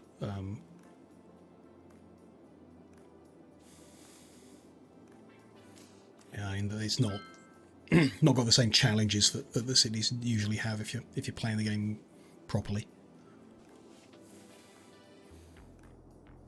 How was the traffic? Not great. What are we at? 84%. This is a high density commercial zone. That's where the main traffic problems are. I've not quite fit. I've changed the road layout a bit. I'm not quite finished switching it over to a new layout. So there's a small bit of improvement to be done still. But I still don't think we're going to get it over 90% at all. There's some other things that need doing, like we've not got any transport laid out for tourists at the moment, so we can improve that by trying to force them onto public transport. We can probably improve our bus routes and our metro lines and stuff like that, because we've developed a bit since they were put in, so there's probably room to improve quite a bit. I guess I was expecting more people to walk than currently are, so I'm not certain how much we're going to be able to improve the traffic if the AI is currently choosing to use cars when I think they shouldn't be.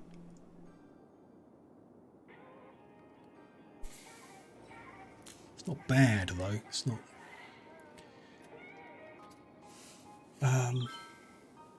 You think the traffic would build up once you've completely zoned the whole hexagon? Yeah. Yeah.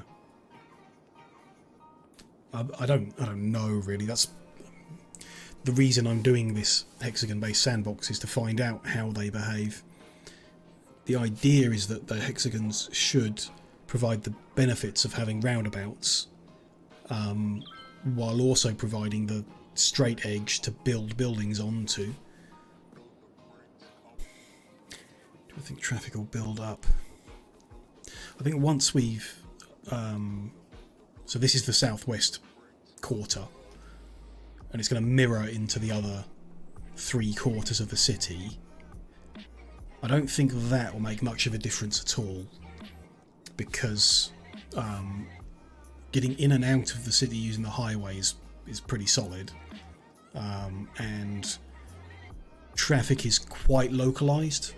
They can get access to the services they need, but they should be able to get access by walking.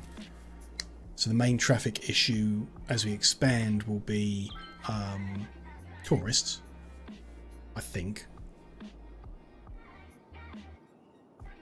But I would expect to see this like hotspot in the other high density commercial zones that we put in.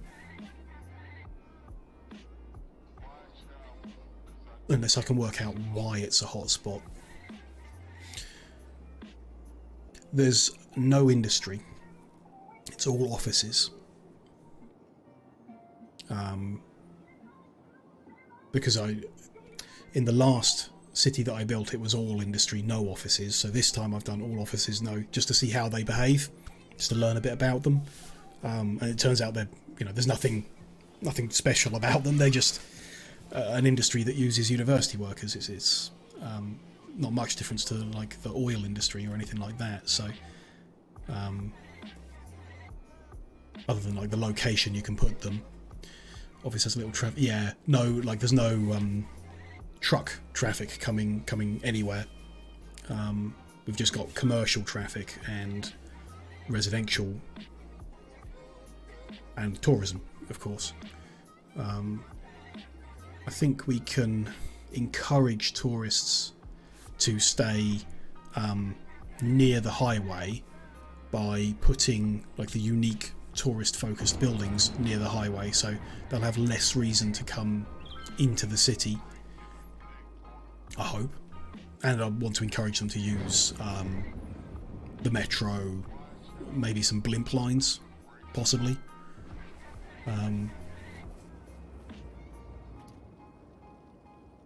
See how they work traffic-wise. But yeah, I guess it's trying to understand why people are driving is the main thing. Like, they're driving from their residential area to their office job, which is just one hexagon away. So I don't really know why they're driving instead of walking or cycling, because we're encouraging that. Looks interesting. It is like I could probably spend an hour just staring at the cars moving around this grid here. It's weird, but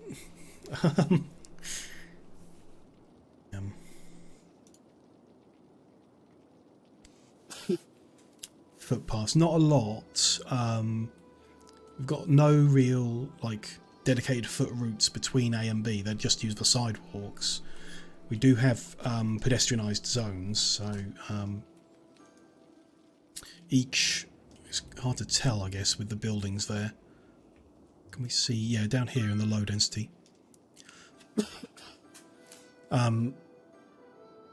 We've got this like hexagonal cluster of smaller hexagons, which have got pedestrianised routes running down the middle of them, which allows, obviously, the hexagon normally has this big empty space in the middle, so those pedestrianised roads were just to build more buildings inside each one.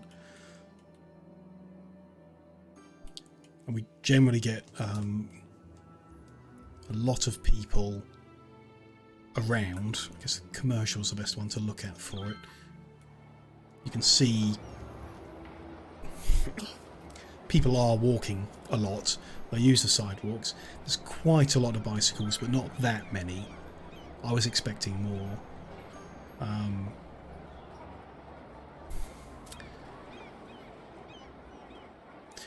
don't know. It could just be about the density of the population.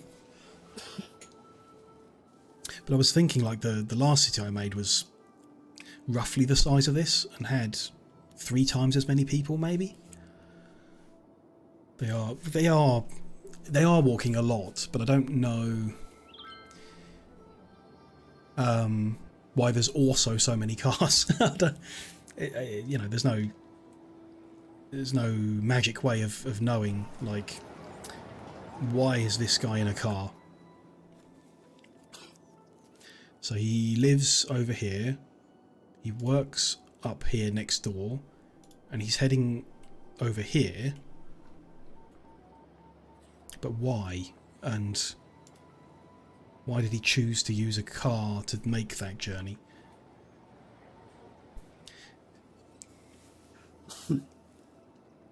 You would put down some, yeah, like dedicated foot routes to get from A to B. Yeah, they can be difficult, can't it, to keep the buildings while doing that. What I've done in the past is done like a tunnel. So we'd pick a spot, maybe near where the metro is, go underground, send it over to the next zone and bring it up again, maybe. And you get... if we can get the footpath above the road, it might be okay. It's like the issue that I suppose I have with the footpath is you've got to destroy some buildings to get onto the footpath. It's usually quite a lot of building as well. Then again, we've got little corner bits here that are not like the best density. So if we can find like awkward building bits like that, And if you put a pathway that went up instead, it's... yeah, see ya. What I don't want to do is lose a 4x4 high density building to do it. It ought not be necessary, in my view. If they've got a metro station with free public transport, why would they walk? We do need to check those metro stations, actually, those routes. What have we got?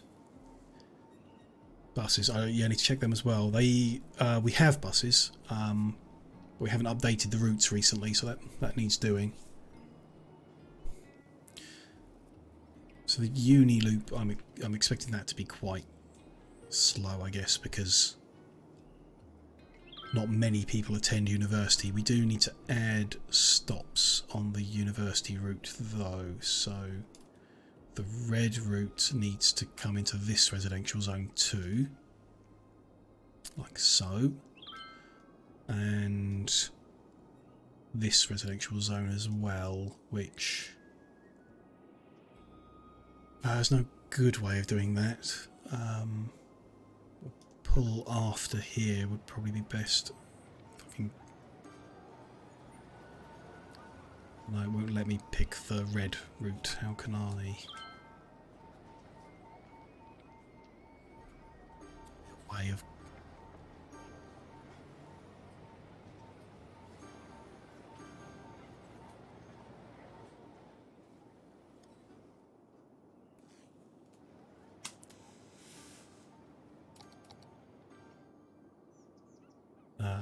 let's do it otherwise then. Let's... if I grab this stop...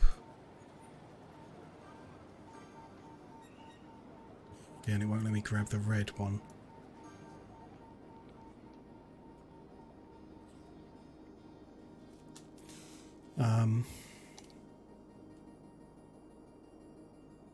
I know the easiest way.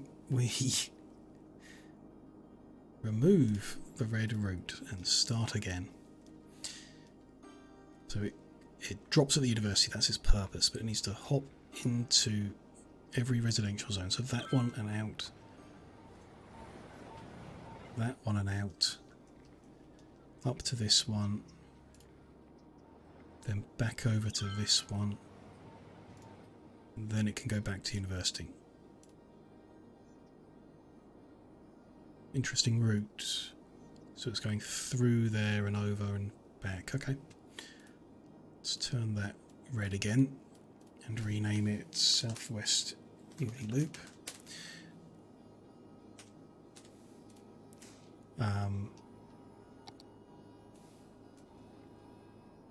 Then we've got high density loops. That goes from residential 1, residential 2 and commercial. That's quite popular, but flowing the traffic very well. No backlog, good. Then this one I wouldn't expect to be so popular, but it is. Interesting.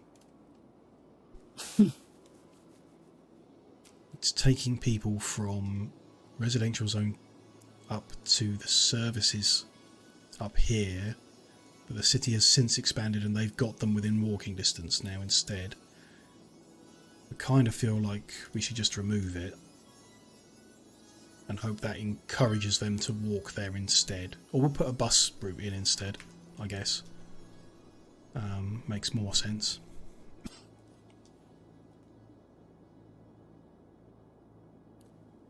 But no, we could be using the metro better, I'm sure. The metro will mostly, I guess, move from one quarter to the other quarter.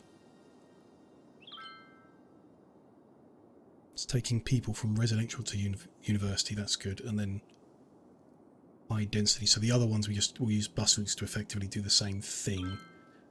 I think.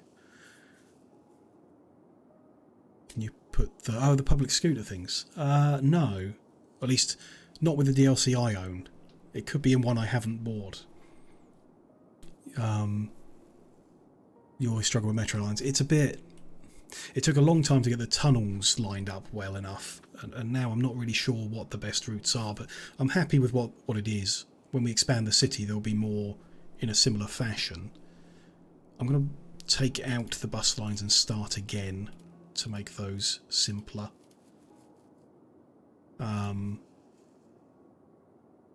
We've also got...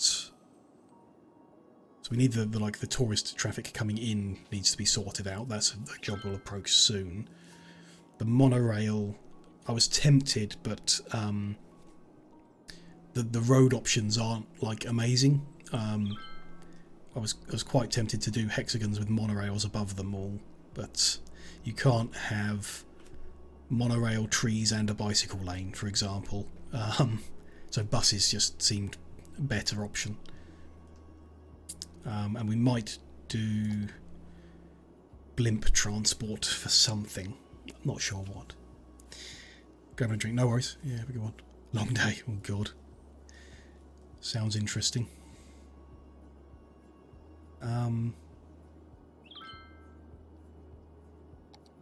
Buses, then.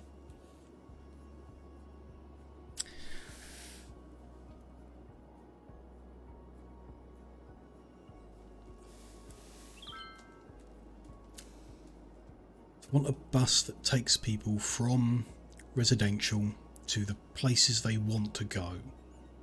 Commercial is the main one. And then other services. Other services are all within walking distance. But still. Also want the buses to benefit from the metro connections, so we always want them to stop in like just outside the metro station. And I guess we want to have residential into commercial, then that residential into the smaller commercial, perhaps.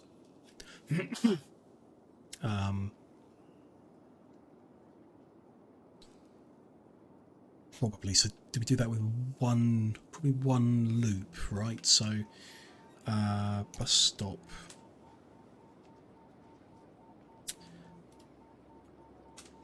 View has gone funny. I want... Interesting. Why am I...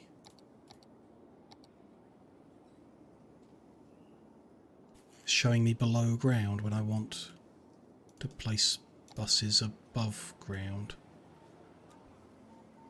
Feel like I've pressed a button I didn't want to, but never mind, we'll... So create a bus line. They want to be... Drive on the right, so here, in the middle of that residential zone. Come to the middle of this residential zone.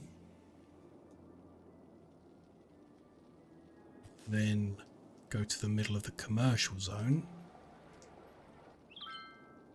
Come back. No, that's a pointless journey. That's exactly the same route that the metro's taking, so there's no point in doing that.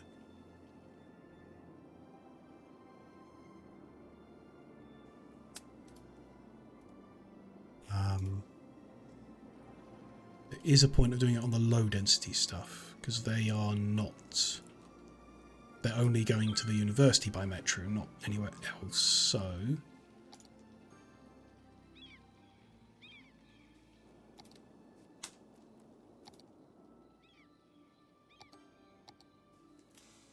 Again, it's not quite behaving how it should be.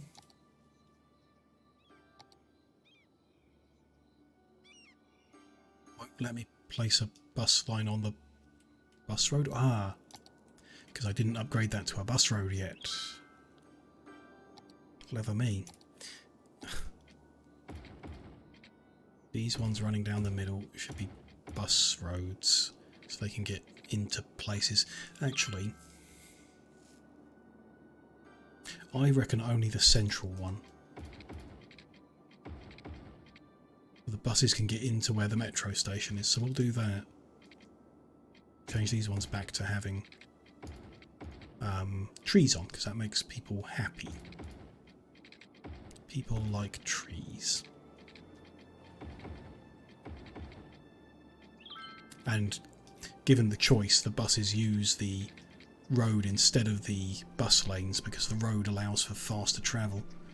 It's got a higher speed limit, so they've not been using the bus lanes unless I force them on it. It's all of them. That's another bus lane. And that's it, I think. Good. I can see some complaints coming up here about not getting the goods. Yeah. Shouldn't be an issue.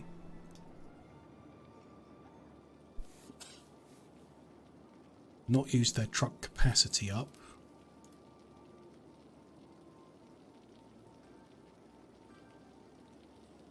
Shouldn't be complaining about goods. It may somehow be related to what we've done to the roads. Which would not be good.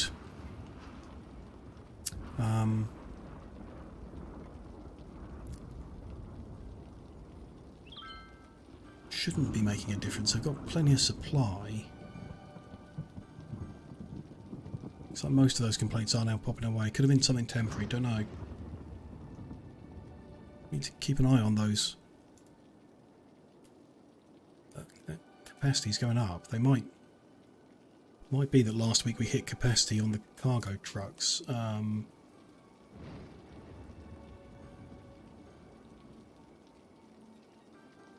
know. We'll keep half an eye on that. We might need to take an action. Right, buses again.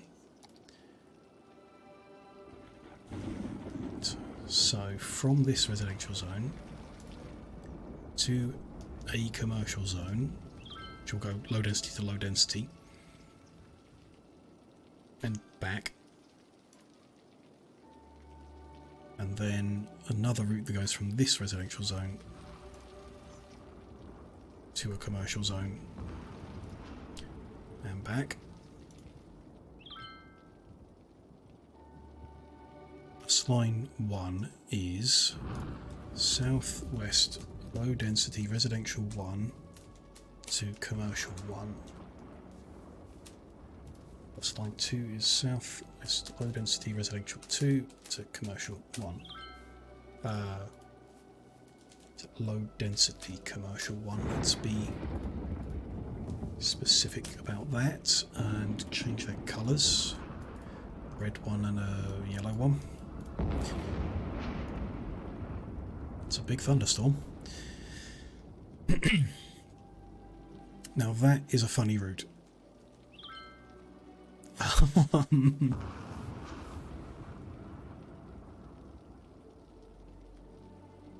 They leave the residential zone, go around this hex to get up, and then they go around that hex and around. Okay, yeah, so they take 3 sides of a hexagon all the way up, and then on the way back they do the other 3 sides of the hexagon.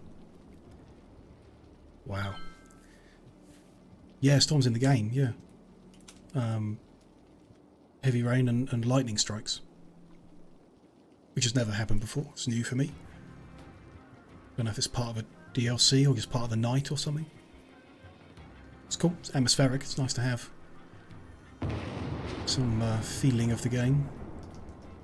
The city does look really cool at night. We need to, or we will need to, at some point, deal with these empty green spaces in the middle of the office hexagons, because they look very out of place amongst all the skyscrapers and stuff. That is a lot of supply complaints.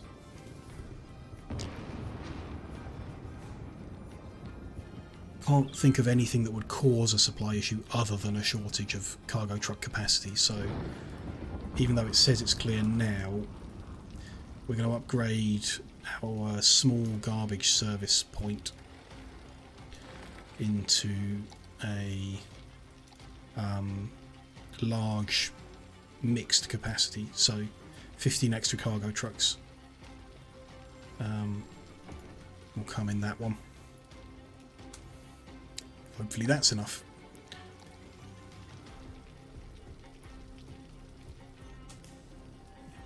Okay. What mod is in the Unified? I don't know what grabber is, don't know where that came from. That is electrified roads. Let me pause while I see that problem. So electrified roads means that every road carries power. So all the roads are lit up blue because they are carrying power between them. So if you develop like 2 hexagons a distance apart with buildings in them, they will power each other, which is, it would be silly to run temporarily run a power line from here to here just because that's where the buildings popped up first. You don't typically see power pylons in the middle of a city.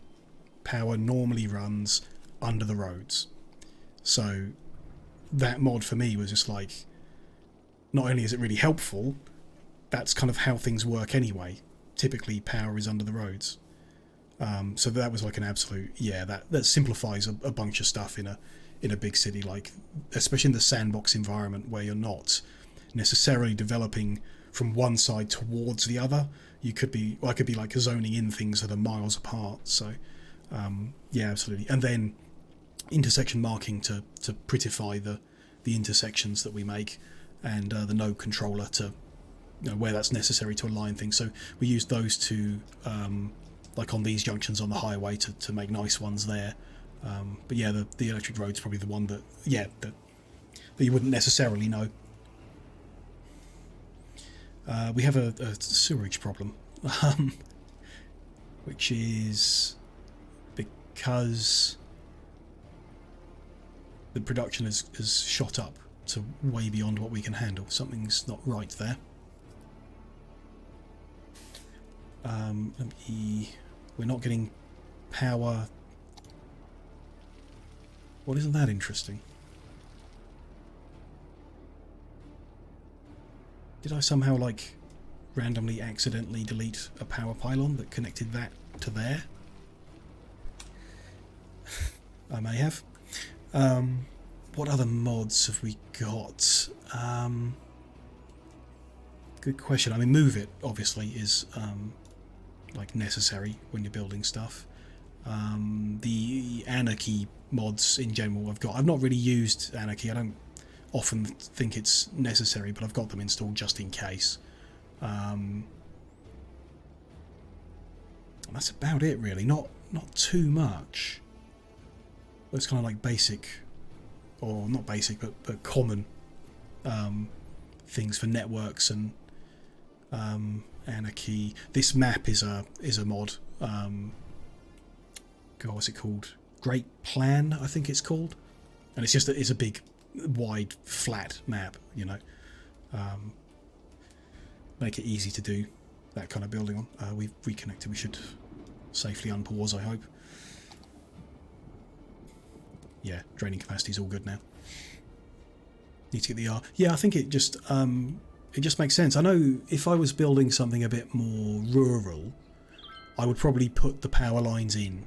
And like even on this map, if we were doing like an industrial zone, even though we would be running roads there, I would still probably put the pylons in because there should be. So I kind of want the mod to be more like power is carried through roads except highways. I don't think highways should carry power, but they do in this mod. Like the highways are lit up blue because they're carrying power, and I'd rather they didn't, because that's not so realistic. You know, it's a game at the end of the day, but still. And you do still need to run pylons out to all of those like service buildings that are not attached to a road. So if you've got like wind farms or these water-based buildings, they still need pylons coming from a blue zone to them. You can't, like if I put that pylon next to the road, that's not powered because the road doesn't create a zone. It just carries it between the zones, so you still need to get attached to the blue zone around a power consumer or production building. But it's, yeah, you know, it's obvious. If I want to now start like building in this sector of the city, I don't want to run a power line across the city to connect the things up, like just for a temporary thing. It seems so silly to do that. And luckily, someone had already made a mod to resolve that issue. Okay, we still have bus lines to put in, really. We can look at why we have weird traffic problems over here.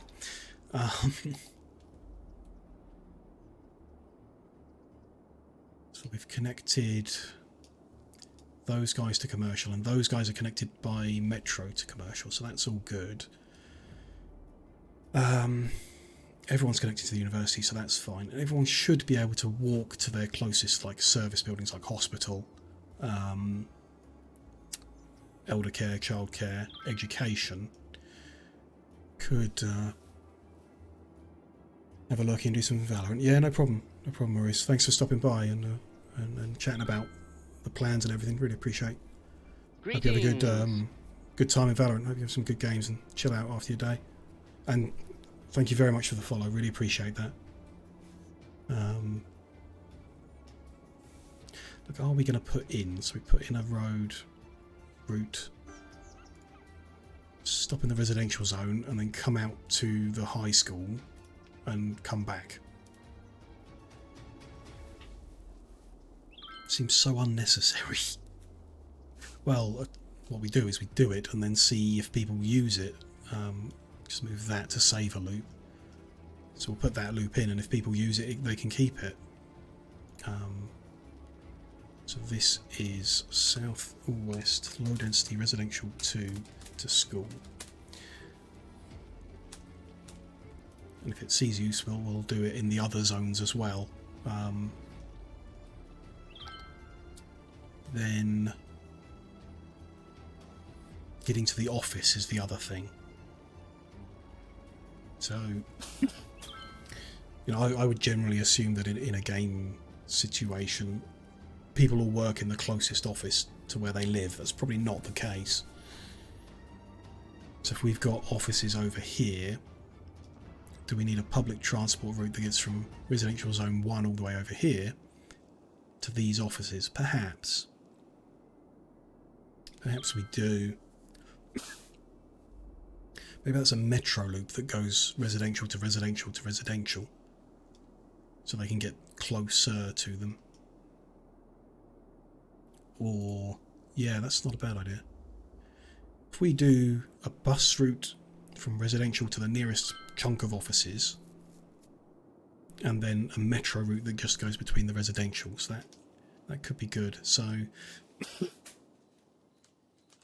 let's take this guy and send him to these ones. Up there, maybe? Yeah, let's go with there and back. That is southwest, low density residential 1 to office.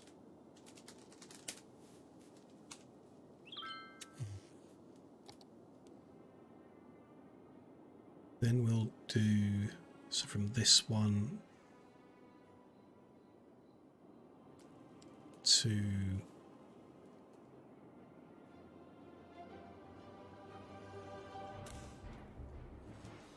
here-ish, I guess. Yeah, like middle of this set, so there, back.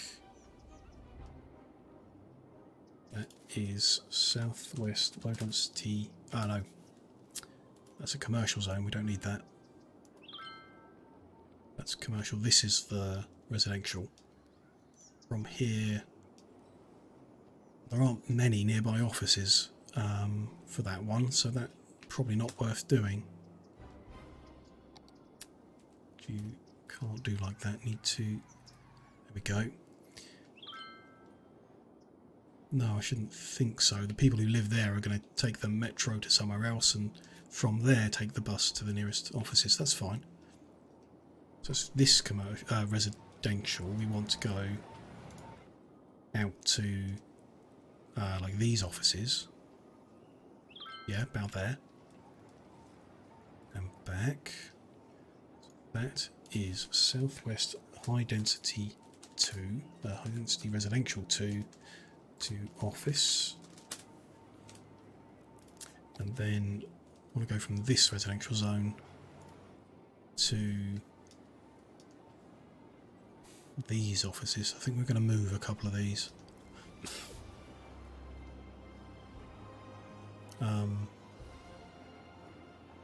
Yeah, that should be down here. Back.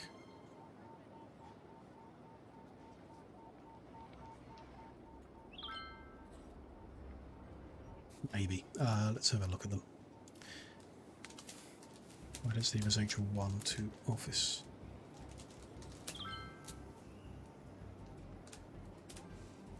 Recolour some of them.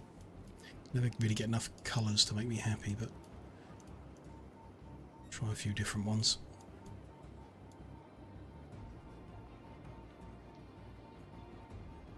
Blue and we got a yellow yet? Yes.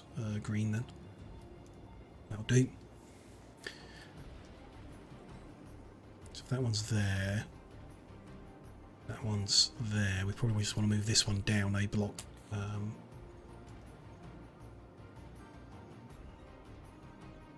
That's services, not offices.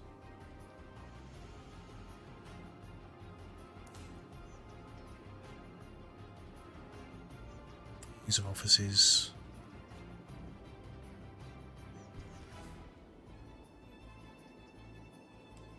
That one is there.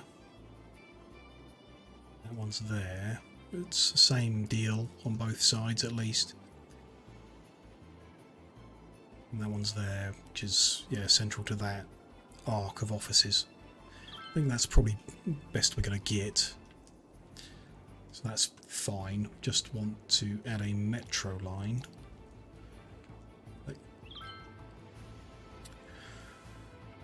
The current metro lines aren't used that much, he says. They're getting used more and more. Okay. I was thinking we could just extend the... Well, like the university one. That stops in every residential zone and the university. So people who want to go residential to residential in order to get the bus to the office can use the university line. You just probably want one that runs in the opposite direction. So we've got uni loop that runs, I would say, I'd call it clockwise. It's not really a circle, so that's hard to say clockwise too. So if we do a uni loop that does the opposite sequence, so from there to this residential area, there to this one, back to this one, into the last one, back to uni.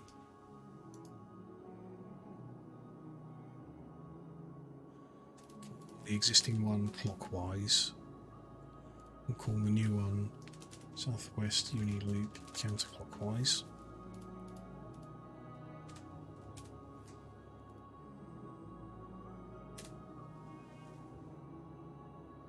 See if that's it should provide a better coverage for people who don't want to go to the university but do want a connection between the residential areas. We'll give them some time to build a history of carrying people around, and then we will check the numbers, see if they're worth maintaining or changing again, or look at how it goes. This quarter of the city is well developed now, and we're left with a demand for more residential, some commercial. Grown so much, yeah, the buildings have all levelled up because people got educated, all the gaps are filled in, We've still got to fiddle a bit with some of the road. We haven't quite finished the road overhaul. I haven't forgotten that. We'll probably sort that out next, and then look at how we tidy this up a bit, because we've got this big open area between this low density residential zone at the bottom.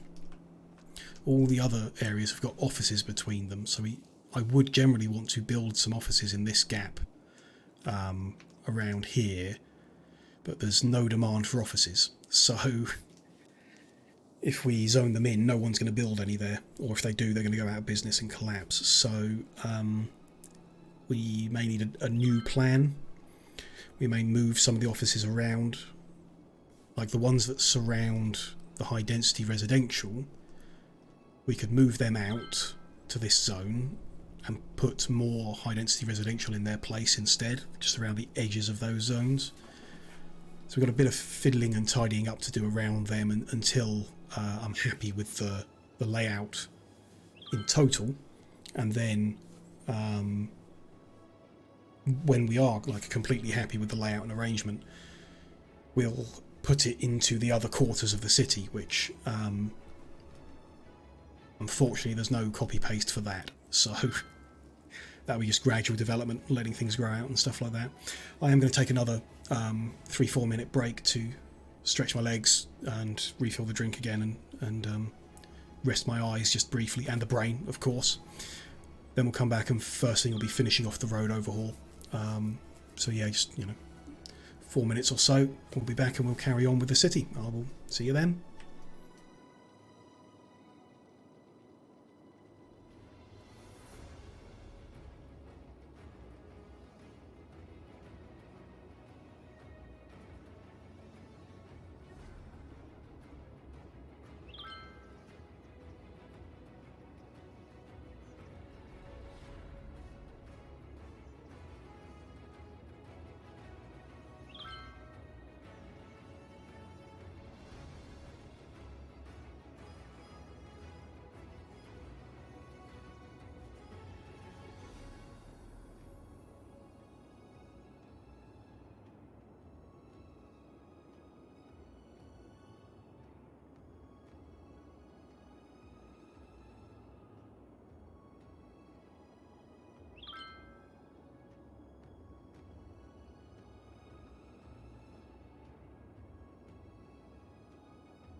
Hello there, I am back, and I'm having another cost week.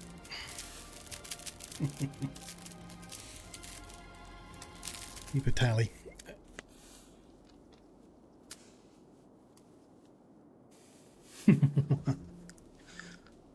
So where are we? We're 5¼ hours in, so we'll go for another 2 at least, maybe a bit beyond that.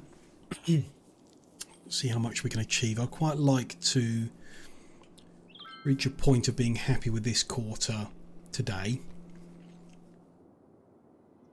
Maybe close to that point. And then in the next session, one of my focuses I'd like is how we're going to get tourist traffic into the city. So we might not necessarily copy the quarter out to the rest of the city until we've got like tourism organised a bit. Just in case we want to redesign around tourists for some reason. So not far off that. First thing we need to do is finish sorting the roads out. I've been putting it off because it's confusing. But let's get it done. So the columns where we didn't change the columns where we didn't put in this type of road, we need to maintain the one-way system through them.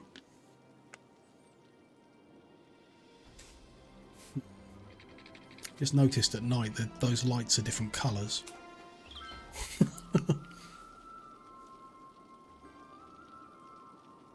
That really quite bothers me. Like, these streetlights are orangey hue, and these streetlights are a white hue. Can I? You can't just like change the colour, can you? No, I don't think so. Because then we would do RGB streetlights if we could. Is there a similar road with different coloured lights? Let's have a look at that. Medium. What if we take the bike lane away? Oh, that's a different colour. No, that's the same colour. Okay. What if we take the trees away? Same colour. Ah, those lights are in the middle of the road. So what if we get one where the lights are on the edge of the road? There are none. Monorail? That puts them on the edge, but they're still yellow, orange, whatever. Let's try every single option. Yes, all medium roads are orange. And it's daytime, so we can't see anymore. The large road, the medium and the large road actually take up the same floor space. So I don't know why they're called a different thing. They could both be called large. It looks like it's got the same. I reckon they're orange too. The only ones that might not be are the ones with the bike lanes, because these one-way roads with the bike lane are like from a DLC. So it'd be possible that other ones from the same DLC have got the same colour, but I don't reckon so. I reckon that'll be... Oh well. We will just live with different streets having different coloured streetlights. To be fair, it's probably pretty realistic. It's very rare to come across a city where you've got something that's like the same on every street. Whether it's like different type of tree or a different coloured street lamp. Okay, so we need to alternate. This one goes right at the bottom, so it goes right, left, right.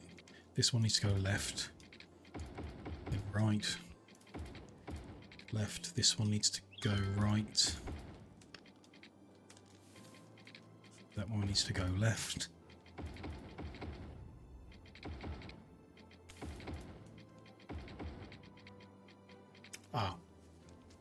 problem. Let's check I got all those right before I... That goes right, so that goes left.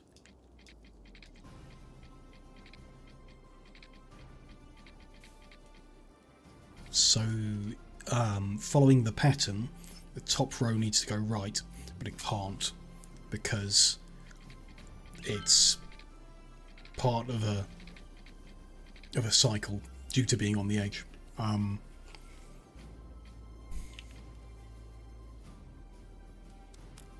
Okay. Can't follow the pattern all the way up. Let's just check it with the next row over and see if it's the same there as well. So that's going right. That's going left. That's left, that's right.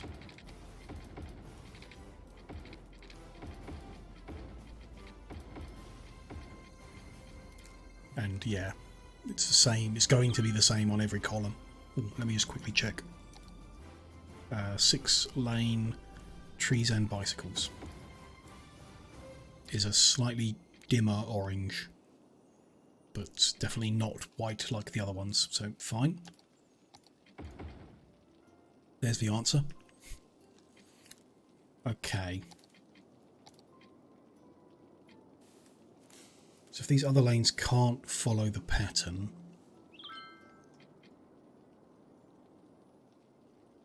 not necessarily a problem. People can still get where they need to go.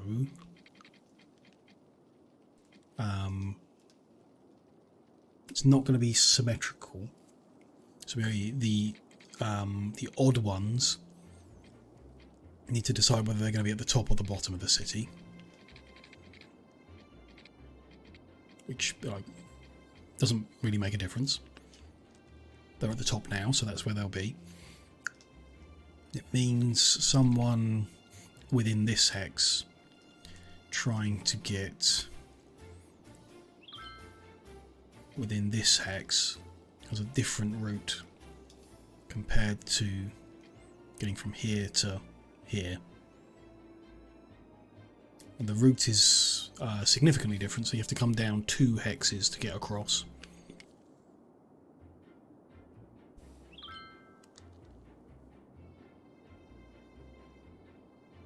That can be changed. We can just flip them round. Whole top row of the city could head to the right.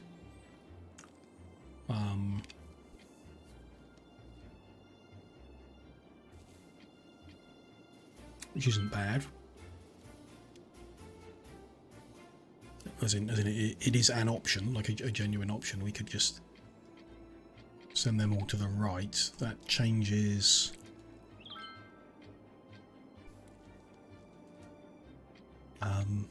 doesn't change much. This means it's not symmetrical because you can't send the whole of the bottom row to the left. You can, but no reason to.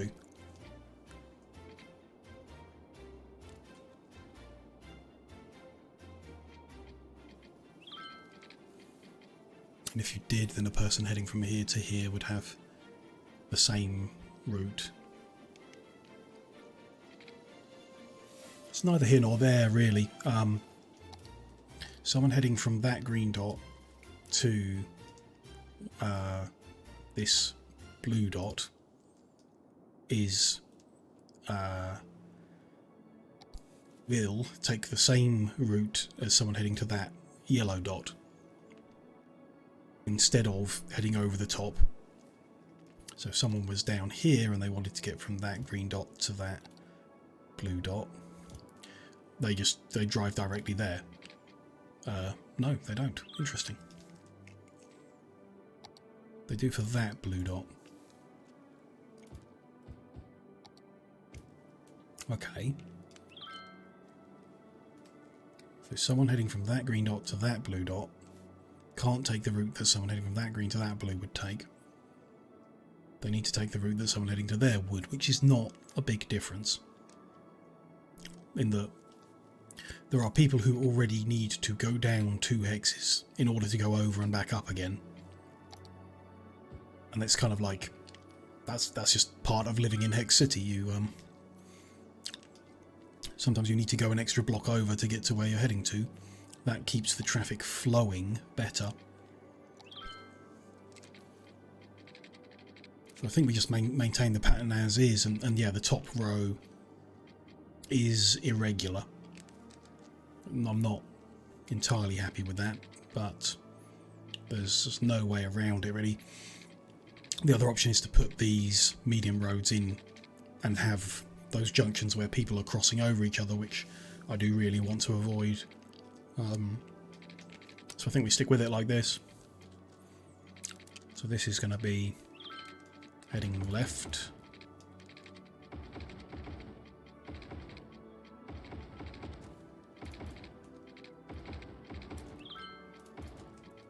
That's right, so that's left, so that's right. That's left.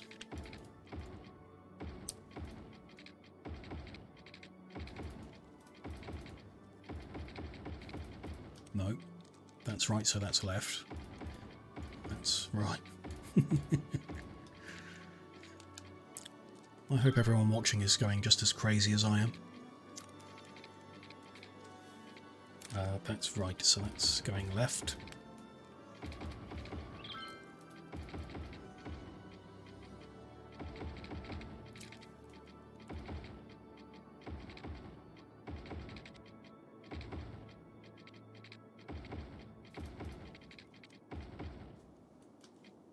That's right, so that's left. That one's right.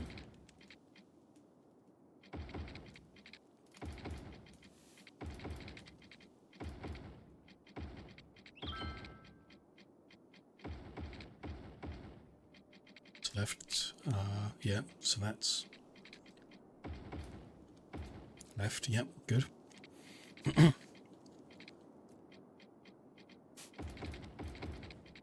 getting there.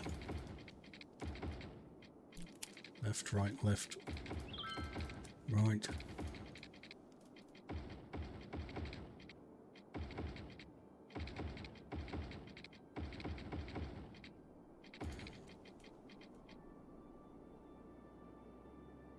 It's all fine, I think.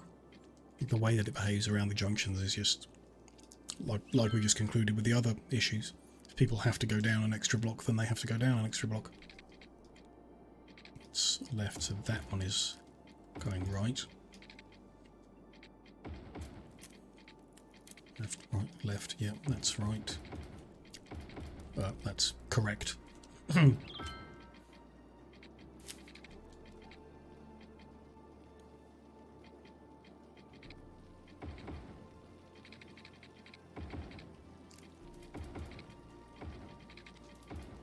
I'm definitely going to have some of these wrong at the end, but that's also part of living in Hexagon City. You have to deal with a mayor who can't actually get things facing the direction he wants. Okay, that's fine. So this is the middle row now. So it's right then, yep.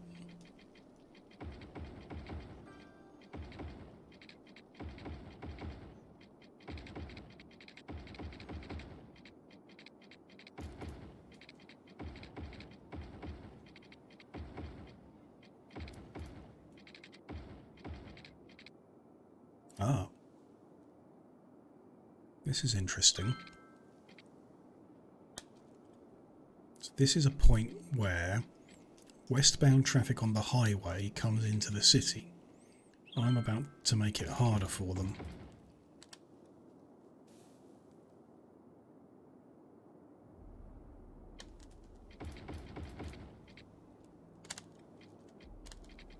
They come off the junction here. They can't turn left into the city because that's a one-way street. So they go up. They can't turn left because that's a one-way street. So they have to go up again.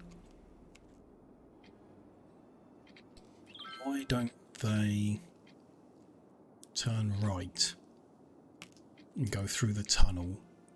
Some of them do. The tunnel will take them to the eastern side of the city.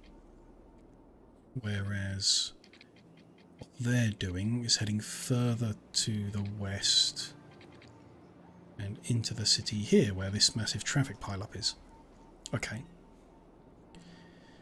In that case, why aren't they coming off at the next junction and heading under the tunnel? They are doing that as well. Okay. Fine. That's just a way that traffic's being spread out, I guess. It means they're doing a bit of a funny thing over here. Look even funnier when there's actually buildings built there and they're going through the northern part of the city to get to the southwest part of the city. Bit messy, but we'll see how it goes. Okay, so if that's a left, here we go. We keep going. The further we get into building Hexagon City, the more I think it's not going to work out. We're not stopping, you know, we're going to keep making it, and if we end up with a giant hexagon with no moving traffic, then I won't be too surprised by that. Okay, we've got a random bus stop there complaining at me. Just want to look at what that's about. The complaint has gone away because I looked at it. Never mind then. So that road is heading right, so this one's going to go leftwards. That one rightwards. It's going to change our bus routes. We might want to take a look at the bus routes again afterwards to see if moving the stop slightly changes the route in a significant way. That's right, so that's going, that's right, that's left. That's right, that's left.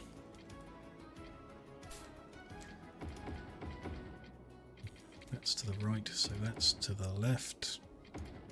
Taking away the last of their road trees, so hopefully they're happy enough with the other parks they've got available. That's left, so that's right.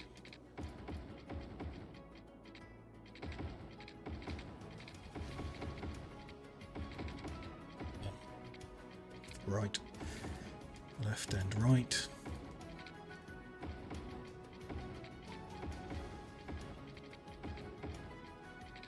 Okay, there's that row done. The next one is here. So they're going right, so that's going left.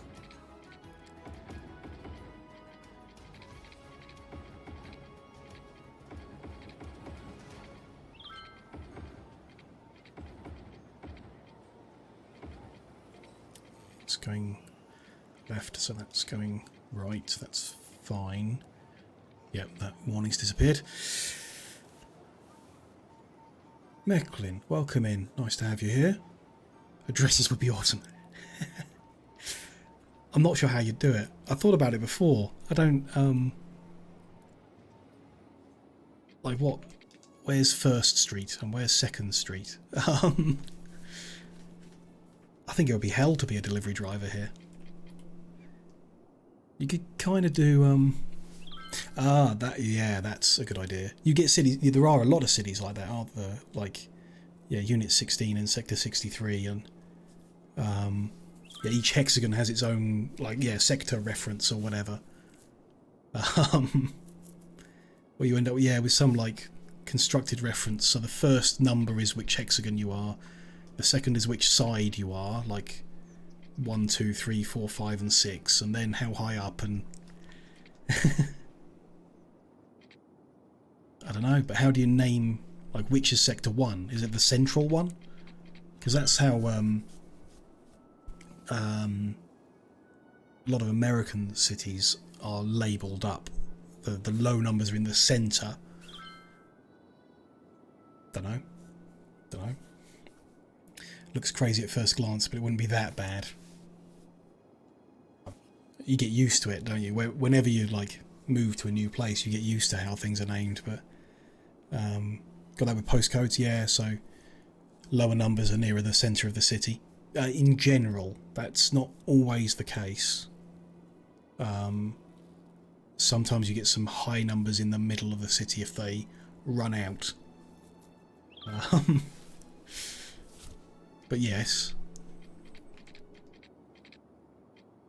it would be interesting, that's for sure. I said before we should take this to the Arab Emirates and recommend they give it a go in real life. Hexagon City.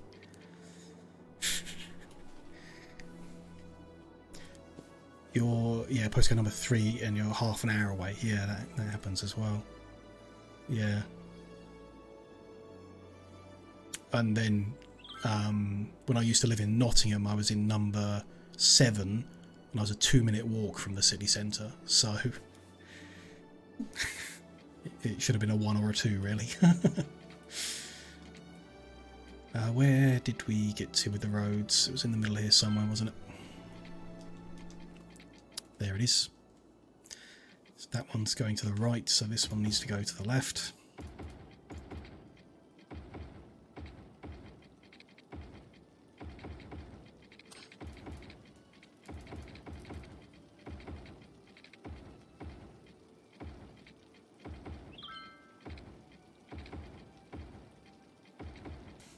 You need a pretty good bit of software for your delivery company because of all the one-way sections.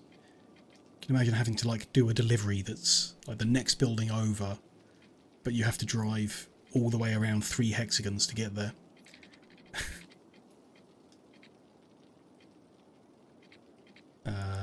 This is an X-ray, so that's going to the right, so this one's going to the left.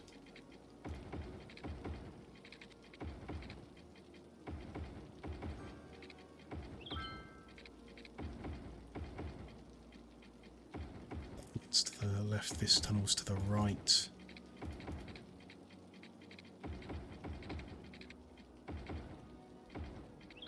Left, right, left, this is the right.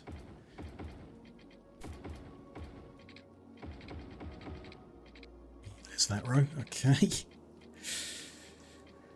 We're almost there. That's going to the right, so that's left.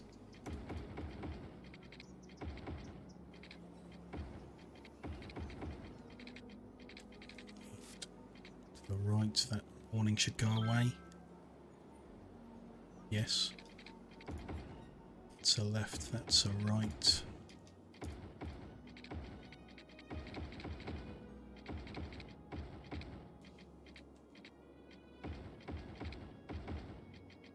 Left, that's a right, that's...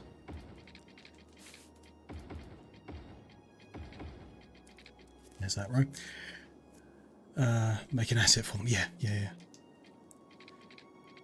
We're still, you know, sandboxing ideas. It's this isn't necessarily how they're going to finish.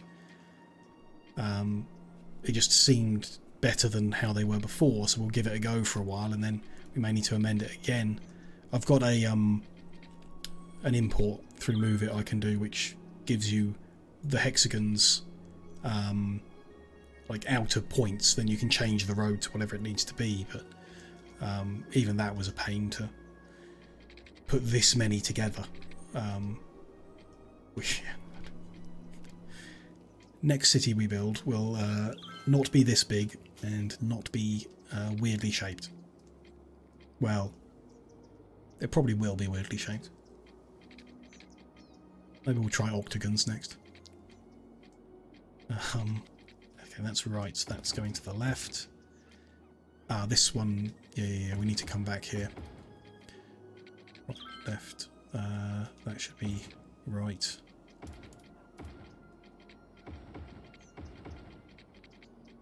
So that should be left, so that's right.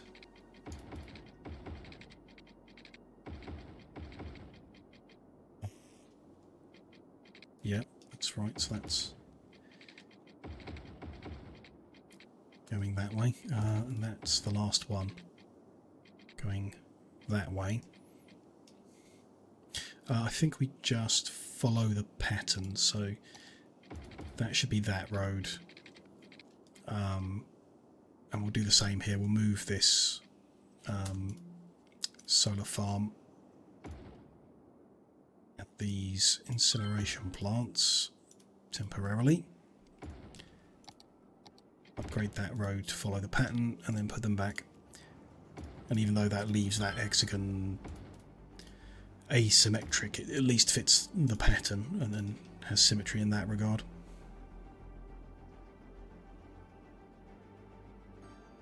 Interesting.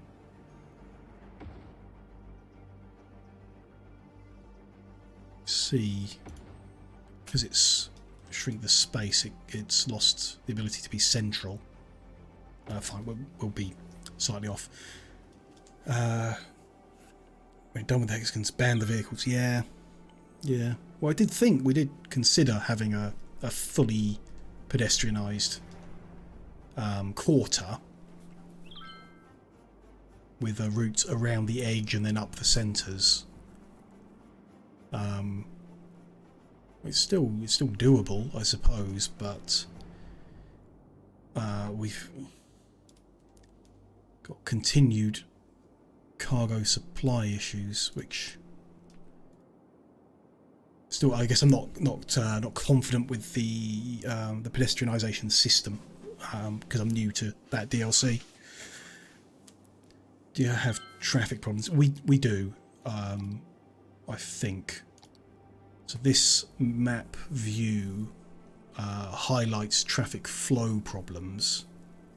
So if a road is red, it's seeing a lot of traffic like slow down, like they're not going at full speed. It's causing a traffic jam. Our average flow in the whole city is 84%, which is good. That's a big number, really. I would like to be over 90, but over 80 is like fast. But you can see from where these red hotspots are created, like we've got a problem at this junction for sure. There's traffic there that's not continually moving. All the traffic should be continually moving, ideally. So that's something that needs looking at, really. Working out how we can improve the flow. Big loop of monorails. I thought about that. I just didn't think it would work that well, but it could. What we could do is something slightly different in every quarter of the city. So the southwest has got bus routes between places, a metro line, and mostly car traffic, and bicycle lanes. In the southeast we could do fully pedestrianised, so just cars around the outside. In the northeast we could do monorail on every road.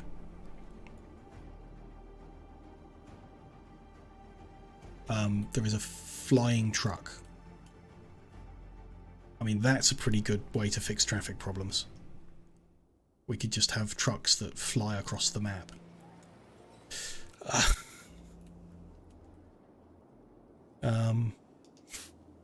Yeah, then I guess we come up with something else for the final quarter and see which one flows best and so on. Lone Star coming into land. There you go. I'm sure that is a bug caused by a mod or something.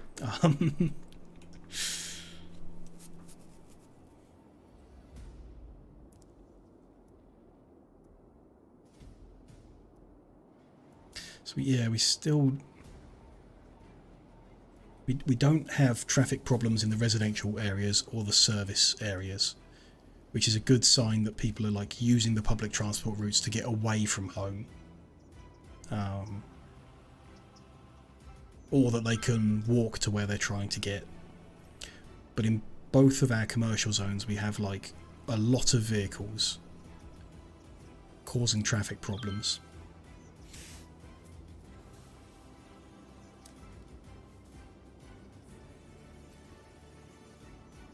Wouldn't drive if you didn't need to. Yeah. I'm the same. Pretty lucky actually where I live is I can walk to everything I need to walk to, and then a few things I have to drive to, but I don't necessarily need to go there often.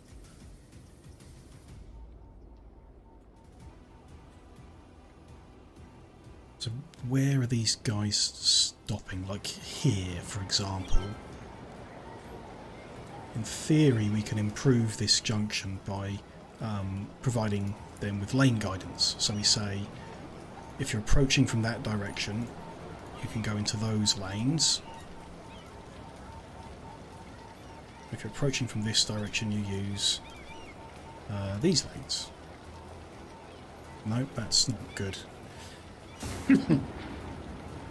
It's not a good layout. We're turning 6 lanes into 3 lanes. It's interesting. All of you need to go into that lane. You guys can merge. You guys go into that lane.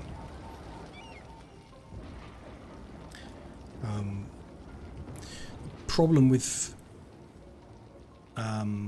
forcing them to behave sensibly at the junction is it makes them behave silly in the road afterwards.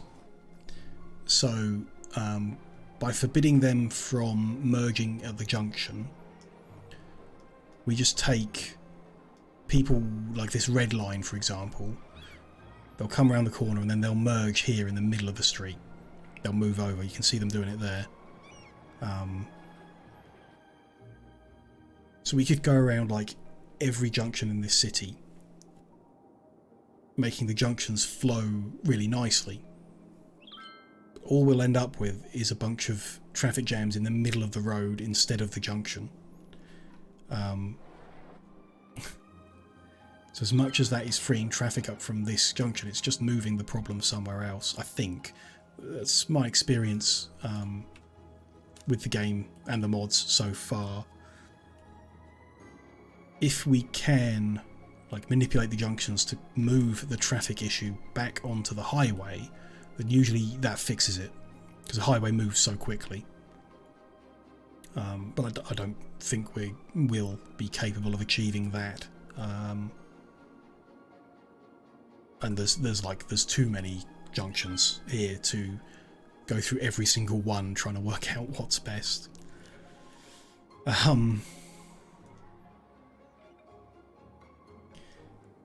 I would expect we're not having any trouble in this row.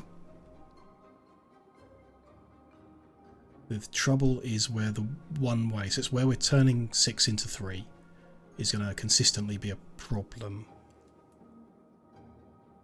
Junctions where we turn 5 into 5 are not going to be a problem. Okay, that's understandable.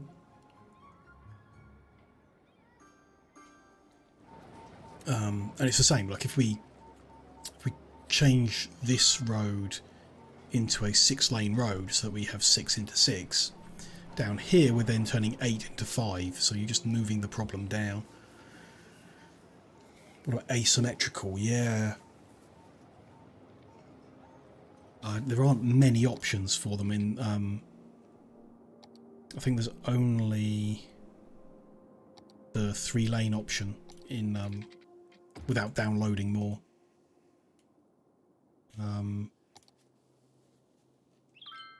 Yeah, there's no medium ones. What about large one?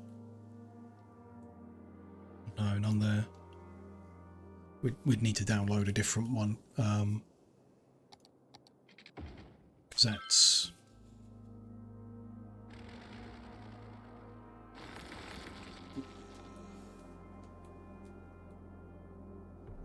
You can only really get a benefit if you can identify a 2-direction road where one direction's higher traffic than the others, which we don't really have,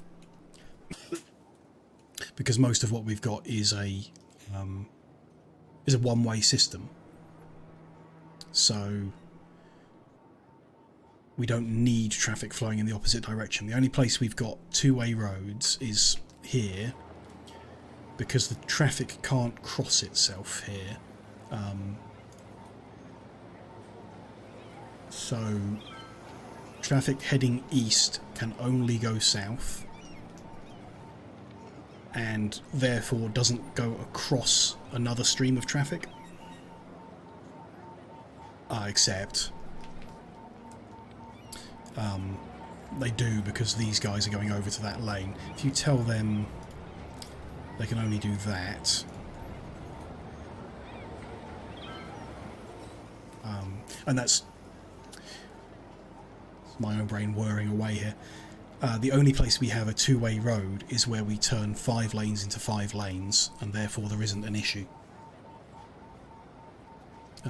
So this is, like I was saying before, we're turning 5 lanes into 5 lanes, and therefore we can have a nice smooth 1 lane turns into 1 lane on each case, but all it does is moves the merging into this road. So people coming down the green path who want to be in the beige lane, grey lane, are going to come off the junction and then do it, as opposed to if you remove those instructions, they do it at the junction.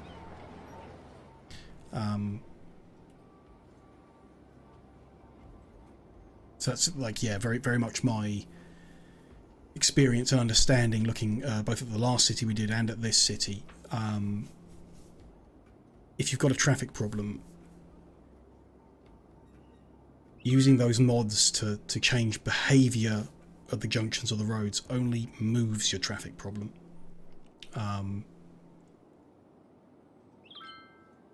If you can move it onto a higher capacity road, either a bigger one or a faster one, then you can reduce the problem, because you can move those cars out of the way.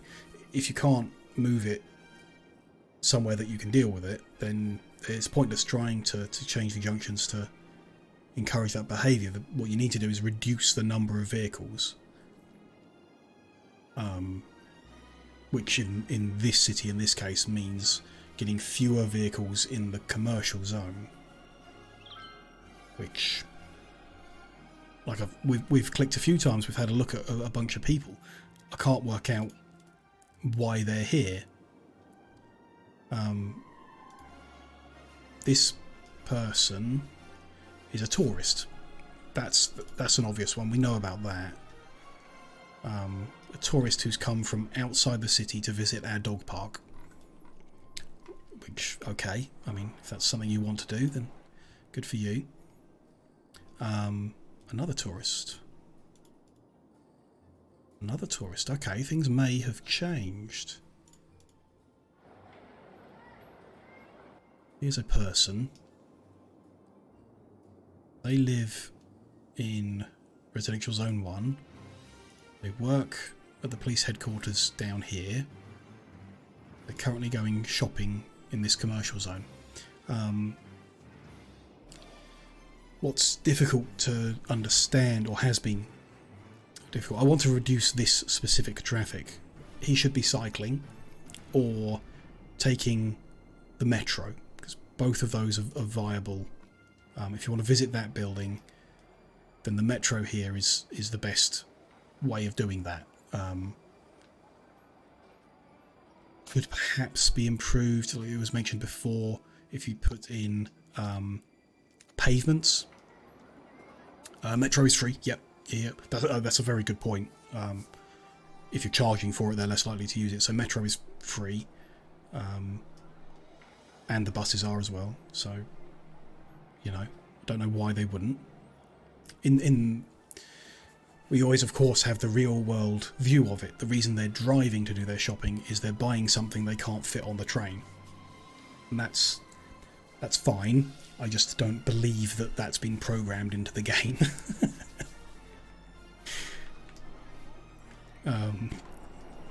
So we could run pavements that go like through the middle of the hexagons like that. So you've got your pedestrianised bus route or whatever. It's got a metro station on it, and then we run pedestrian paths out from it.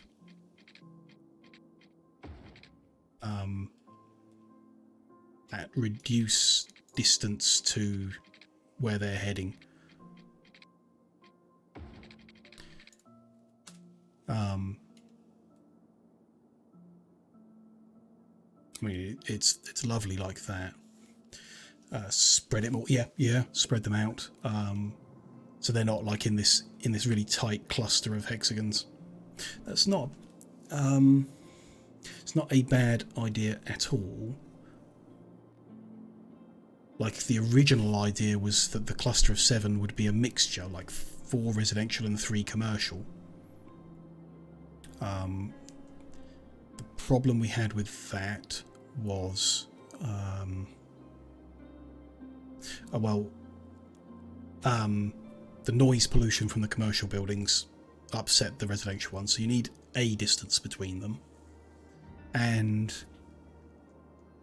the balance of garbage trucks to cargo trucks was off. But I guess, you know, we can build more of these distribution sites, service points. Like, we can just overbuild them while we learn about them. So yeah, I don't know. You do like a commercial in the middle, then a ring of residential, then a ring of offices, then a ring of commercial, or some kind of pattern like that where you've got a variety of different things closer together. If you need the commercial to be distanced from the residential, then we can have like a residential hexagon surrounded by offices. So residential, bunch of offices, and then your commercial on the next bit. Bunch of offices. Trying to work this out. Like that. And then you'd have your residential on the next one. For example.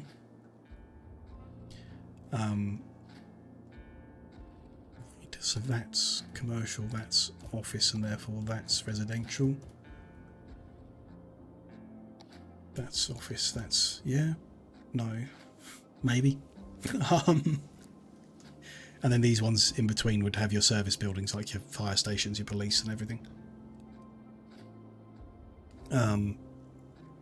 Might be okay. There's still like some noise pollution that would upset people on this junction. Maybe. And that would spread your commercial out a lot more, which would reduce your traffic at any given point. Probably not,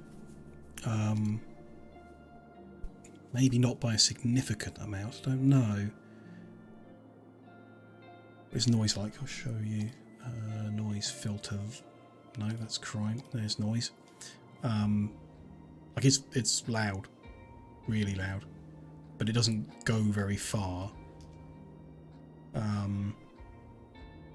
And you can just spam a bunch of hospitals, I guess, and then it doesn't matter. Could use more low density commercial close to the residential. It's an option. So this is 1, 2, 3, 4, 5, 6, 7, 8, 9, 10, 11, 12, 13 segments. It's 2 hexagons worth spread out across 6 hexagons. I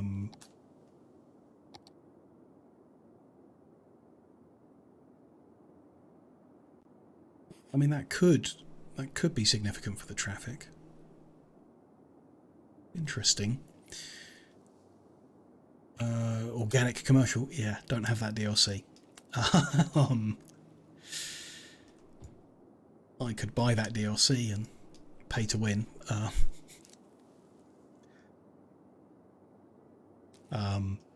Yeah, I didn't like the sound of it. Don't level up. Oh, that's interesting. It's interesting. It's like a lower level, but without the penalty. But then, yeah, why not use the low density stuff? It levels up a bit and makes less noise. It's an interesting idea. I mean, the problem was getting the goods in. I wonder.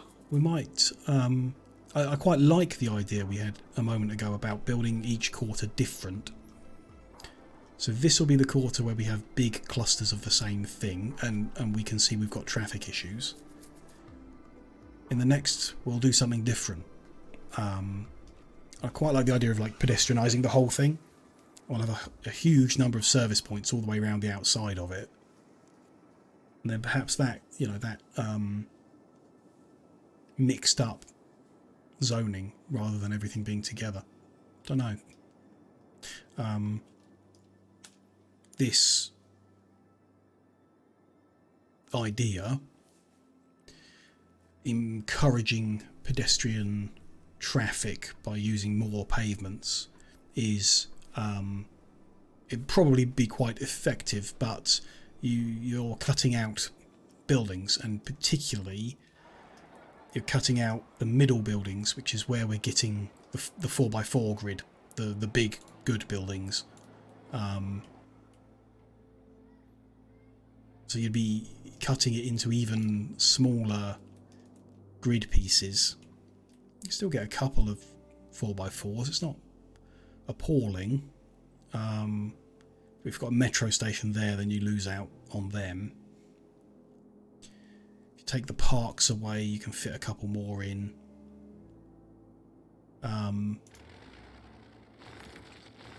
You know, I don't know. Don't know what the answer is to it. I've deconstructed all that so we can unpause.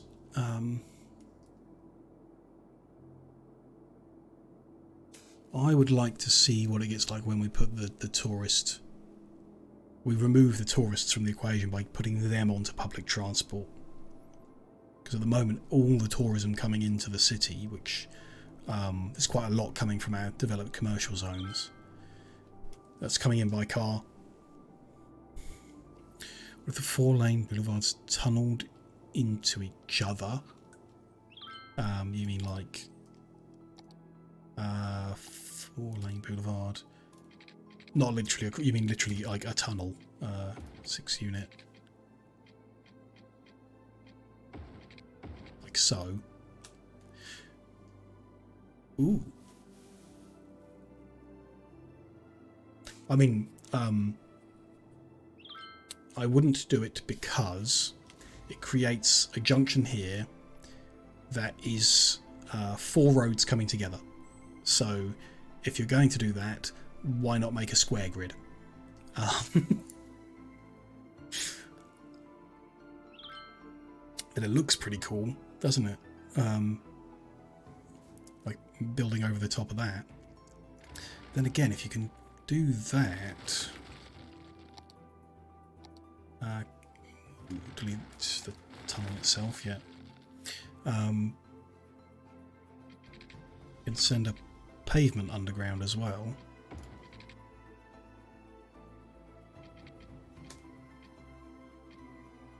No, something's gone wrong there.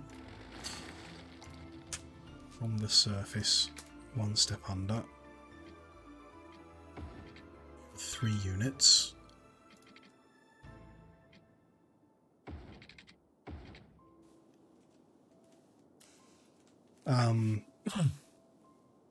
Something like that could seriously encourage people to walk,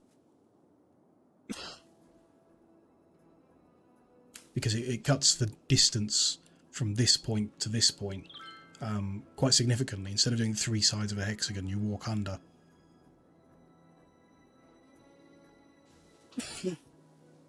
So tunnelling in the hexagons could still be a really good idea, for sure.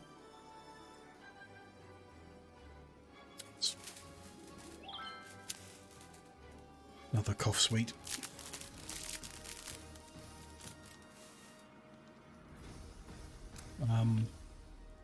The issue is where you've got the where we've got the metro station. It sits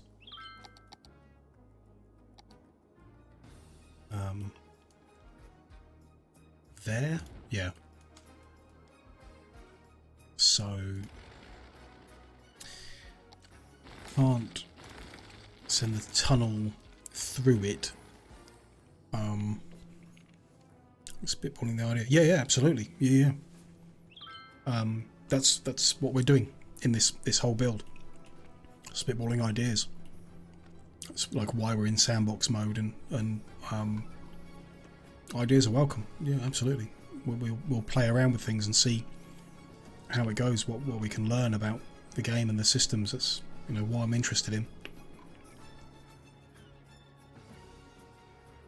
So can we fit a pathway through somehow? Let's say if we're off center instead, so we come through, we want to be above ground next to it.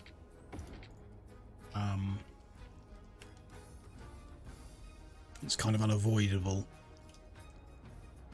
Then I don't think you can really get down and up again in a meaningful way.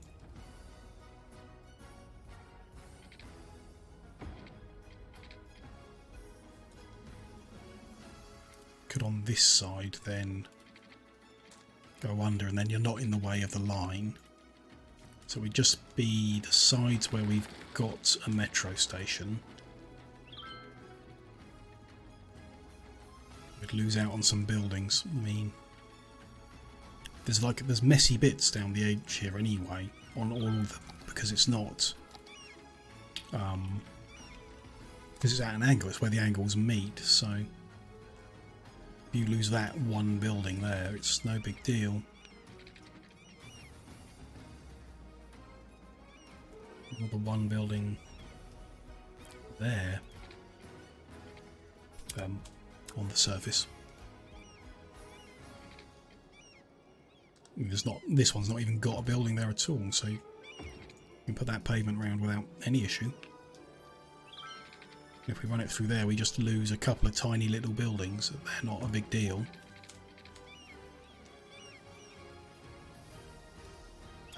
I mean, that pavement's kind of worth having in any case. Getting it under these buildings is the issue.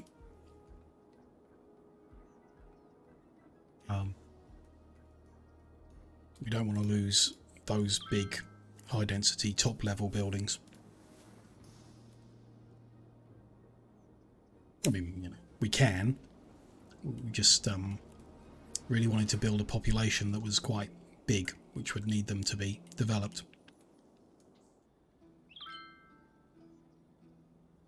Interesting. I mean, you can go under over here, but the train line is in the way.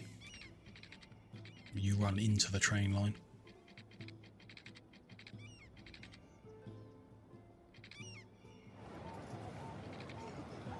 Interesting.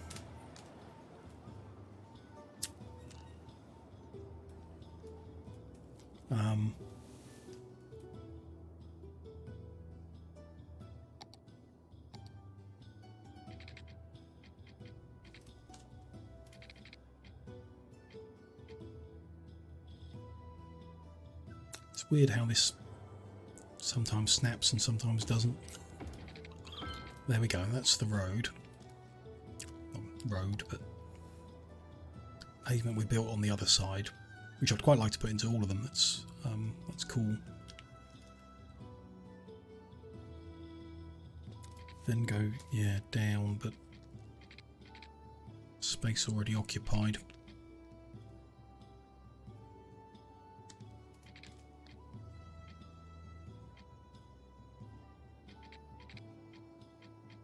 Ah, but you can. Okay, it might just be a collision with its itself or the other pavement. If you're too close to that one, okay. So we come on one away and go under over 4 units. It lets us. Then we're 12 units deep, and that. I guess a collision box from that rail line seems to cover all the way down to where it is, so we'd need to go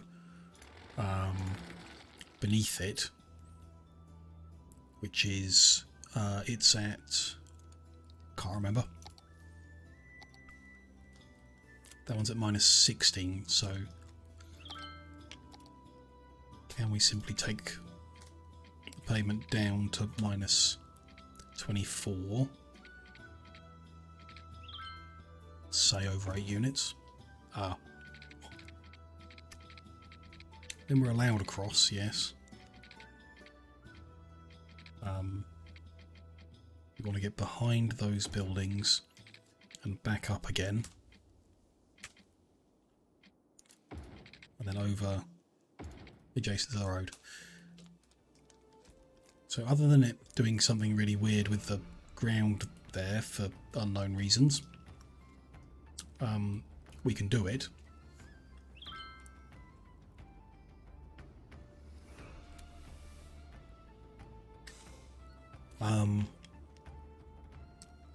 So changing the distance down this street along half a hex and up an edge, and turning it into go behind the building, underground, across, up again and out.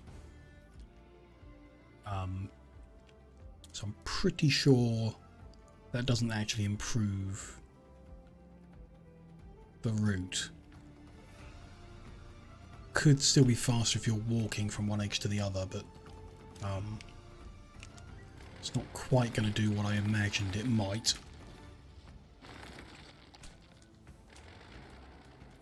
Also just paused because I saw a random bicycle.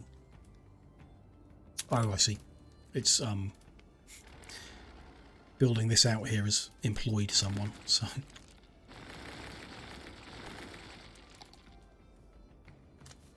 sure there must be something else we can do with tunnels and the roads.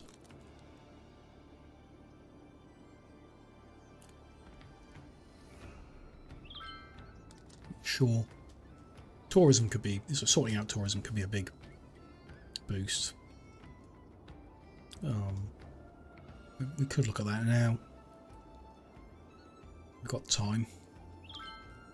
And my objective for today was to get happy with the layout here. I think the conclusion is that's not going to happen.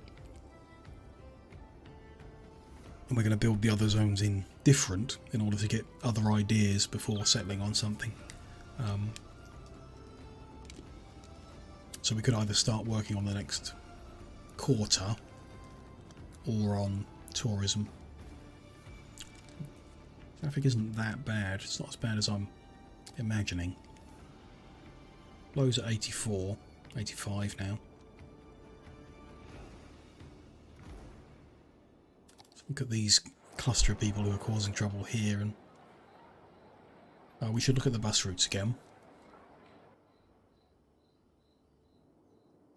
Going to the Giga Store. So they're currently in the middle of one commercial zone driving to another. Yeah, I guess that's... In this we can only get half the picture. We know where they live. We know where they work. We know where they're heading. We don't know where they're coming from. Because this guy's not coming from where he lives. The one-way system would allow him to just go straight up to where he's going. So he was coming from somewhere else. It's like why he was there in the first place that is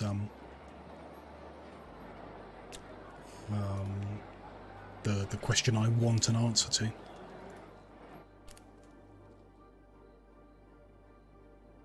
If that guy's simpler, the route from his house to where he's going is or even from his work to where he's going is where he is now. If he was at work beforehand, it would have been quicker to walk.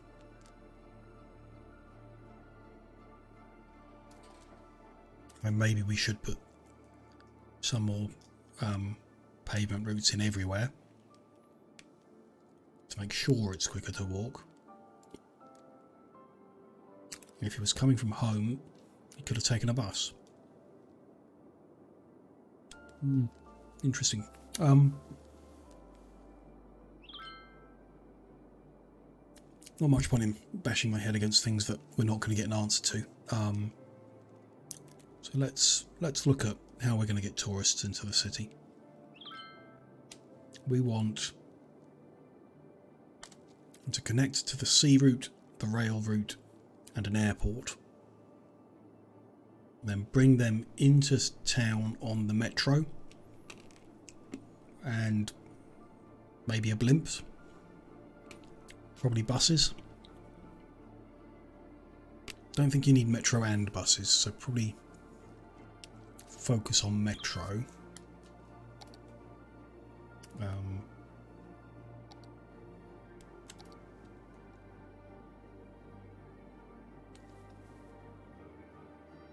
So if we turned this corner into a T-junction and put the station out here, that would work. And same on the other side, turn this into a T-junction, put another station out this side of the city, because we've got a rail line in the north as well. So it's this rail line we want to connect, this rail line over here. There's the sea route, so I can put a harbour on this edge. How's that? 2 sea routes. Okay. We can put a harbour on this edge as well. Probably put the airport out this side where there's still like a big open flat green bit of land. Okay. Let's start with the closer one. So we need hexagons, of course. Hexagon roads to put those buildings on. We need a junction off of the highway. So are we going to do the same thing or something different? Probably something different, I reckon. That's quite a big overall junction.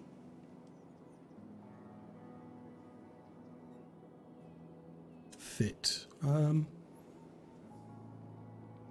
don't know really. Let's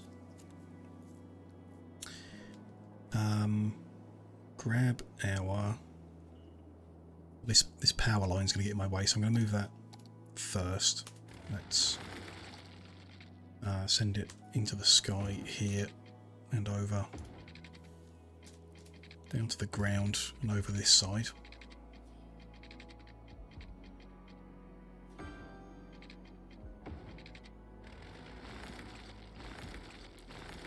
Clear out this edge so we can work here. That's going to be in the way as well. Can I let's connect to the power source in the north instead?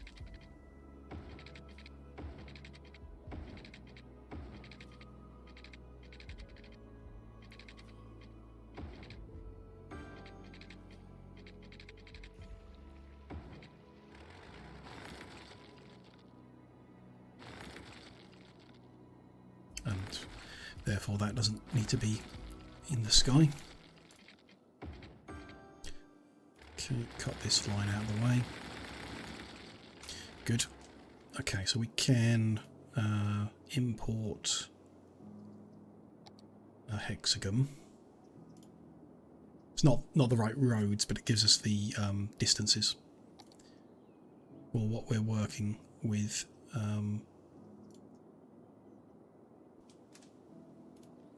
Raise most of this.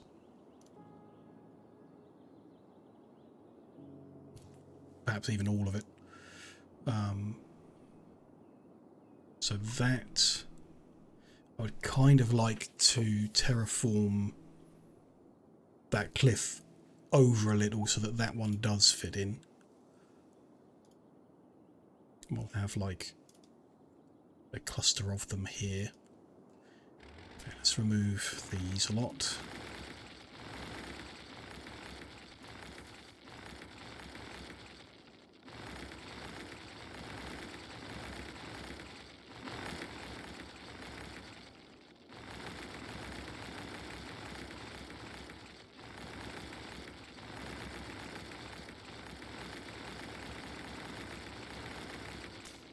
Okay.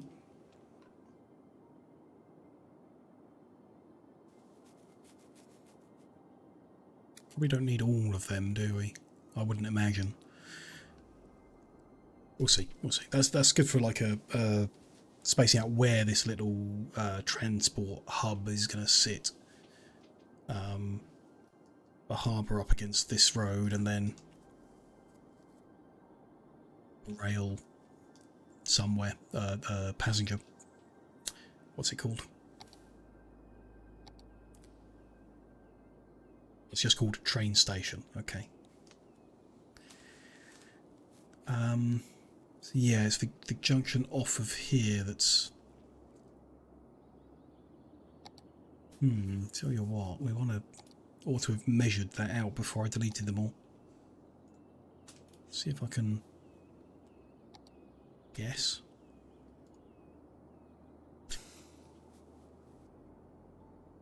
It's around. No worries, Macklin. No problem at all.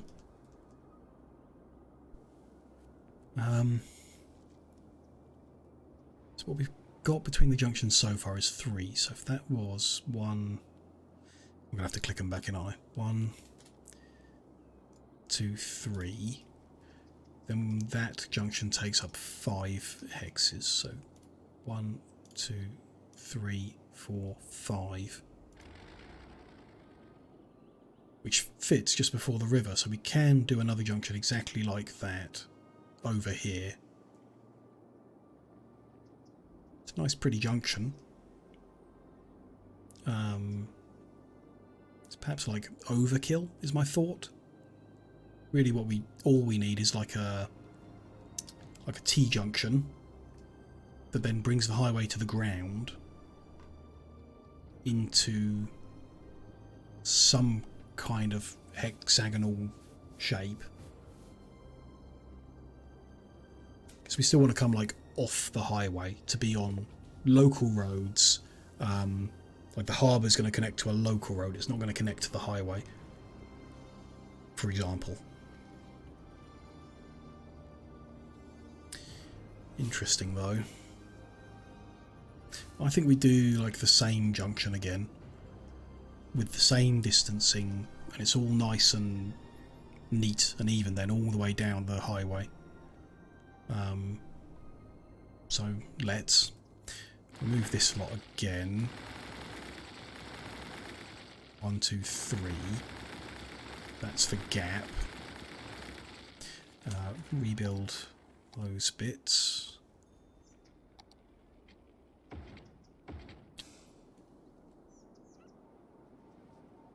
Then we just want that 5 long hexagon. Those ones. It's all a bit hard to rebuild.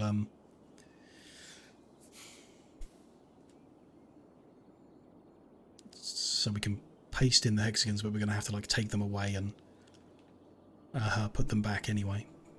But I mean, you know, these can go away for now. And these ones, yeah.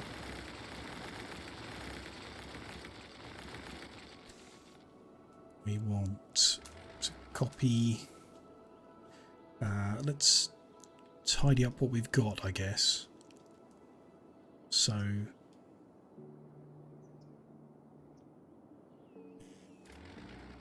move all the duplicated roads, which actually could be like literally all of them.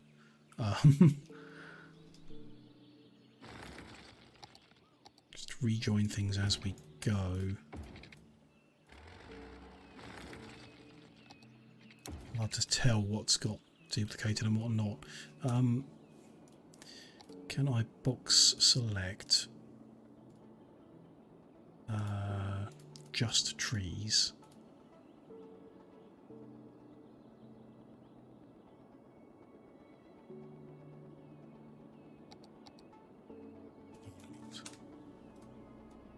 Yeah.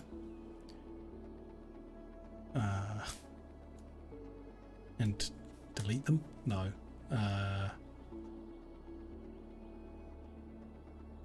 Reset them, export them, rotate them. No. No, I can't. Mass delete them. I can move them all.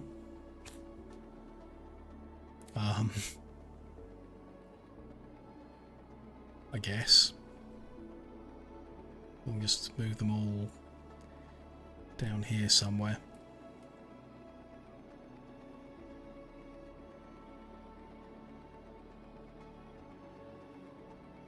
Go.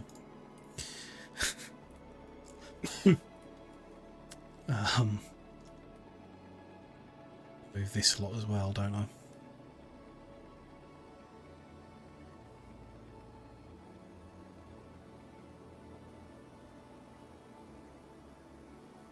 Send it over into the middle of the rest of that forest. There we go. Just don't look too closely at all those trees that are going to be clumped together weird.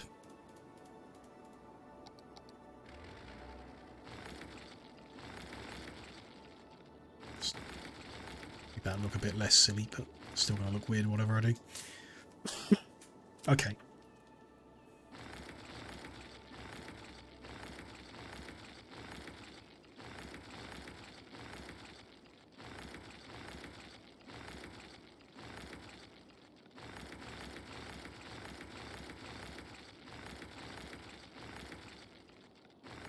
Try and delete these while still maintaining where the key parts of the geometry are.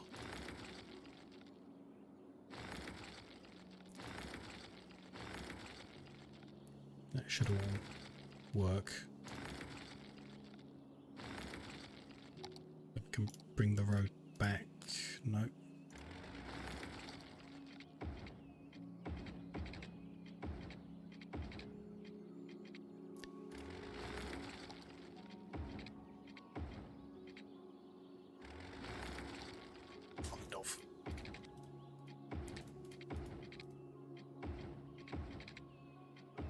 And all facing the wrong directions, but that's...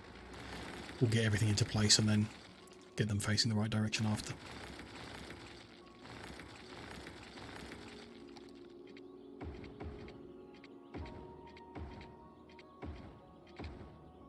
Okay. Just going to flip some, so we don't have like error symbols. Confusing things.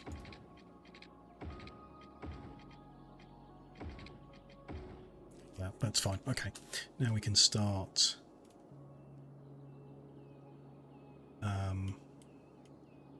Want to copy everything except the trees. This lot, not those. Think.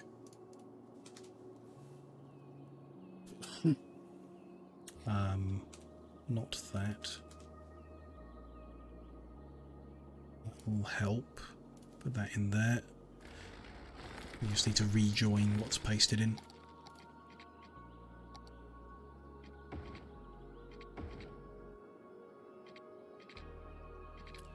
Ah, that's okay. That's fine. Need to move that highway support pillar. There we go. How much do we need north of it? So we need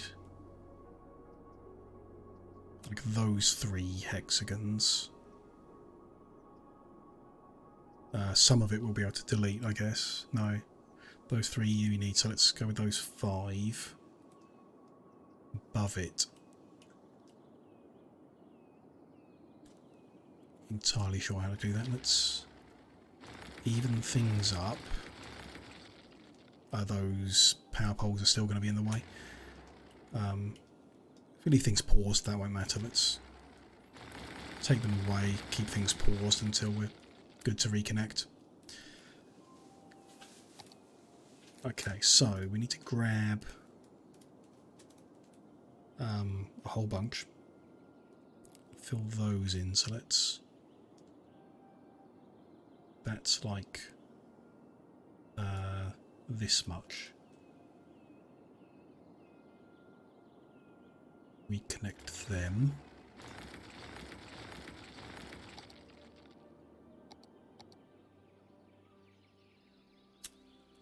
I need to move more Let's get the highway out of the way as well. We'll bring that back in a minute. So their support beams don't get in the way of what we're trying to do.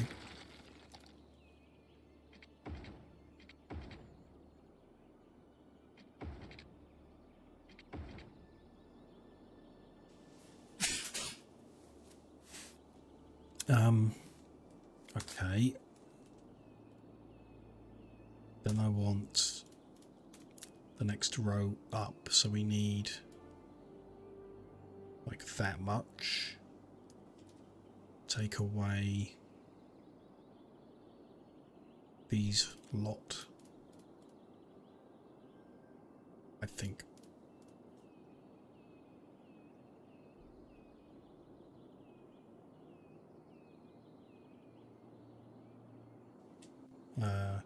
And those.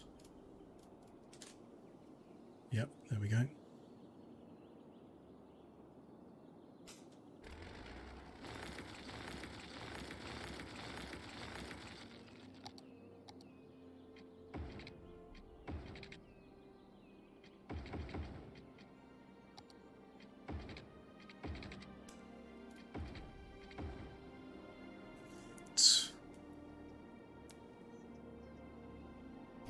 Hexagon? Yes, kind of. No. No, we don't need that one. We need this one. And then the one above it, that's interesting. Let's build it bigger, I think, and then take away what we don't need at the end, because that's confusing me. So above the line we've got one there. We need the next two, and that's it. Okay. We can grab them again. That should be enough of the grid to do the junction in.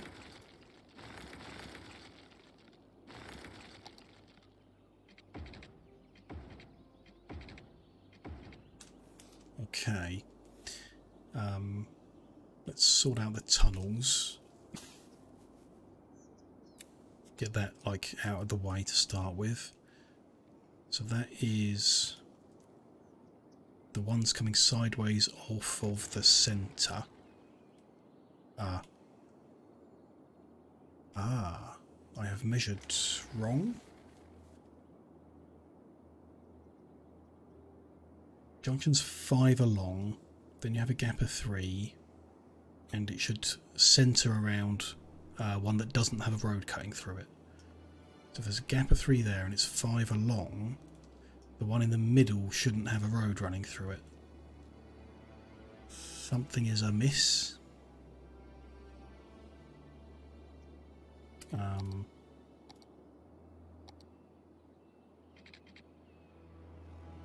So the distance between the two junctions, let's start with that.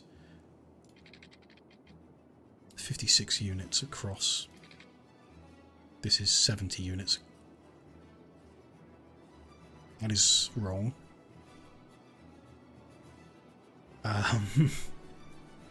Because I guess 70 units would be from there to there. The underground one. No, not even that.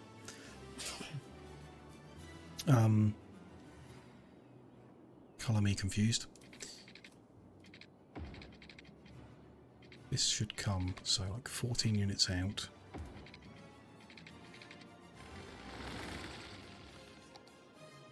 Same at this side.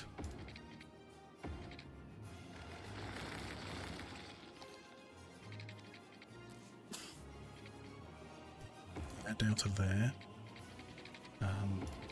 14 units across. Up to there. So that's definitely 3 hexagons of length. What am I missing here?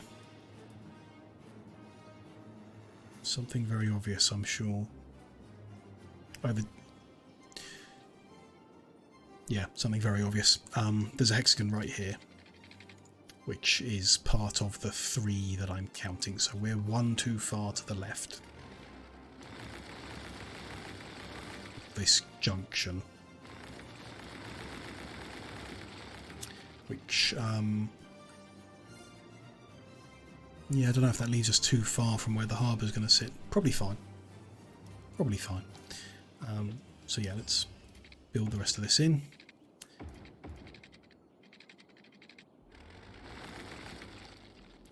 One, two, three, four, five, and then this 24. That's not right. It's 28, I think. I want to measure it. Yep, 28.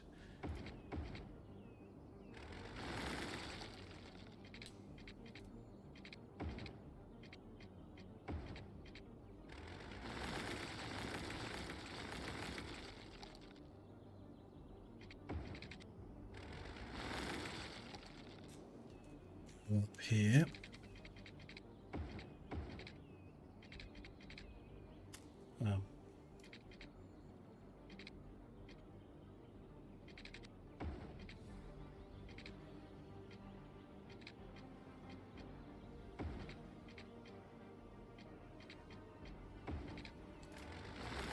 There we go. That'll do.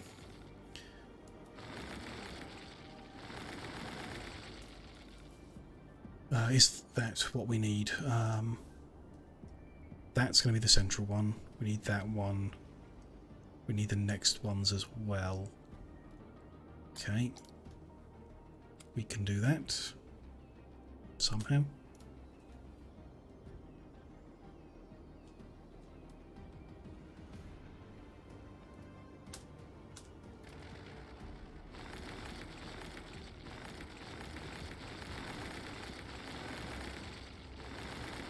Clear these trees out of my way.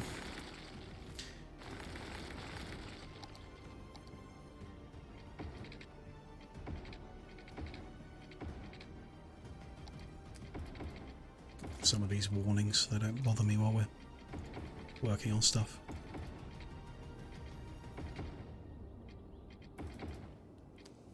That'll do for now. Okay. So yeah, the tunnels, let's do them. They start like all of that, and then all of that. We're using that road, I think. Yeah. Need a guide. 14 units down. Like that. Same on this. And then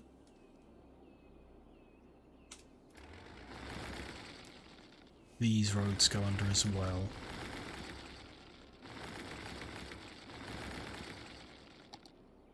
They will be with that type of road, I guess.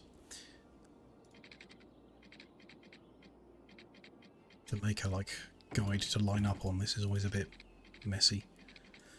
You don't build it long enough, it doesn't snap to the measurement.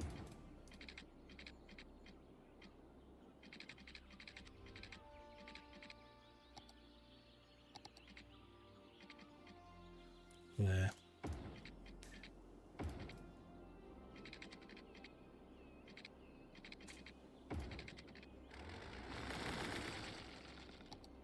Same on, yep, this side.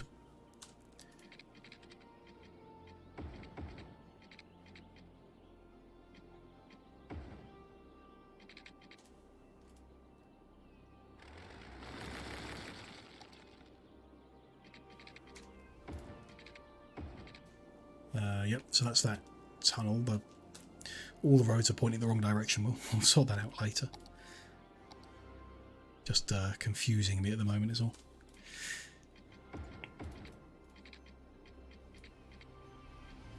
$14 units, it's underground, and there we go. Last bit up here.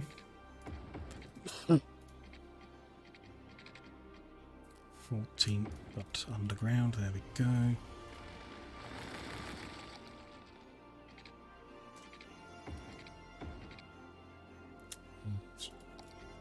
Let's do something to get rid of that error. There we go.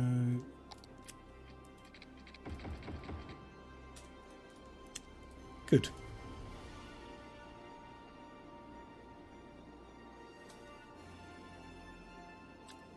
Okay. Now we can put the highway back in, I guess, and start measuring up to it.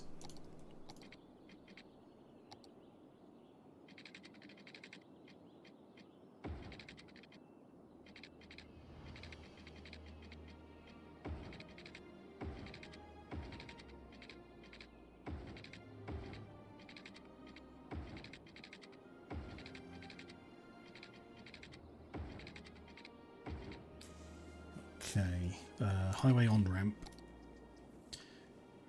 So we do, yeah, this space.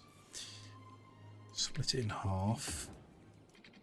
Bring the two sections in at 45 degrees. Then we need a measurement 4 units away from the highway. That to the ground. Need to line this so it's 8 units away from that curve. So that's 7 units forward. We do an 8 unit corner. Take those measurements away. Do a 10 unit stretch that takes us to the right height. Then at the next 10 unit marker we join. Flip them all to face the right way. There's one done. And we're removing that street, aren't we? Same again on this side.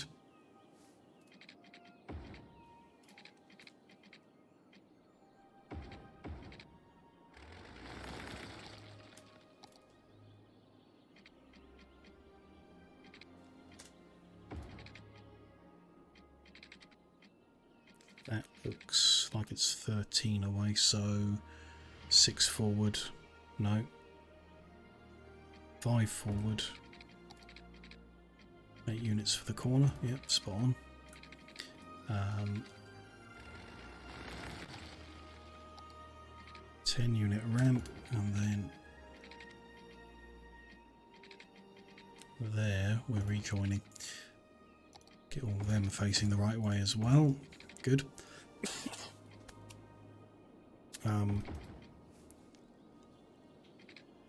And remove that road here.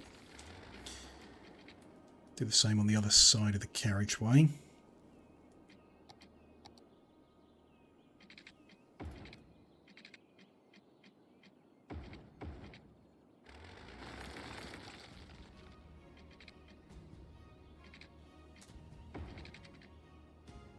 Uh, 12 units away, so 4 units forward. 8 unit corner, good. 10 units up. Go, get them round. Remove that bit. One more to do and we'll be sorted on these junction bits.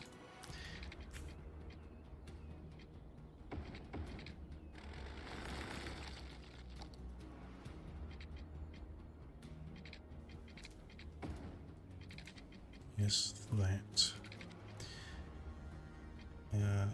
13, I think, so 5 forward. There's the corner.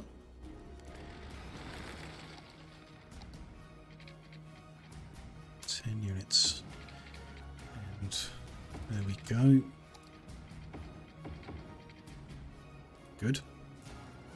Remove that bit.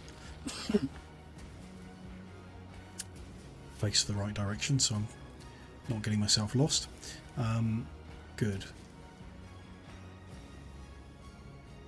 So we need to... Let's sort out the highway first.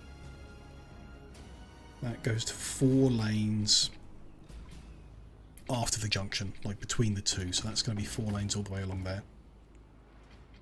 And along here. And then 3 lanes across the junction. And then we do a bit of 4 lanes afterwards. Let's measure that out, I guess. Can we do like Be 20 units with 4 lanes. And back to 3. I think that's a sensible length.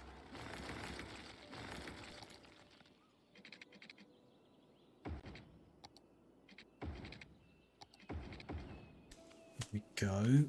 We need to use node controller to align these.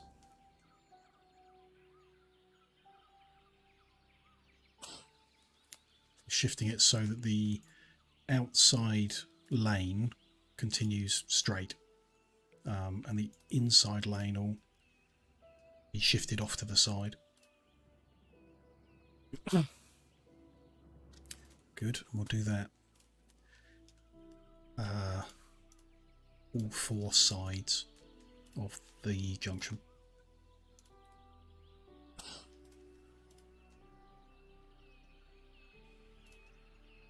It's them 2, and then over here.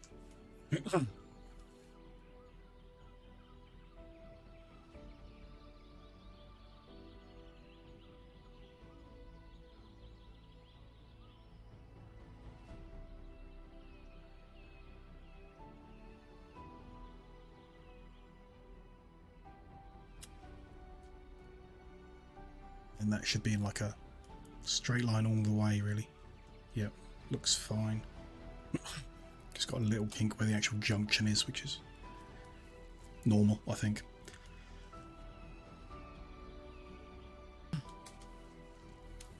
So just this side left to do.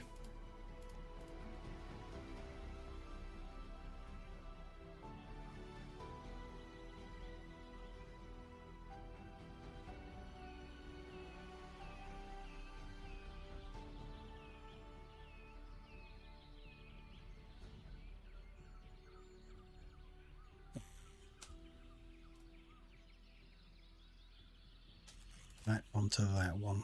Yeah, there we go. Yeah, that's okay. So those nodes are all shifted over to make straight roads, but we've got dodgy joining points there, so we're going to need to redo that.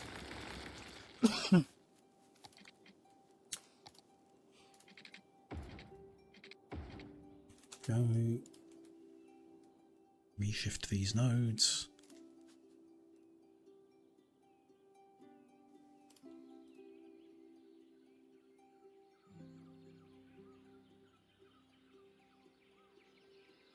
Side's good.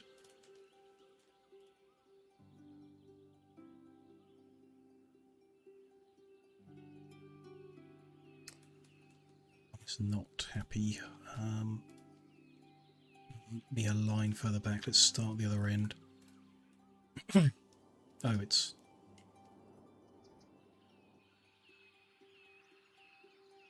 a bit of a mess. Line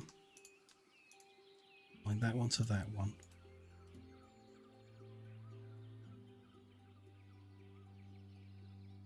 There we go. It's moving over.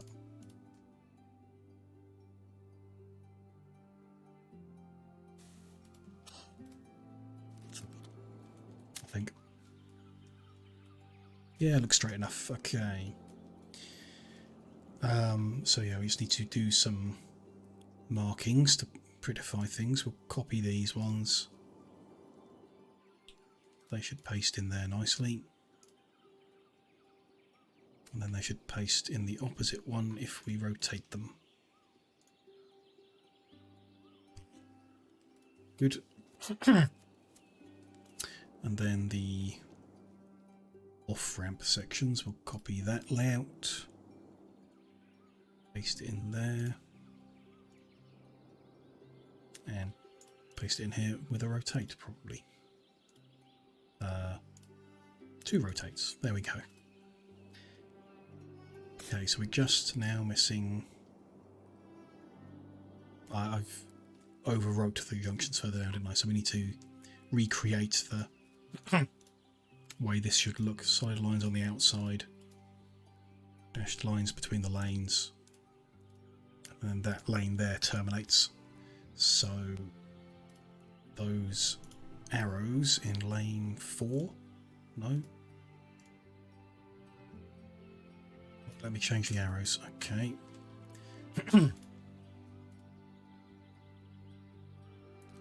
No. Can I use lane connection? No.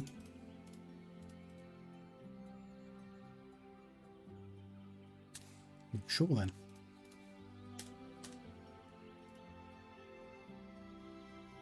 Doesn't like something about it this time. It was okay last time. Just trying to change the arrow on the inside lane to point to the left to signify you need to merge. Just telling people to carry straight on there is a bit misleading. But it won't let us. So, okay. They'll just have to have that kind of arrow then. Let's tidy this one up as well.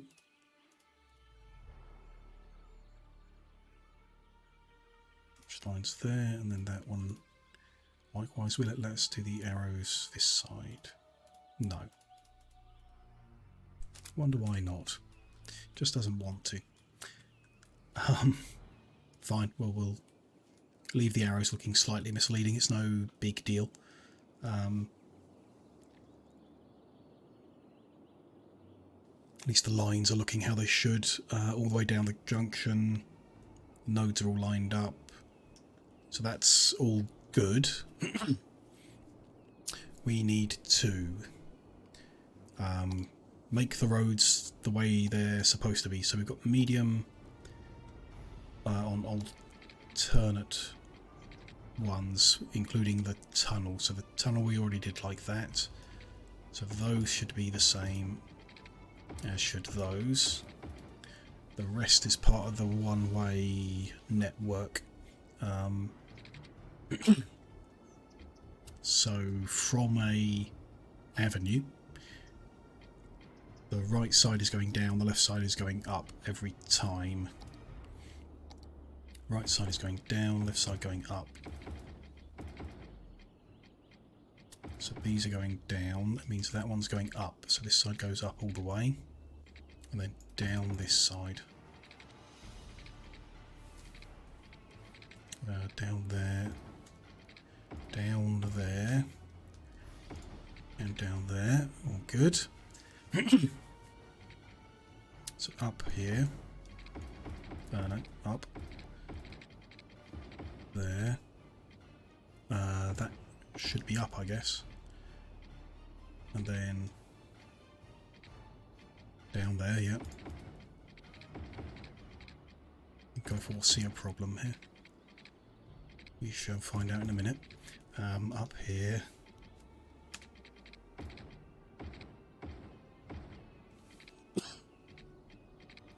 Down there. Okay. That is all like laid out how it should be, so to speak.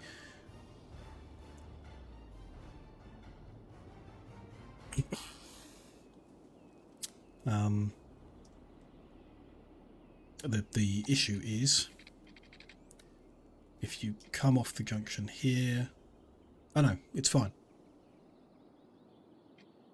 Oh, it's fine. Yeah. We don't actually need that, any of that, or that. I was wrong.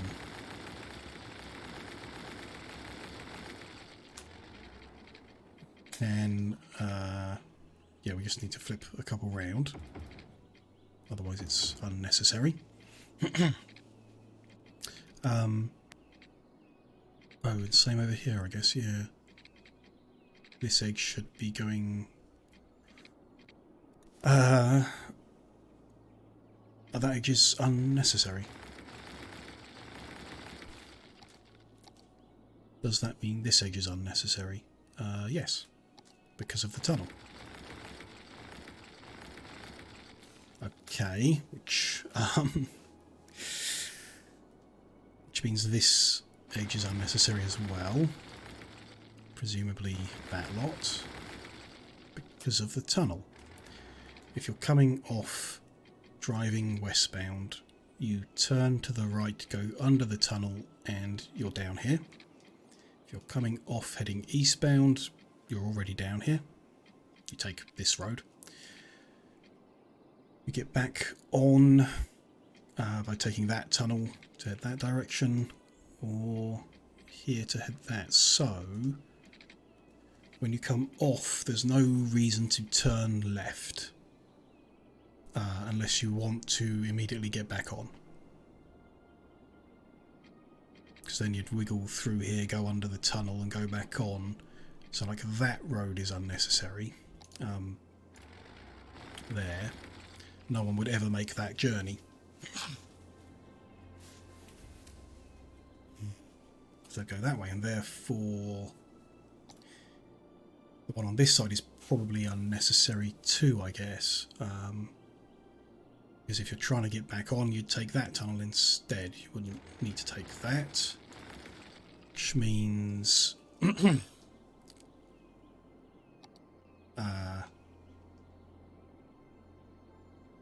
only reason to have that road is if you were heading for this junction and you changed your mind and wanted to head back instead. So that's not necessary. And having these tunnels and those roads just for people who come off and want to go straight back on is also really not necessary with the way, you know, it's a game. I think the junction would look really silly without them. Like you just come off and then you'd have that, just that one going into that tunnel. So I think we'll leave that as like, there's no removing half of the unnecessary roads and still making it look like it's the same junction, really. So that's good. We've got the junction off for what's going to be down here. Need to deal with how we're going to get to what we've got here. Are we going to use hexagons still to get over to a harbour? Which one do we want? The harbour provides connection for passengers. Yeah, that's the one we want. Tourists arrive and leave. Exactly. Ferries. We could use ferries to go around that weird river system at some point, but no. So do I want to build out the hexagons and put that on the end of them, or shall we just have one straight road? Don't think there's going to be anything else out here.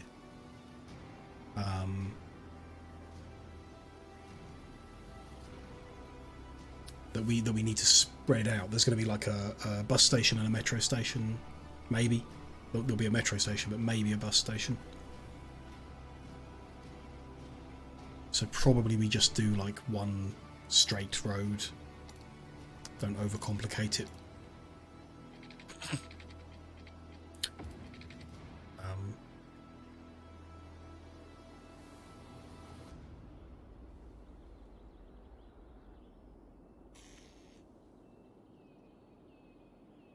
Confused by that, aren't I? If you...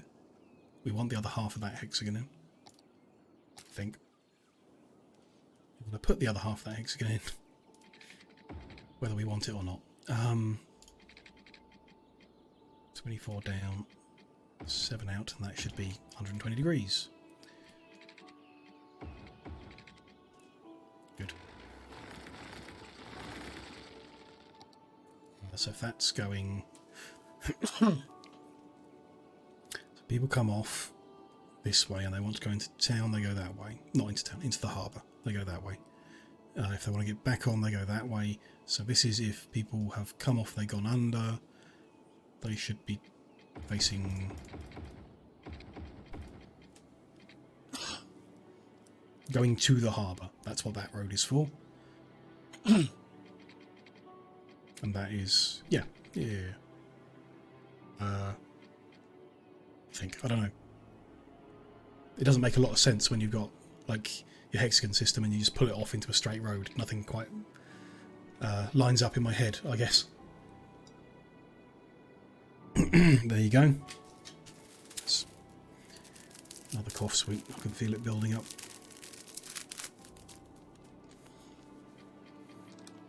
Okay, so a harbour. Actually, one thing we should line up is the metro line.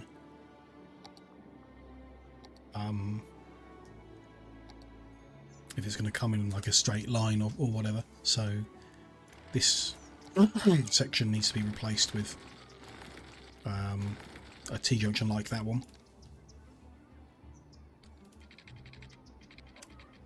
So where is...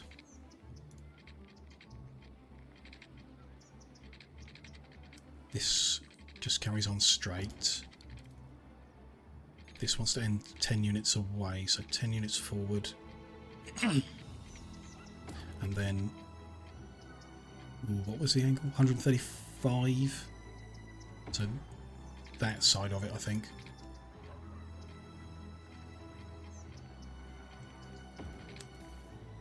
Hopefully that's right. Let's try using them and see if it...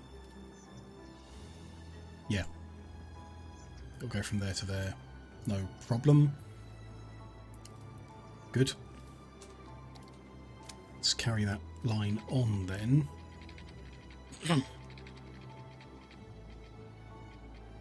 Interesting where it sits.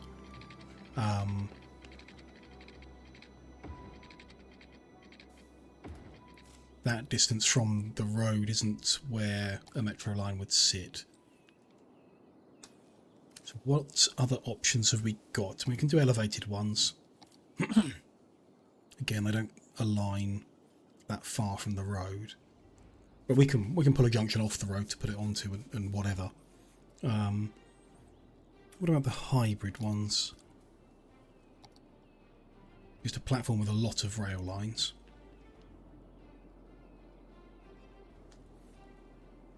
Which I don't think we've got a use for. We just got 2 train lines coming in.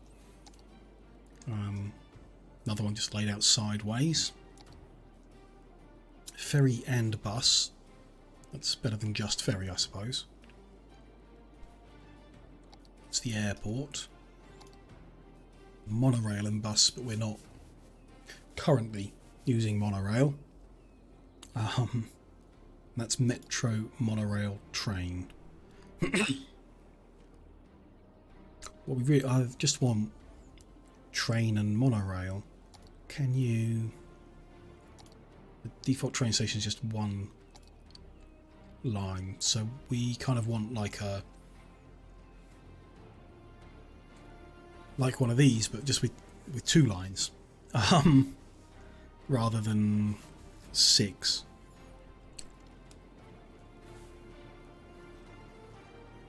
I guess this is the only choice. It's this or both. You know, a train station and metro station next to each other, over the road from each other. I think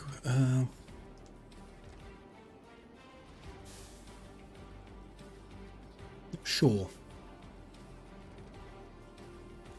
If we use the big station, can we get one of them lined up with that line? Oh, it's, I think the metro one's the inside one. And that's different to the others. No, let's not for the sake of just one metro, one train station. So, kind of like the idea of it being above ground. Not necessarily elevated, but at ground level. And of coming off this road a little. I know this is reaching even further from the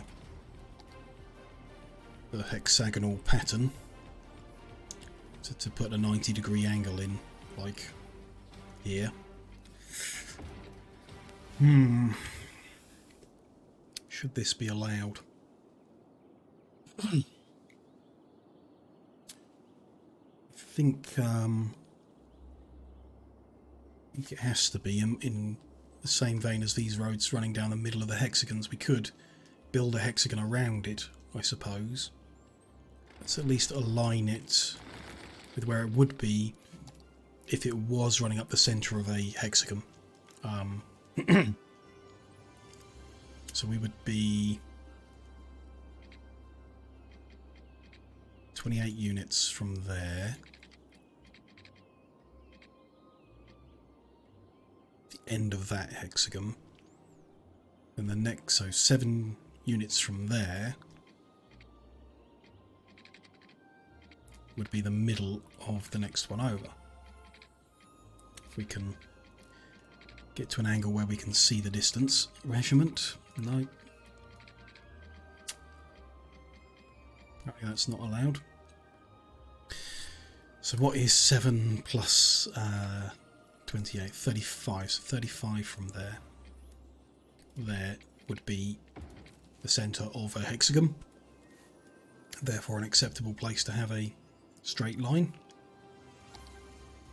According to the rules that I'm making up as I go along. Okay, so metro station can sit on this side and train station can sit opposite. Seems good. So we just need to bring the metro tunnels above ground and then in line with here. So we used, is it 12 unit corners we had? Let's find one. It is. Okay.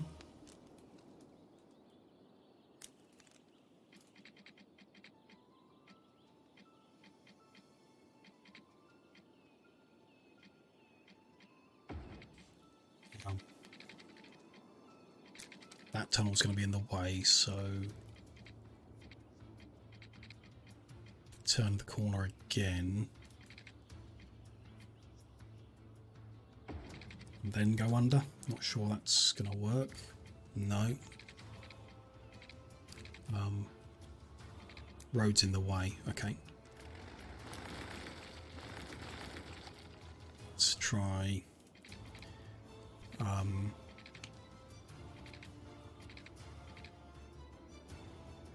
let's move the station up. Just had a thought, an idea.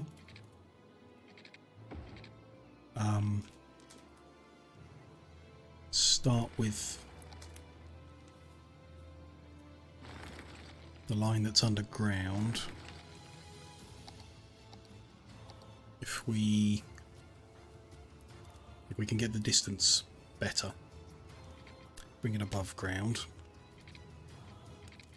Bring it past the road, then above ground, and then we want a 12 unit corner and then into the station in one smooth turn.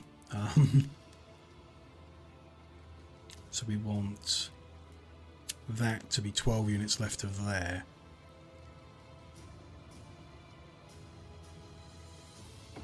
Which is there, I hope.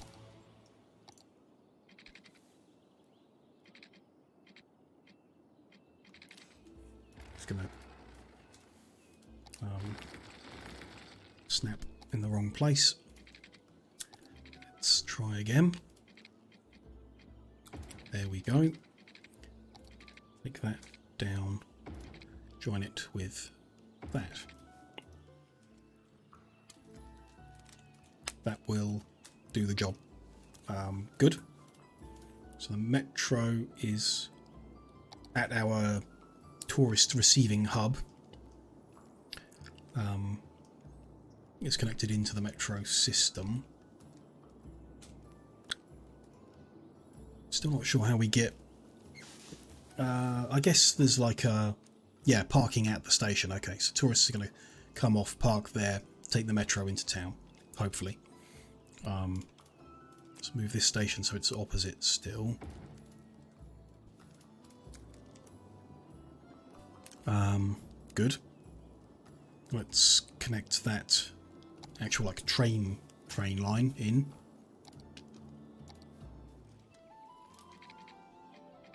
Ah, that's exactly the wrong spot. That support is in the way, and I don't want to move it because it's where the 3-lane turned into 4.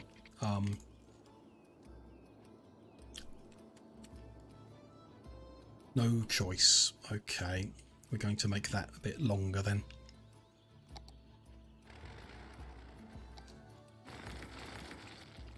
I don't want to delete the.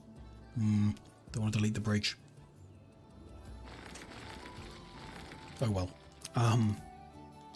So we'll take the 4-lane highway an extra 10 units along, I guess.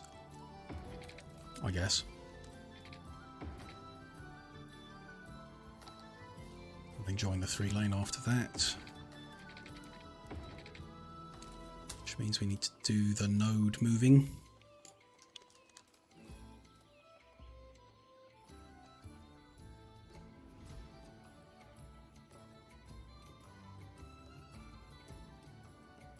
There we go.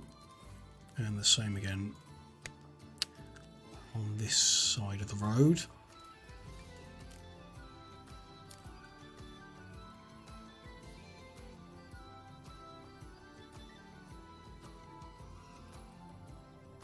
Yeah, that's the right way around. Repaint those lines.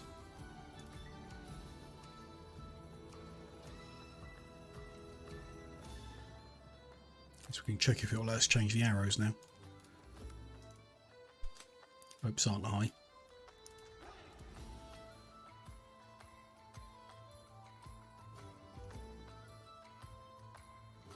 Look at that.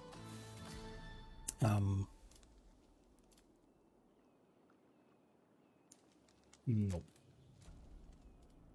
Fine.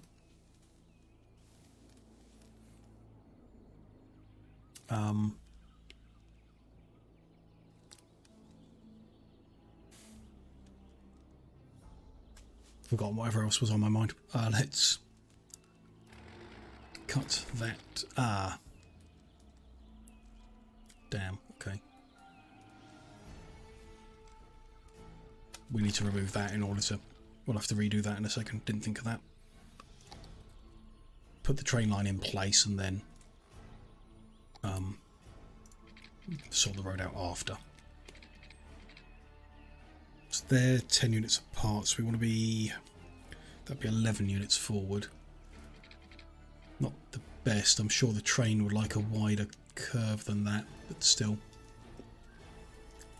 I mean, we could move the station down and then.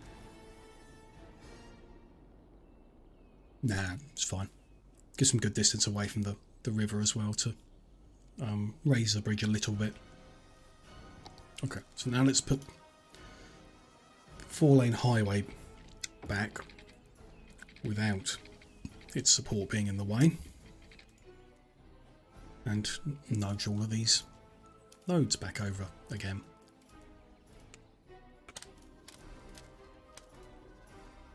Good. Repaint all these lines again.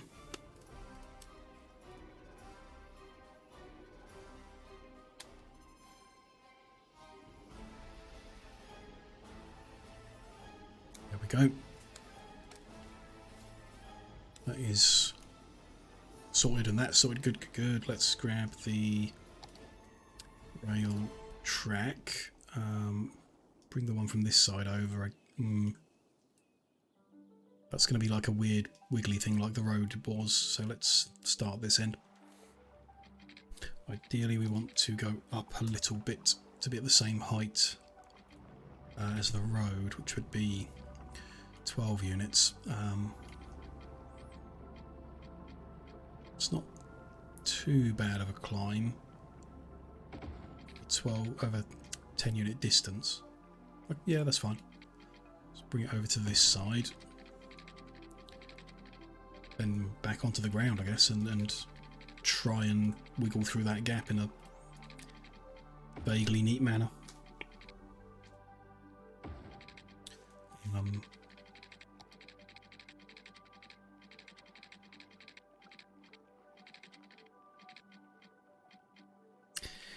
Not sure how we're going to do that.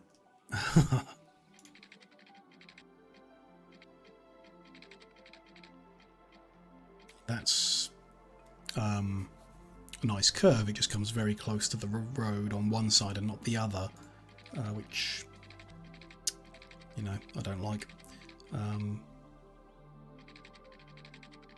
It's kind of the situation, though. I guess it's where it's sitting. The problem might be that the road on the other side is bent weird.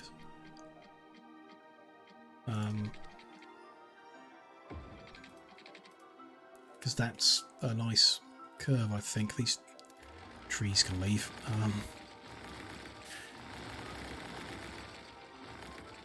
There we go.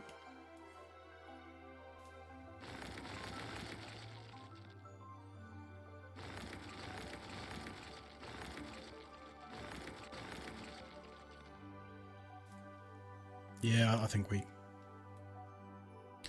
could probably fiddle forever trying to tidy that road up, but I think we accept this as is.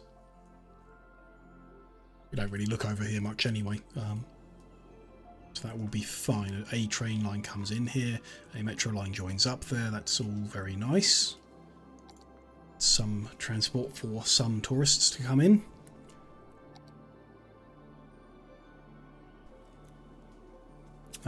Not sure if we can force them to use the metro instead of driving in. Don't know.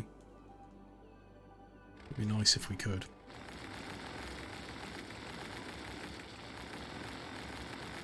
Clear some of these out. We want a harbour as well for tourists to come in on.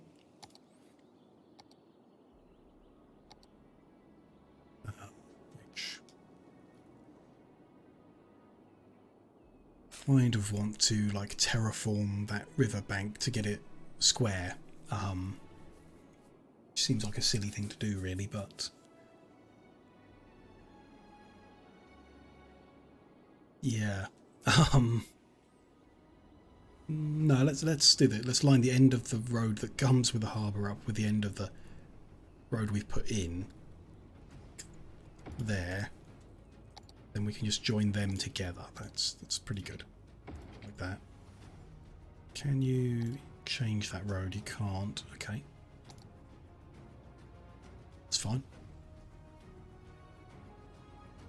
Yep. Good.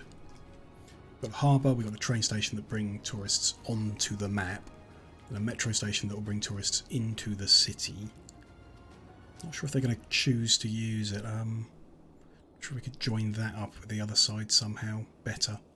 Don't know. Not important. Bus lines are missing. I'm not sure again whether they're going to use them. They've got the metro. Why take a bus? Let's. We need to set up a metro line. Oh, we've. If I want to unpause, I need to reconnect electricity to the water. And yeah, I'd like to connect electricity to these guys too. The road will carry it, thanks to that mod, but still, let's head over here. Join there. That'll power the water. If we don't think we can run it that close because of those junctions, so I'm going to redo it again from the south, perhaps. Let's do that. So we'll win those, even though it's unnecessary, but still.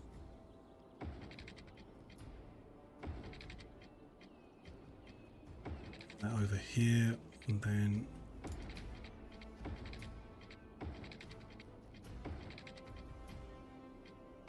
it down there. We can yeah, that's fine. We can just remove this leg of the power down here. And we should be safe to unpause. Water, of course. We need to extend the water network to cover these buildings. There we go. Are we producing enough for them? Looks like it, yeah. Yeah, should be fine.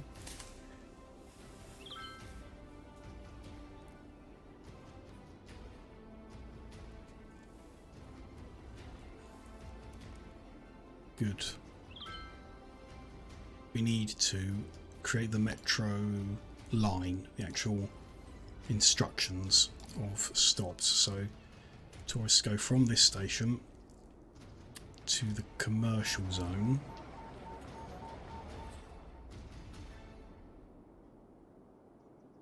Ooh, it's interesting. Got the second set of stations that head across that we're going to use to connect different quarters together. Should probably connect that into that section.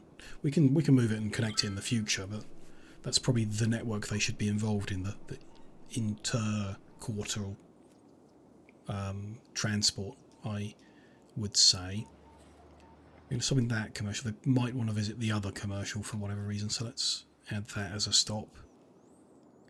Can't see them needing to go anywhere else. I mean, from the commercial zone they can then take a metro to any of the residential zones, or bus. University perhaps, not sure. Tourists come from out of town for the university maybe. But for now let's connect the two commercial zones which have the things they would want to visit together. Let's start the next playlist. Or the last one again. That Metro Line 7 is West Tourist Connection.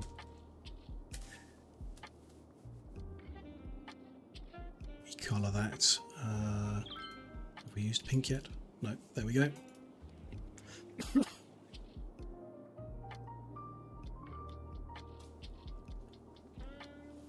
There we go. Good, good, good. So that should, in theory, reduce traffic in the commercial zones because fewer tourists drive in. Some cars parked there, so someone's using it. 11 passengers so far. See, so even though we've got free public transport, I believe the tourists still pay. Like, yeah. Not much. I guess. Interesting.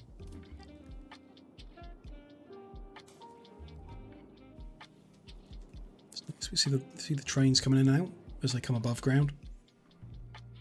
Join.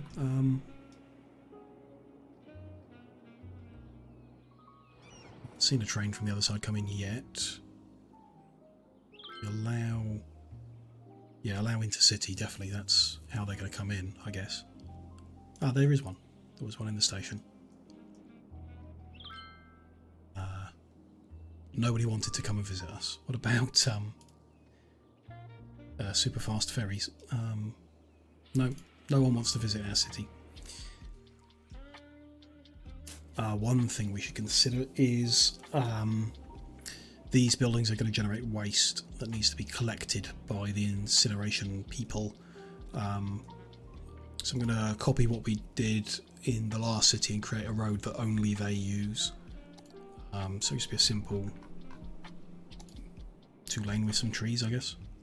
We'll run it out of this. I know that changes this one junction into a actually, yeah. But there's no... Let's do that differently. How they get back is important because they can get out on this side, but they can't get back on this side.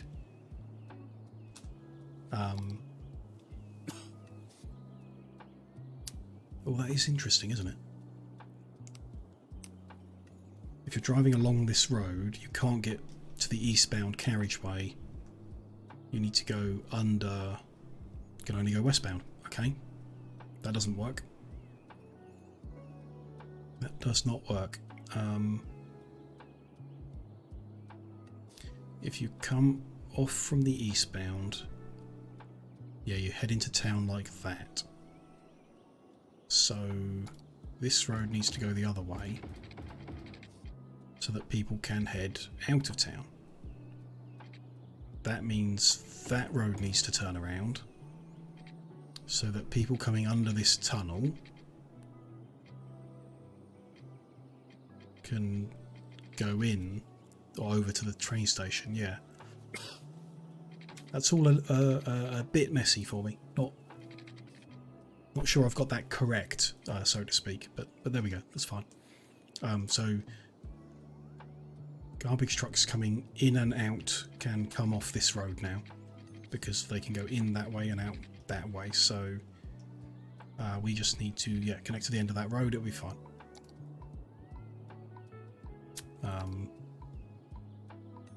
You can avoid extending the junction there by pulling off like here instead. And then doing something at this end. This should not be a very heavily used junction in general because of its location in the city, so I hope that's going to be okay. And then we're just going to use vehicle restrictions to say this road can only be used by emergency vehicles, garbage trucks, taxis. Let's say no for now. I haven't built a taxi building because I can't much see the point, but we'll say no for now. Buses, yes, and not cars. So no car, no taxi, no truck. Buses, if we happen to want to send someone back and forth, then we could widen that road and allow it. Garbage trucks is an important one, and emergency vehicles might as well. So we apply that to that whole stretch of road. Good. That means we can go and collect that rubbish without having to go all the way up to this junction, join the highway, come off at this junction, and repeat on the way back. Should be better.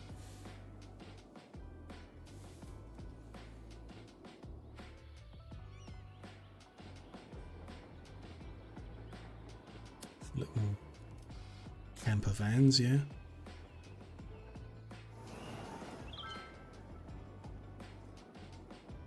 They're walking to the plaza from over here. Oh, they're catching a metro, of course. Just weird that it said walking and not catching a metro.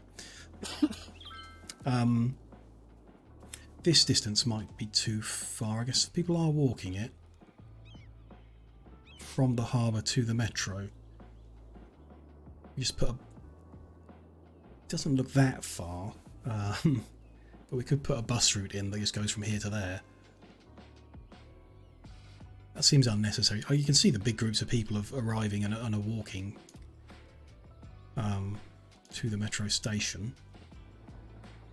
So I think that's fine. Not sure how we will tell how much traffic it's reducing. I guess if our traffic flow improves, time will tell on that. We'll need to give it some time to kind of work into the system, I suppose.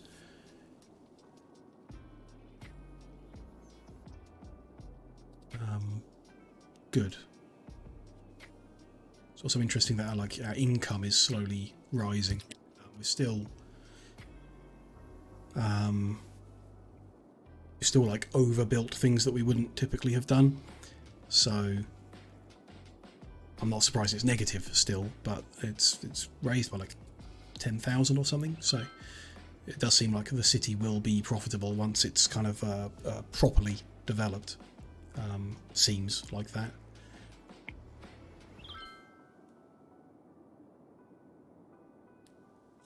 Night time now should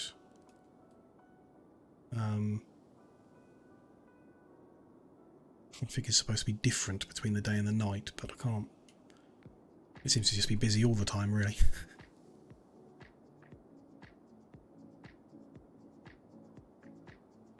Things like stopping, from the looks of it. How does our traffic flow look at the moment? 80 or 86% average. Yeah, some bits there we can see stopping. That's like an entry point into the town. It's like the entry point from westbound traffic coming into that commercial zone. So we've still got all tourists that are entering at the northern point of the map. They're not going to go beyond the town to get the metro, I don't think. So we still need to give them like an out-of-town park to come in from. Otherwise they're going to come off there and drive into town there. It's okay, I mean, the average flow's good, we're approaching 90.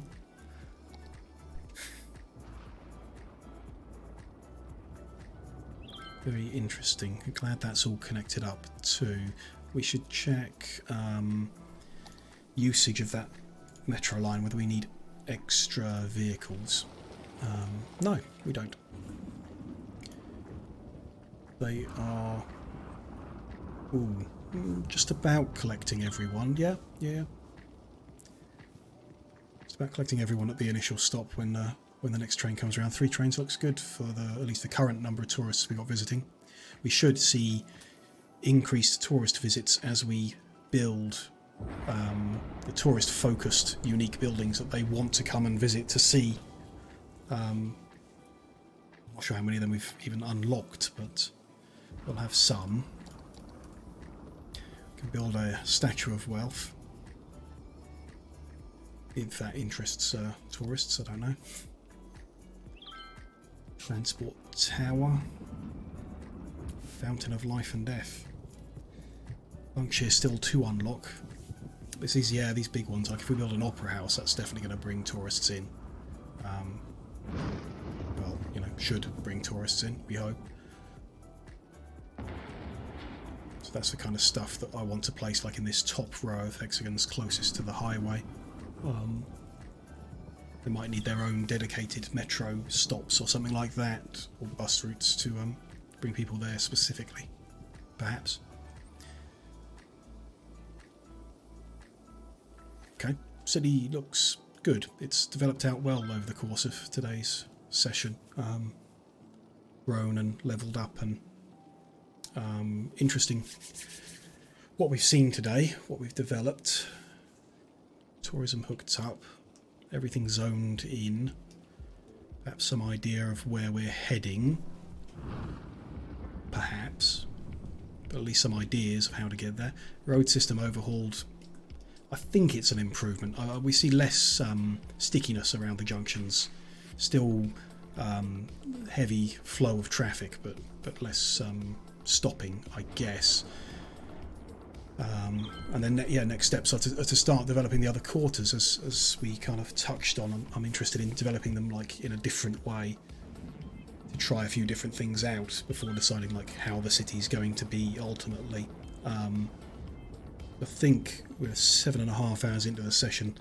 I don't quite fancy starting a next quarter with just like half an hour before I need to call a night, so I think we'll wrap up the stream a little early around now.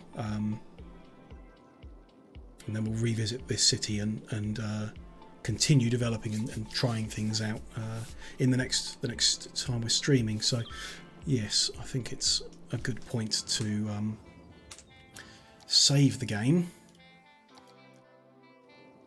so that we can come back to it and wrap things up for tonight. Thank you very much for watching. Big thank you to everyone who's stopped by the stream live today, had a little chat. Those of you who followed today, really do appreciate all that support, huge amount. Thank you V for hanging out with me, really appreciate it. Glad you've had a nice time. Do stop by again, everyone, absolutely. We will be back in City Skylines on Tuesday. Let me just check that in my brain. City's on, yes, City's on Tuesday. 2 p.m. GMT again, and we do roughly 8 hours if you want to pop in at any time in the evening. More than welcome. Really do appreciate the company, the views, the support, and the lurks as well. I will be streaming again tomorrow, which is, what is tomorrow? Saturday. So we'll be playing Anno 1800 again tomorrow, same time, 2 p.m. GMT. Should be fun. The game is a lot more confusing than this one. This one I'm having fun trying different things out. In Anno I'm having fun really pushing my brain to its limits. So guys are watching and you can join tomorrow for some Anno, please do stop by. Would be good. And then yeah, more streams, 6 days a week, up to 8 hours a day. Hopefully next week's going to be a nice stable one. You know, obviously Christmas has got in the way of my regular plans, so looking forward to a solid week next week as well. Hopefully, fingers crossed. Let's have a look who's online. Anyone we can raid into tonight? Got any friends online, V? You know good people.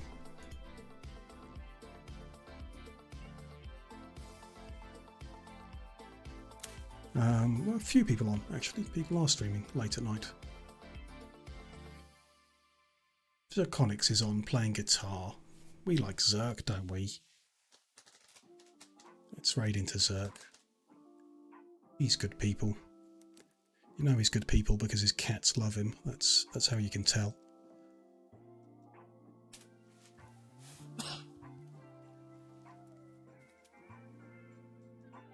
There we go, that is set up. Let me just get ready. Oh, the classic. I get an ad as soon as I want to go watch someone. Cool. What do you like, Twitch?